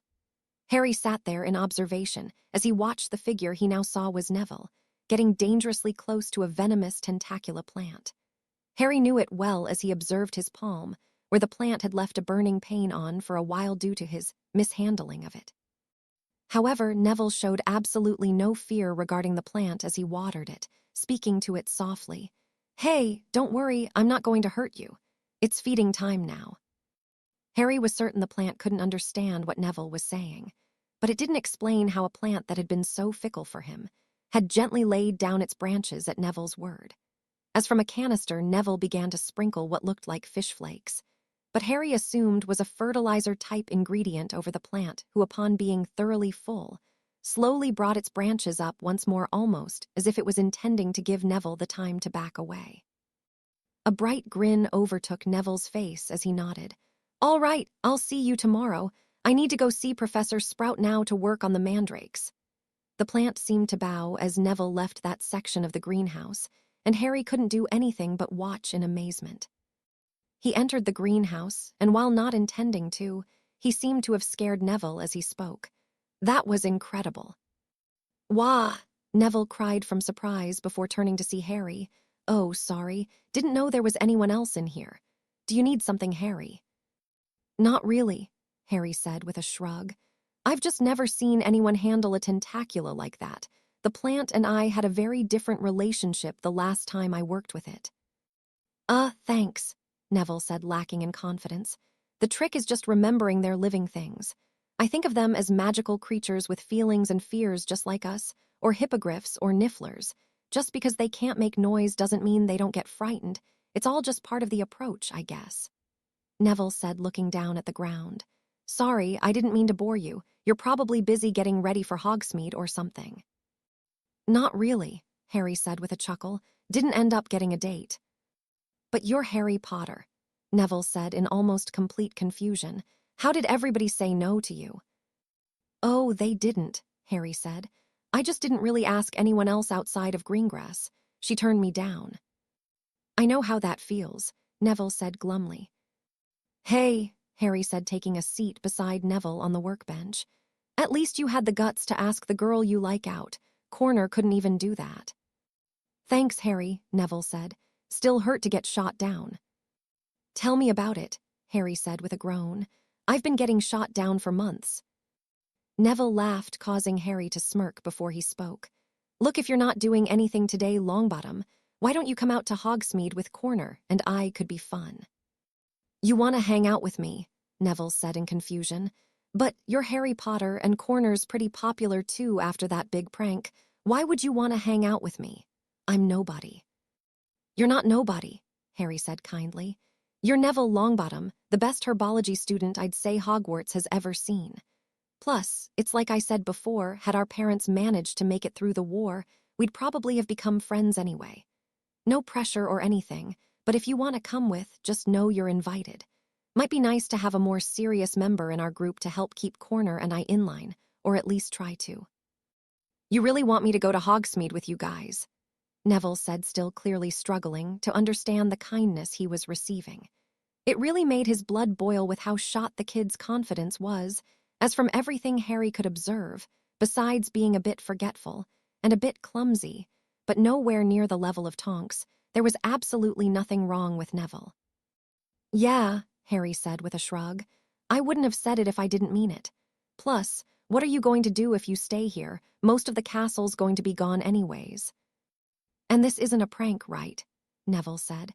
"Because Finch, Fletchley, and Macmillan have done something like this before, and it wasn't." "It's not a prank, Nev," Harry said patiently. "Genuine offer. You're not as worthless as you seem to believe you are. You're strong, I can see it." It was quiet for a moment, and it felt like an eternity had passed before Neville nodded. "Okay, I'll meet you guys at breakfast." "Sounds good." Harry said warmly. "See you then." Daphne had awoken later than normal, and part of the reason for that was the fact that she wasn't able to get to sleep.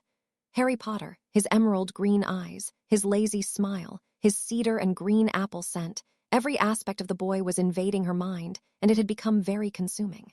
She was at his mercy in the broom closet. She had been preparing for the outcome of being forced to go to Hogsmeade with him, but instead, he had simply asked for her notes. The way Harry talked about how he wanted to spend his Hogsmeade trip had done something to her. The way he talked about wanting to hold her hand and go shop to shop or look at the small cottages was something she had never imagined Potter would say. She had expected for him to simply want to find a dark corner and snog, but he sounded like he wanted more than physical affection. However, none of that mattered as he hadn't forced her to do anything. For a moment, her mind wandered into what someone like Malfoy, Knott, Crabbe, or Goyle would have done if they were in Harry's position, and that thought filled her with dread. Yes, she had been expecting the worse, but what confused her more was the fact that the worse never came. As Harry left the broom closet, a certain sadness had hit her heart, and for a moment, but only a moment, Daphne had relented that maybe she wouldn't have minded going with Harry to Hogsmeade. Still, assuming it was just a passing fancy, and not wanting to get too hung up on Harry, Daphne crawled out of bed and into the shower. She had promised herself that she was going to push Harry out of her mind for the rest of the day, but that had lasted all of 5 minutes, as while Daphne closed her eyes, allowing the shampoo to rinse out of her long blonde hair, the image of Harry smiling down on her from his broomstick flashed into her mind, and she cursed beneath her breath. God damn it. Her shower had been longer than usual, but she had felt awake and ready after her cleanse. Wrapped in her towel, she walked towards the clothes she had brought in with her and smiled. Potter's not the only one who can play games. She could have sworn she went through every single winter outfit in her dresser before she had chosen the one she liked. She had opted for a tight white thermal shirt covered by a black double-breasted wool-blend long pea coat with a belt that wrapped snugly around and showed off her thin waist. Finding the appropriate jeans was also an issue, because while at first she planned for leggings, she had stumbled across the pair of jeans that Tracy had always said made her butt look good, and quickly wiggled into her light blue jeans that cut off at her ankles before rolling her charmed, self-warming socks on and slipping them into her black combat boots. As Daphne began to do her hair in the mirror, curling it slightly, she couldn't help but smile as she thought to herself, "Damn, I look good." However, that thought was interrupted by another. "Why do I even care, though?" "Maybe because you want Harry to look at you?" Her thoughts echoed. Yes, maybe it was true, she did want Harry to look at her, but only because the flyboy had taken so much pleasure in making fun of her, that now, Daphne felt it was her turn. Now, feeling thoroughly confident, she had finally reached down to the common room where she found Tracy and Blaze waiting. Tracy smiled at her. "Hey, you're wearing those jeans." "Looking good, Daph," Blaze said with a grin. "Really good," Tracy said with a grin. "Do you have a secret date that we don't know about? Because if you do, first, rude for not telling me, and secondly, good for you." "Nope," Daphne said with a smile. "No date, just going with you too." "Then why?" Blaze started, but Tracy answered for him. "Harry's not going to be able to keep his eyes off you," Tracy said with a smile. "Although, he wasn't really looking at anyone else before. If you two like each other, why don't you just date?" This time, instead of voicing a complaint about Potter, Daphne just remained silent before turning to the common room exit. "Come on, let's get some breakfast. I'm starved." Tracy clearly was not a fan of her question getting glossed over, but if Daphne were honest with herself, she didn't really know the reason yet either. Something inside her told her that it wasn't time yet. Harry was still too arrogant and troublesome, and while Daphne had to relent the fact that Harry was nice and sweet, she needed him to become humbler before she could ever really consider dating him. Now a broom closet encounter, Daphne was still weighing that one in her mind. Daphne felt like she was glowing, though she didn't really do it for anyone besides herself and Potter. She felt a confident smirk rise to her face as she saw the heads of boys and some girls even turn to face her. However, to Daphne's dismay, all that confidence she was feeling went straight out the window upon entering the Great Hall. Standing there, next to her sister, was Harry Potter, looking more handsome than she had ever seen before. She thought he was attractive in his uniform, but the way his black thermal clung to his chest, the way his off-white jacket hung on his shoulders, how cute his hair looked sticking out from the back of his beanie, Daphne quickly determined that she was thoroughly unprepared to see Harry in street clothes. Her eyes were only pulled from the scene of seeing Harry, Astoria, Corner, and Longbottom of all people having what seemed to be a light-hearted discussion by Tracy's strange observation. "Hey, Daph," she spoke in a whisper. "Have you seen Weasley anywhere?" "Which one?" Daphne spoke with an indifferent shrug.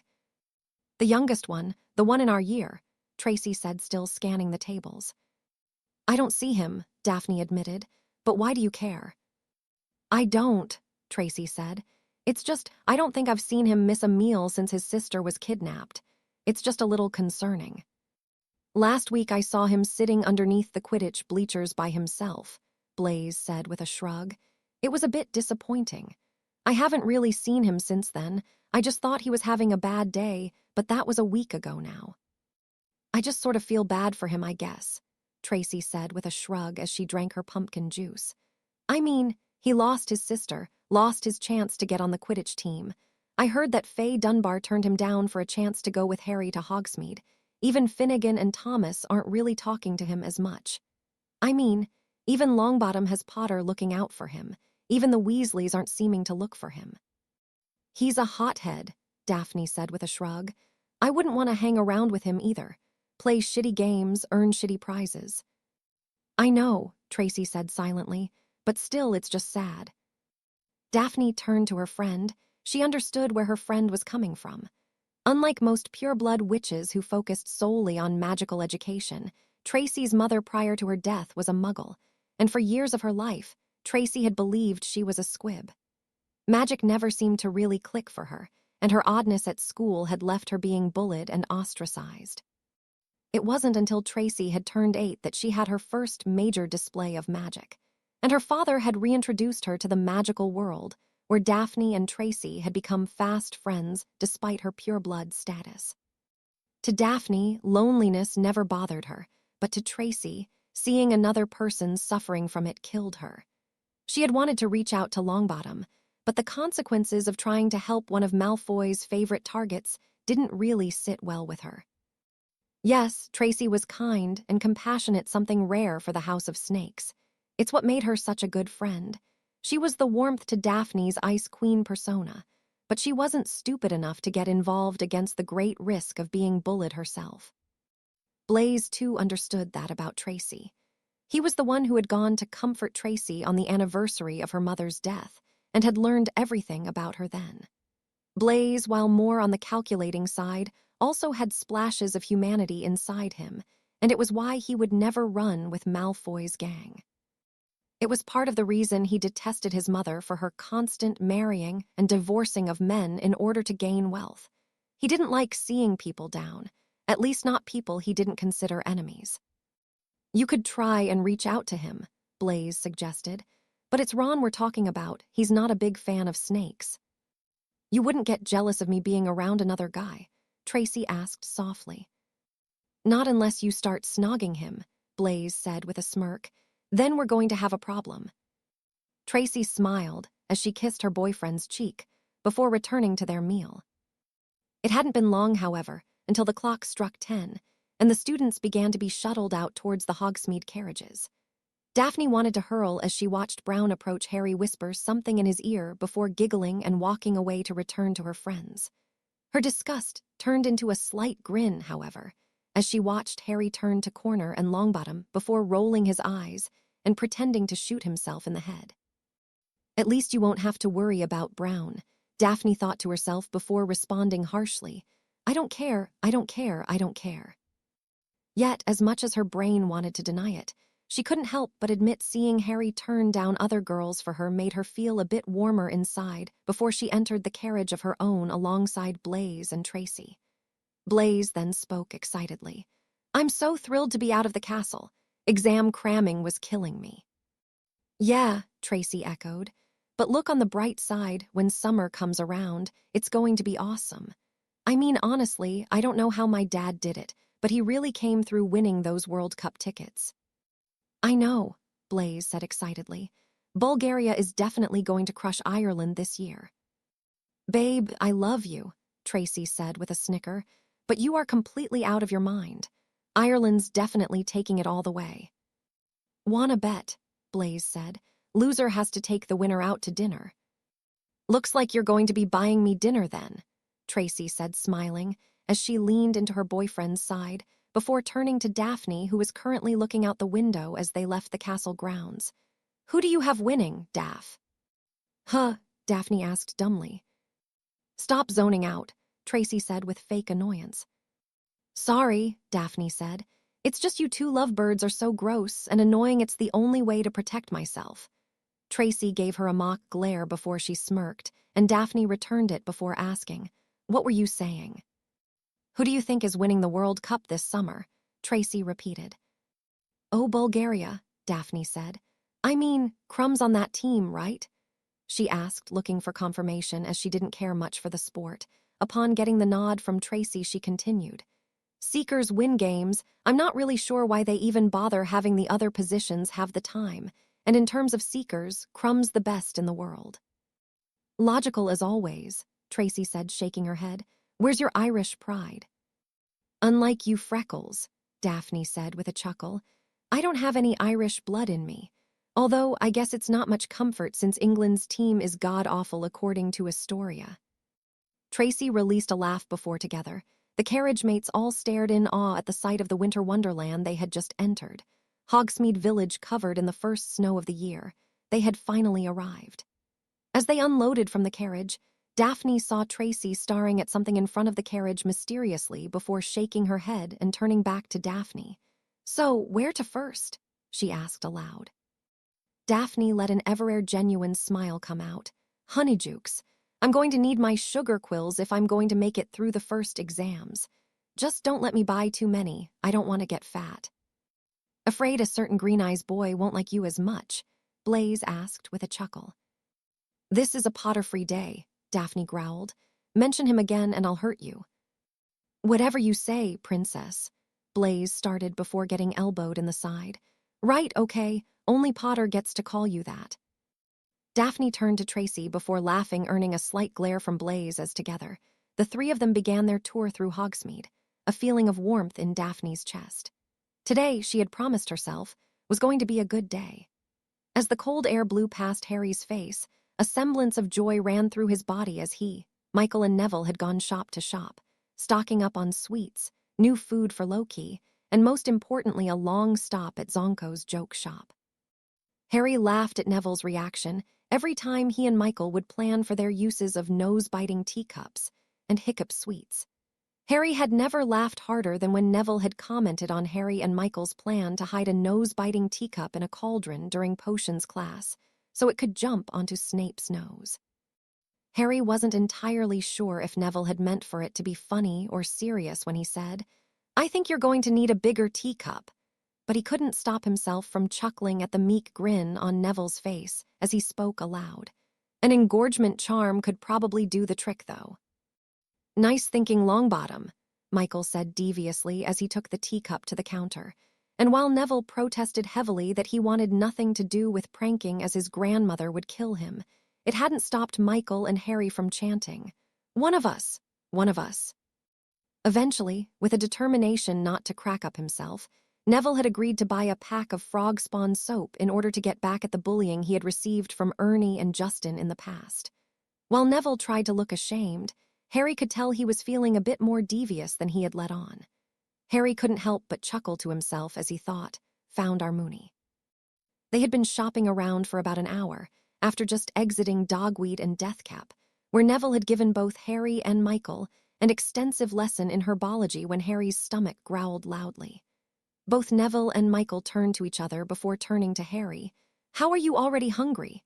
I saw you put down like 40 pancakes," Michael said with a look of disbelief. "Hey," Harry said, "I'm a growing boy, give me a break." "How have you not eaten yourself into poverty already?" Michael said. "I have resources," Harry said cryptically, causing the three of them to laugh as they entered the Three Broomsticks pub.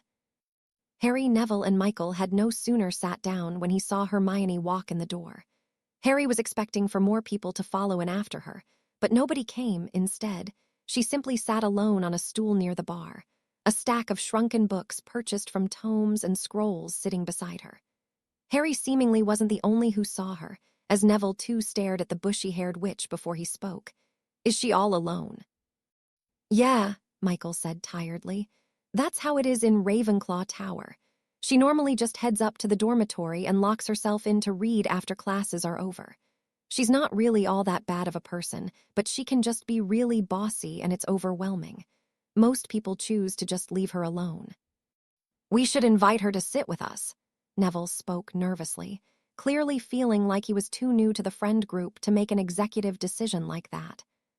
Harry turned to Michael, who simply shrugged before he spoke. Leave it to the puff to worry about other people before himself. "Fine," Michael said with a sigh. "Go ask her to join. I'm going to prepare for the lecture." "Surely she can't be that bad," Neville said meekly. "She's always been kind to me." "Go ahead, man," Harry said with the same lazy grin. "More the merrier, Corner's just being a drama queen right now."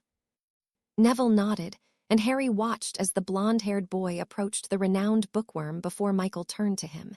"He is so into her." "Are you serious?" Harry said, shaking his head. "He's just being nice." 5 galleons.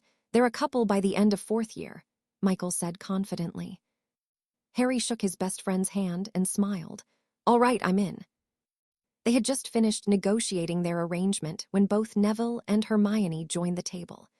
Neville sat down across from Hermione as the four of them waited for Madame Rosmerta, an attractive woman with long blonde hair and bright green eyes. The four sat in awkward silence before Hermione spoke first. Thanks for letting me sit with you all." "Sure thing," Harry said warmly. "Why were you all alone anyway?" "I don't really make friends too well," Hermione spoke slowly. "Not real friends anyway." "What do you mean?" Neville asked kindly. "Most people just hang around me so I can help them with their homework and then they leave," Hermione said glumly. "Sorry, I don't want to be a downer. What have you three been doing? Hopefully not planning more trouble." "What else would we be doing, Granger?" Michael said with a grin. The fact that you two have only received detentions is amazing, Hermione said with a sigh. I still remember the prank on the first day of school. That was a pretty good one, Harry said with a smile. Pretty good, Michael said. That was masterful, don't sell us short, Potter. You two are completely insane, Hermione said, shaking her head. Harry smiled as he and Corner wrapped their arms around Neville and grinned. Us. 3, you mean? I haven't even done anything, Neville said sheepishly. You haven't done anything yet, Michael corrected with a grin as Neville turned to a nervous smile on his face. Hermione simply shook her head, though Harry did see a slight smile of amusement at the 3 boys' antics, and soon Madame Rosmerta had arrived where the 4 ordered their drinks, and Harry had ordered an absurd amount of hash browns and eggs. When the food had arrived, Harry smiled devilishly at the pile of food in front of him, and he couldn't help but acknowledge the concerned look on Hermione's face as she spoke. How are you going to be able to eat all of that? Fast metabolism, Granger, Harry spoke confidently. Fast metabolism. It had taken about half an hour for Harry to finish his food, and while what Michael said was true about Hermione being slightly bossy, the witch's company wasn't a bad thing, as over that half hour, she had quizzed the 3 boys on information for the exams. And while it was clear Harry desperately needed Daphne's notes for potions, following the coincidental cramming session, he certainly felt more confident for his exams than he first thought. His head start helped, but you could never be too sure. And that confidence had seemed to spread towards Corner, and Neville as well. As the 4 left the 3 broomsticks, Harry's eyes were instantly drawn to the blonde-haired princess. He hadn't seen her the entire day, but at just the first glimpse, Harry couldn't believe just how beautiful she looked in the light snow. Harry had wanted to approach her, but he stopped himself. Daphne looked like she was at peace for once, and after all the things that she had been going through the last few days, Harry decided he didn't want to disturb it, even by accident. Hermione shivered upon feeling the cold breeze break through her coat, and she spoke lightly. Thanks for letting me sit with you all, but I think I'm going to freeze to death if I stay out here, plus I need to bring these books back to the castle. I'll see you all later if that's okay. Do you want any help? Neville asked kindly, as Harry noticed him staring at Hermione's large stack of books. No, I'm okay, Hermione said with a smile. Thanks for inviting me though, Neville, it was really nice. No problem, Neville said with a slight grin, and Harry cursed underneath his breath as Michael gave him a knowing look. Harry nearly decided to just forfeit the bet and pay the 5 galleons that moment, but was distracted upon another chilly gust of air. It was cold, of that there was no doubt, but he swore it felt like it was getting colder than before. The 3 boys waved as Hermione walked away. Before trying to push the chills out of his body, Harry spoke. Well, there's still plenty to see.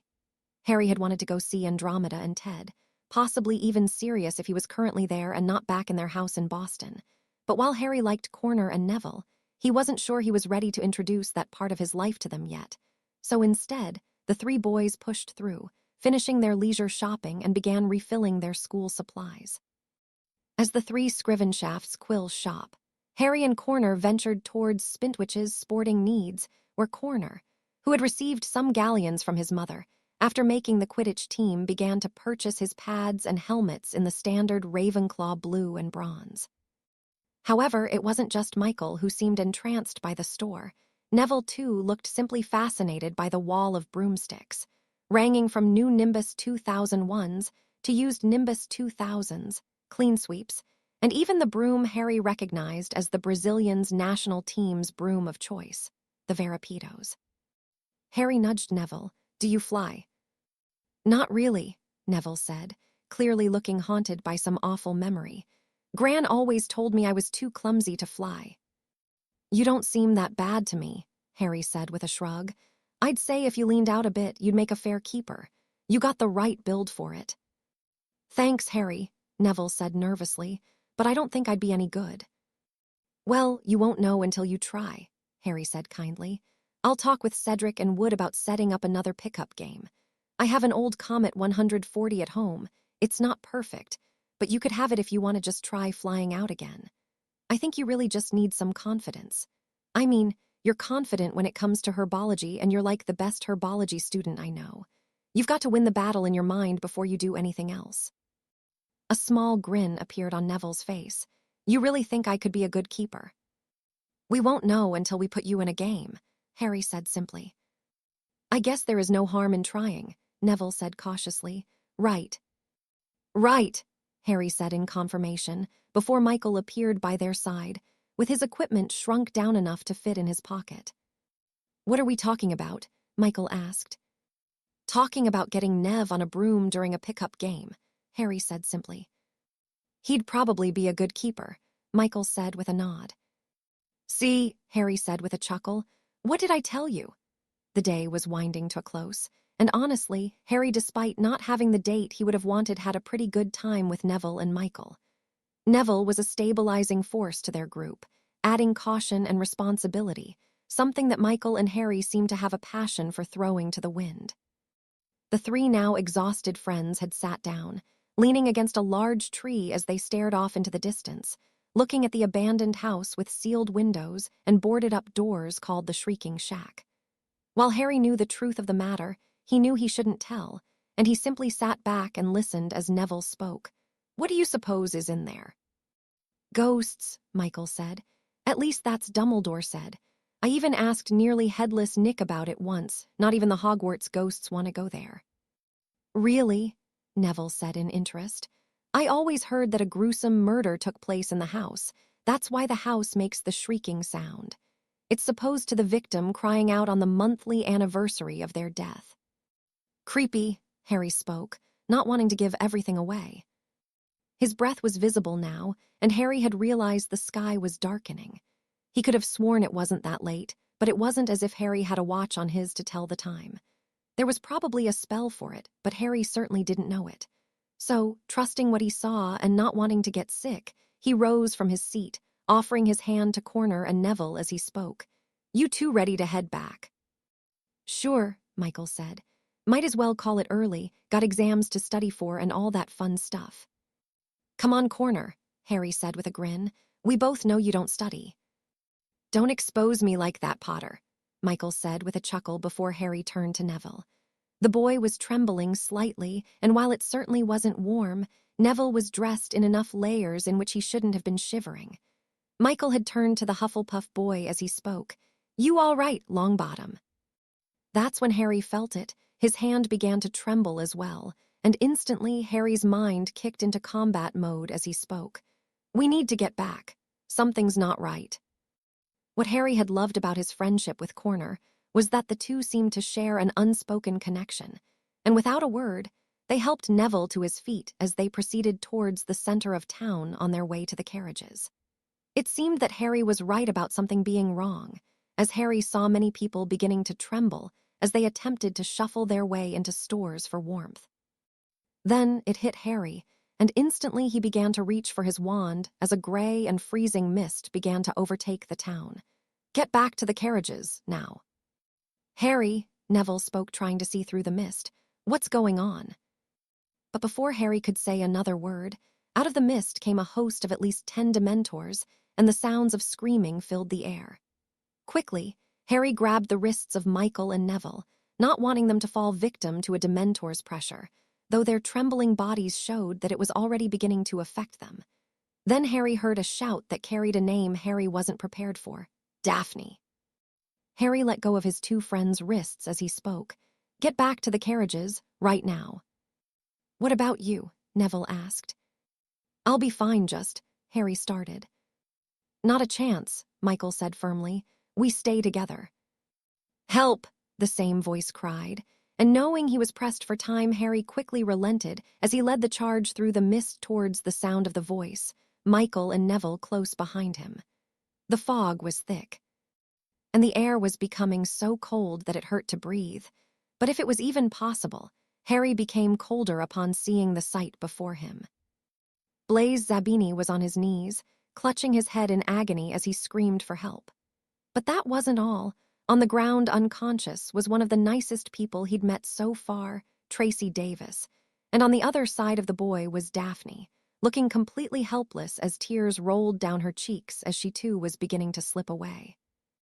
Harry ran towards them, trying to use whatever occlumency he could to keep the screaming out of his head as he approached the trio of snakes. But as if it materialized out of nowhere, a Dementor appeared, and Harry watched as a suction-like effect took place on Blaze's head, falling him to the ground as well. Just before the Dementor lunged towards Daphne, Harry jumped between them as he forced the memory of the Christmas day into his head before shouting, "Expecto Patronum." From his wand, a silvery mist appeared, and Harry grit his teeth as the Dementor bit at the white shield. The chills surrounding him, Michael and Neville seemed to subside as Harry shouted through gritted teeth, "Get them out of here." Wasting no time, both Michael and Neville sprang into action, as Neville wrapped the unconscious Tracy's arm around his neck, holding the limp girl as he began to run. Michael, who was built a bit stronger than Neville, lifted Blaze of the ground, and through gritted teeth he spoke, "Come on, you heavy bastard, help me out here." "We'll get help," Neville called as he began rushing Tracy to safety, and all Harry could afford to do was nod, as he focused on the Patronus charm. Harry looked behind him and saw only a semi-conscious Daphne laying on the ground. In desperation, he shouted, "Come on, princess, it's time to wake up. You've got to move." But Daphne couldn't move. It looked to Harry as if Daphne was completely delusional, as instead of making any effort to escape, all he heard her whisper in a frightened tone was, "Astoria." While Harry felt confident in his ability to hold off the Dementor with his shield, that confidence was shattered as another two joined the first, and despite the effort Harry was putting into the shield, his hands began to tremble once more. In the back of his mind, he saw the visions that weren't his of his mother and father's death. He heard his mother's voice pleading for his life, but he still pushed back, gritting his teeth as he shouted to himself, "Come on, Potter. You can do this. Come on." What seemingly looked like a beak began to emerge from the mist, and Harry closed his eyes, focusing solely on his memory. The smell of eggnog in Sirius glass, the color of Tonk's hair being a mixture of red and green for the holiday, the scolding face of Andromeda as Harry reached for another cookie, the smile on the normally serious face of Remus. Every detail he could remember continued to fill his heart with joy, as a radiating pulse began to push through his wand, causing the Dementors to hiss. Harry smiled. He was winning. He took a step forward, pushing the Dementors back until from behind, another appeared. "Shit," Harry whispered, his concentration breaking. Then a familiar voice called out, "Expecto Patronum." From the side, Harry watched as the full form of a jackrabbit bound through the Dementors, sending them screeching away, as with sweat on her brow Harry saw Tonks, breathing deeply as she spoke. "You all right, Harry?" Harry nodded, and soon, two more Aurors joined Tonks as she looked over at Daphne. "Harry, we've got it from here. Take the girl and get back to the castle. Go." Harry grit his teeth in anger. He was so close. He was almost there, but he hadn't gotten it. Pushing down what he felt was his failure, he leaned down and scooped up Daphne, who subconsciously slung to Harry's neck as he bolted towards the carriages where the Hogwarts professors had begun to line up, guiding the students back to safety. Harry's body felt heavy, but eventually he had found Professor McGonagall, who, upon seeing the situation, instantly summoned a carriage to her as she ordered, "Get to the infirmary as soon as you arrive." Harry nodded, and as he climbed into the carriage, he quickly reached for his wand, expanding a chocolate cauldron from his pocket, breaking off a piece and feeding it to Daphne in an attempt to try and stop her trembling. To Harry's great relief, it worked, and as Daphne's trembling subsided, she drifted slowly to sleep, still cradled in Harry's arms. Chapter 17. Understanding Harry sat alone in his dormitory. The attack on Hogsmeade had left everyone shaken up, but not him. No, Harry wasn't shaken up. Harry was frustrated. He had been reading over every resource he could find about the Patronus charm, but he still wasn't able to figure out what he was doing wrong. He had selected a happy memory, the best he had, and yet when it came to it, he failed. It was the visions before the Dementors. All he had heard was the voice of his mother screaming. But now he saw it. Harry wasn't just trying to fight off the Dementors. He felt like he had another presence in his mind.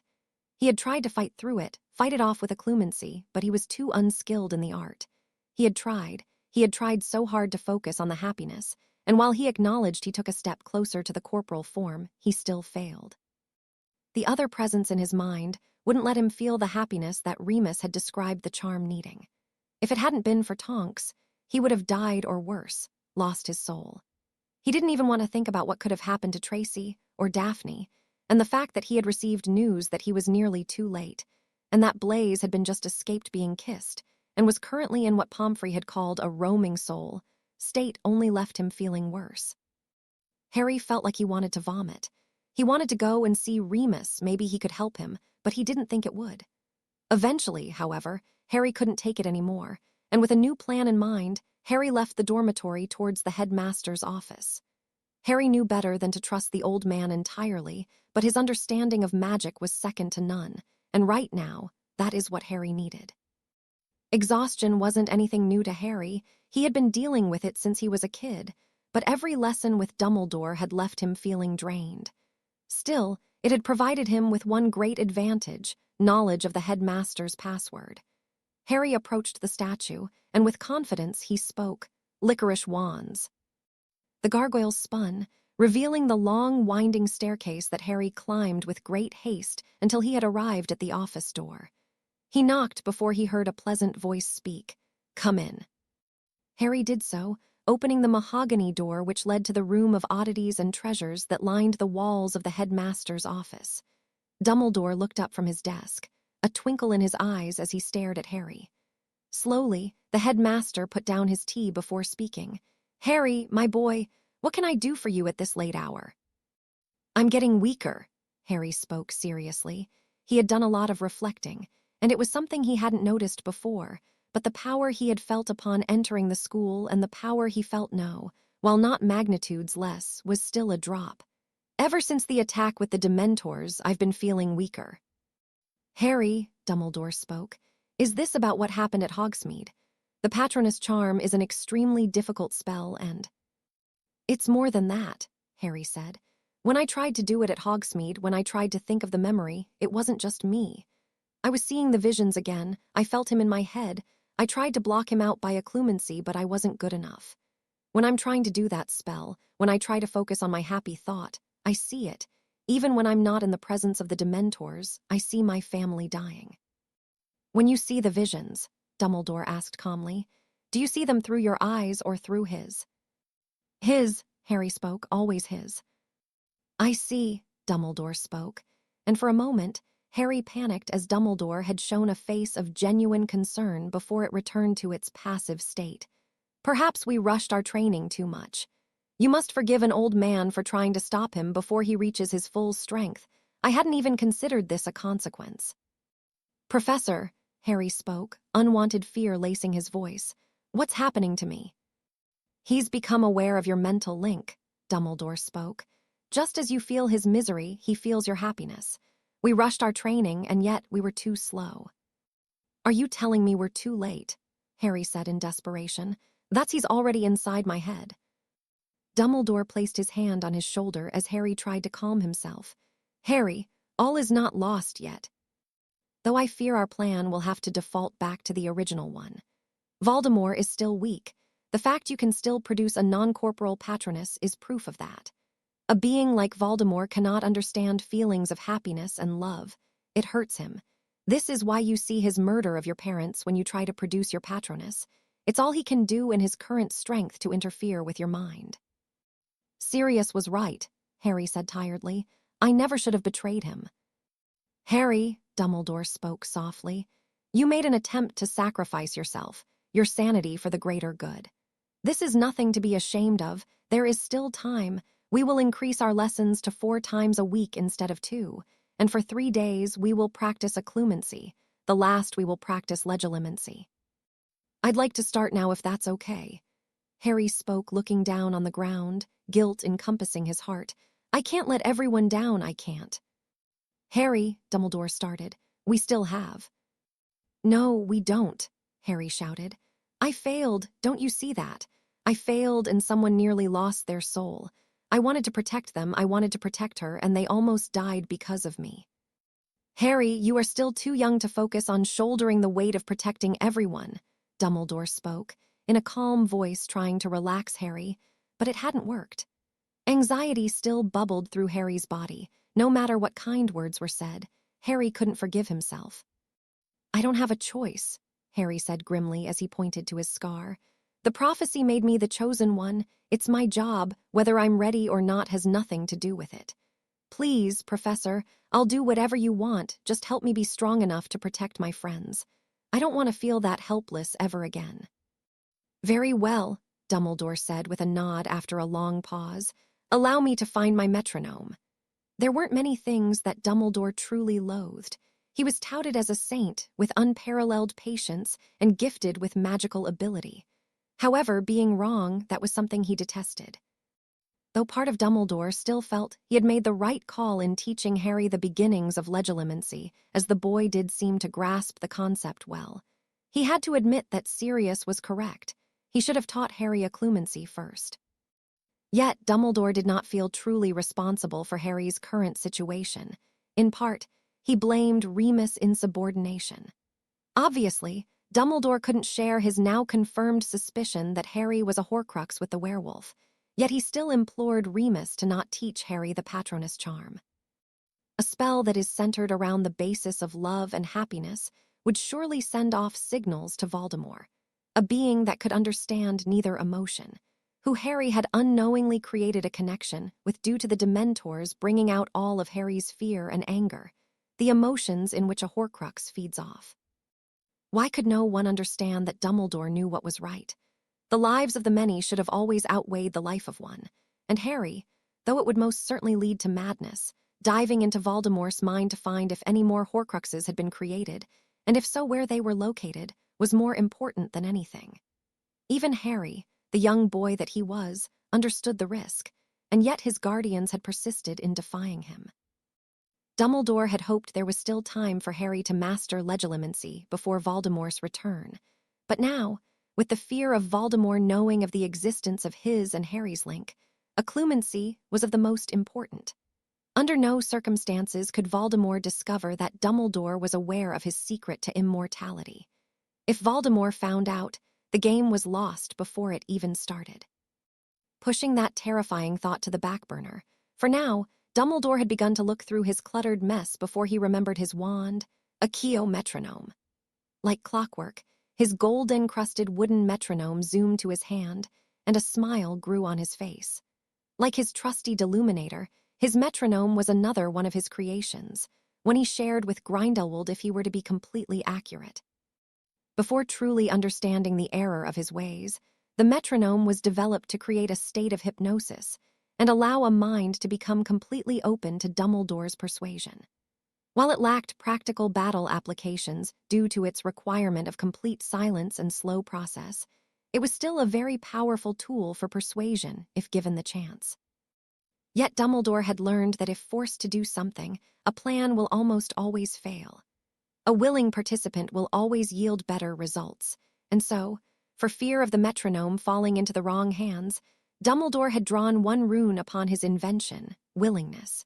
His metronome, as it was before, was no different than the Imperious Curse, but now it was a tool of willing submission. Dumbledore placed the metronome on his desk before turning to face Harry, who looked at the ticking clock in confusion. "Sir, why do we need a metronome?" "This metronome," Dumbledore said, "will allow me, with your permission, to manipulate your mind. You will feel my presence in your mind almost as naturally as you feel your own. It would be far too overwhelming if you remained awake, so I will need to put you to sleep first. Once I am inside your mind, I will guide you through the process of creating your fortress. You will simply be forced to do as I command, and once your shields have been established, then I shall teach you how to use them." "You want to hypnotize me to do whatever you want?" Harry asked, concern clear in the boy's voice. Dumbledore nodded. "You told me you'd be willing to do anything, did you not?" Clearly this had struck a chord with Harry. But even so, willingness was of the most importance for Dumbledore. Coercion and force was the makings of the Dark Lord, not a headmaster. And knowing that Harry's willingness would be more beneficial for his grand plan, and deducing that sacrificial protection can only be activated when done willingly, Dumbledore spoke calmly. "You love your godfather, and Sirius does not trust me." Dumbledore saw Harry looking up to him as Dumbledore continued. "You also lack trust when it comes to me. Am I correct in my assumptions?" I'm sorry, sir, Harry said. But yes, Sirius is the closest thing I've ever had to a father. The fact he doesn't fully trust you makes me uneasy, if I am honest.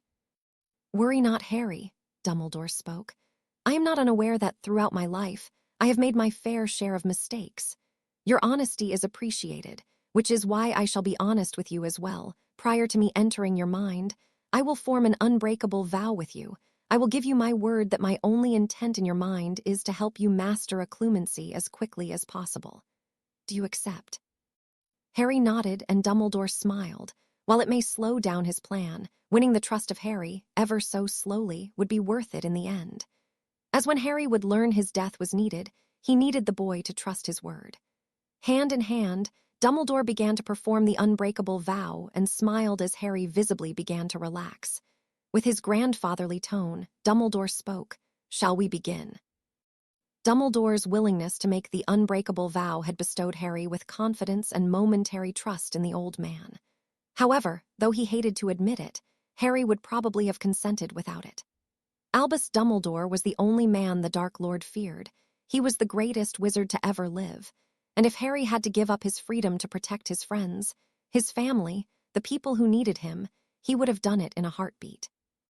Even with some renewed faith in Dumbledore, Harry's hands trembled slightly as from a slot hanging just to the side of the metronome was a vial filled with a pure black liquid that looks more like sludge than a potion. The elixir of awakening is what Dumbledore had called it, and as he explained it, it would put Harry into a sleep so close to death that it would give Dumbledore free rein to even the deepest corners of his mind. Still, with the faces of Blaise, Tracy, and Daphne looking as awful as they had due to Harry's inability to perform, he closed his eyes and drank. The only noise he heard was the faint ticking of the metronome seeming to grow ever more distant each second. Harry's breathing began to slow, the beating of his heart had become less frequent, and his mind was beginning to lose its grasp on his consciousness until eventually everything went black. However, a drip of water fell onto his face, and instantly his eyes shot open, but he wasn't in a place he recognized. Harry was somewhere with no outside light, no sound, no breeze, and no people. His body felt wet as he found himself submerged in a thin layer of water resting just at the sides of his face. And most disturbingly of all, he felt naked, only being covered by a glowing white light. Groggily, Harry rose to his feet, the water shifting around him as he called out, "Where am I?" "This is your mind," Dumbledore called out from behind him, he as well being cloaked in a bright glow. "At its most natural and empty state, in reality, you're near death thanks to the elixir, your consciousness resting in limbo." "So what do we do now?" Harry asked. "Look over there," Dumbledore spoke, and Harry did so, unable to disobey due to the hypnosis, and his heart, if this form of himself even had one, seemingly stopped. In the corner of Harry's now empty mind sat a creature of unmatched ugliness, curled on the ground, exposed by the lack of protection in Harry's mind. If Harry were to describe it, it looked like a premature baby on the verge of death. Its limbs were thin, its skin a pasty red, and it was crying. "What the hell is that?" Harry asked in both confusion and disgust. "The conduit in which Voldemort has access to your mind, if I were to hazard a guess," Dumbledore said, though Harry was unsure if that was the whole truth. "Just as I suspected, and as you can clearly see, it's currently in a very weak state." "So what do I do?" Harry asked, still completely lost. He was certainly a much better Legilimens than a Clumens, and he was unaware of what was to be done next. "In the simplest of terms," Dumbledore said calmly, "we will cut him out and seal him away, far away in your mind." "Why don't we just use legilimency on him now?" Harry spoke desperately. "Won't I be able to see into his mind?" "Yes," Dumbledore nodded. "And due to your current state of near death, he'll be able to see into not only yours but mine, as we are currently sharing your space, if you will. It will take time to track down each Horcrux, destroy them, and even then, I am still not certain that Voldemort hasn't done the same thing, off sealing that information away, just as we are attempting to seal him from your mind. Not to mention, he is aware of your connection now. Even while weakened, Voldemort is one of the strongest wizards to walk the earth. We have no idea what safeguards are in place if we truly try and probe now." "Finally," Dumbledore said, The longer we remain in this limbo, the less of a chance you have to return. The land of the near-dead is not a welcoming place for the living. Even as we speak, we are currently in a race against the clock. For now, Dumbledore said with a slight smile, we focus on your ability to learn and master occlumency, and then, when we are at less of a risk, we will attack his mind. Dumbledore then turned to Harry, grit his teeth in preparation. I want you to contain this conduit. Think of something that can be used to store something away. It is always better if the ideas are your own, even if I'm in control. Harry closed his eyes and imagined the trunk he had seen Moony use to hide the boggart during his first Patronus training, and Dumbledore nodded. Ah, I see, he spoke. Something like this. Suddenly the dying infant was no longer visible, and in its place was a large chest, locked away under tons and tons of chains, each requiring a separate key. Harry imagined the chest near a freezing cold lake, remembering his first dip into the Blake Lake, and with a wave of Dumbledore's wand, Harry saw that the chest was now alone on an island, surrounded by icy water, locked away with the keys resting at the bottom of the dark abyss. Dumbledore nodded. Certainly an interesting way of sealing him away, however. We still have much work to do. Harry turned to the professor in confusion as he spoke. The reason I believe you struggle with occlumency is your great ability to feel. It is that ability that makes you able to craft such deep relationships with your friends. It is that ability that pushes you to do whatever it takes to protect those you care about. And it is that ability that makes your personality inept at occlumency, which requires a detachment from all feelings to be truly effective. It is this reason why Voldemort is such a powerful occlumens himself. Even in a weakened state, he has no ability to love. The only emotion he has is anger and hate. So what do I do? Harry spoke. Instead of clearing your mind, Dumbledore spoke, I believe that your version of occlumency should be to overwhelm your invader instead. Unlike my mind, the well-organized library, it is my belief that yours should be a cluttered space that makes looking into your mind difficult and time-consuming, giving you ample opportunity to push an invader out of your mind before they find what they are looking for. Instead of giving invaders a blank canvas, you will give them a wall of insurmountable obstacles that make a successful invasion impossible once you become aware of it. How do I do that? Harry spoke. Simply do as I say, Dumbledore said warmly, and with a nod, Harry began.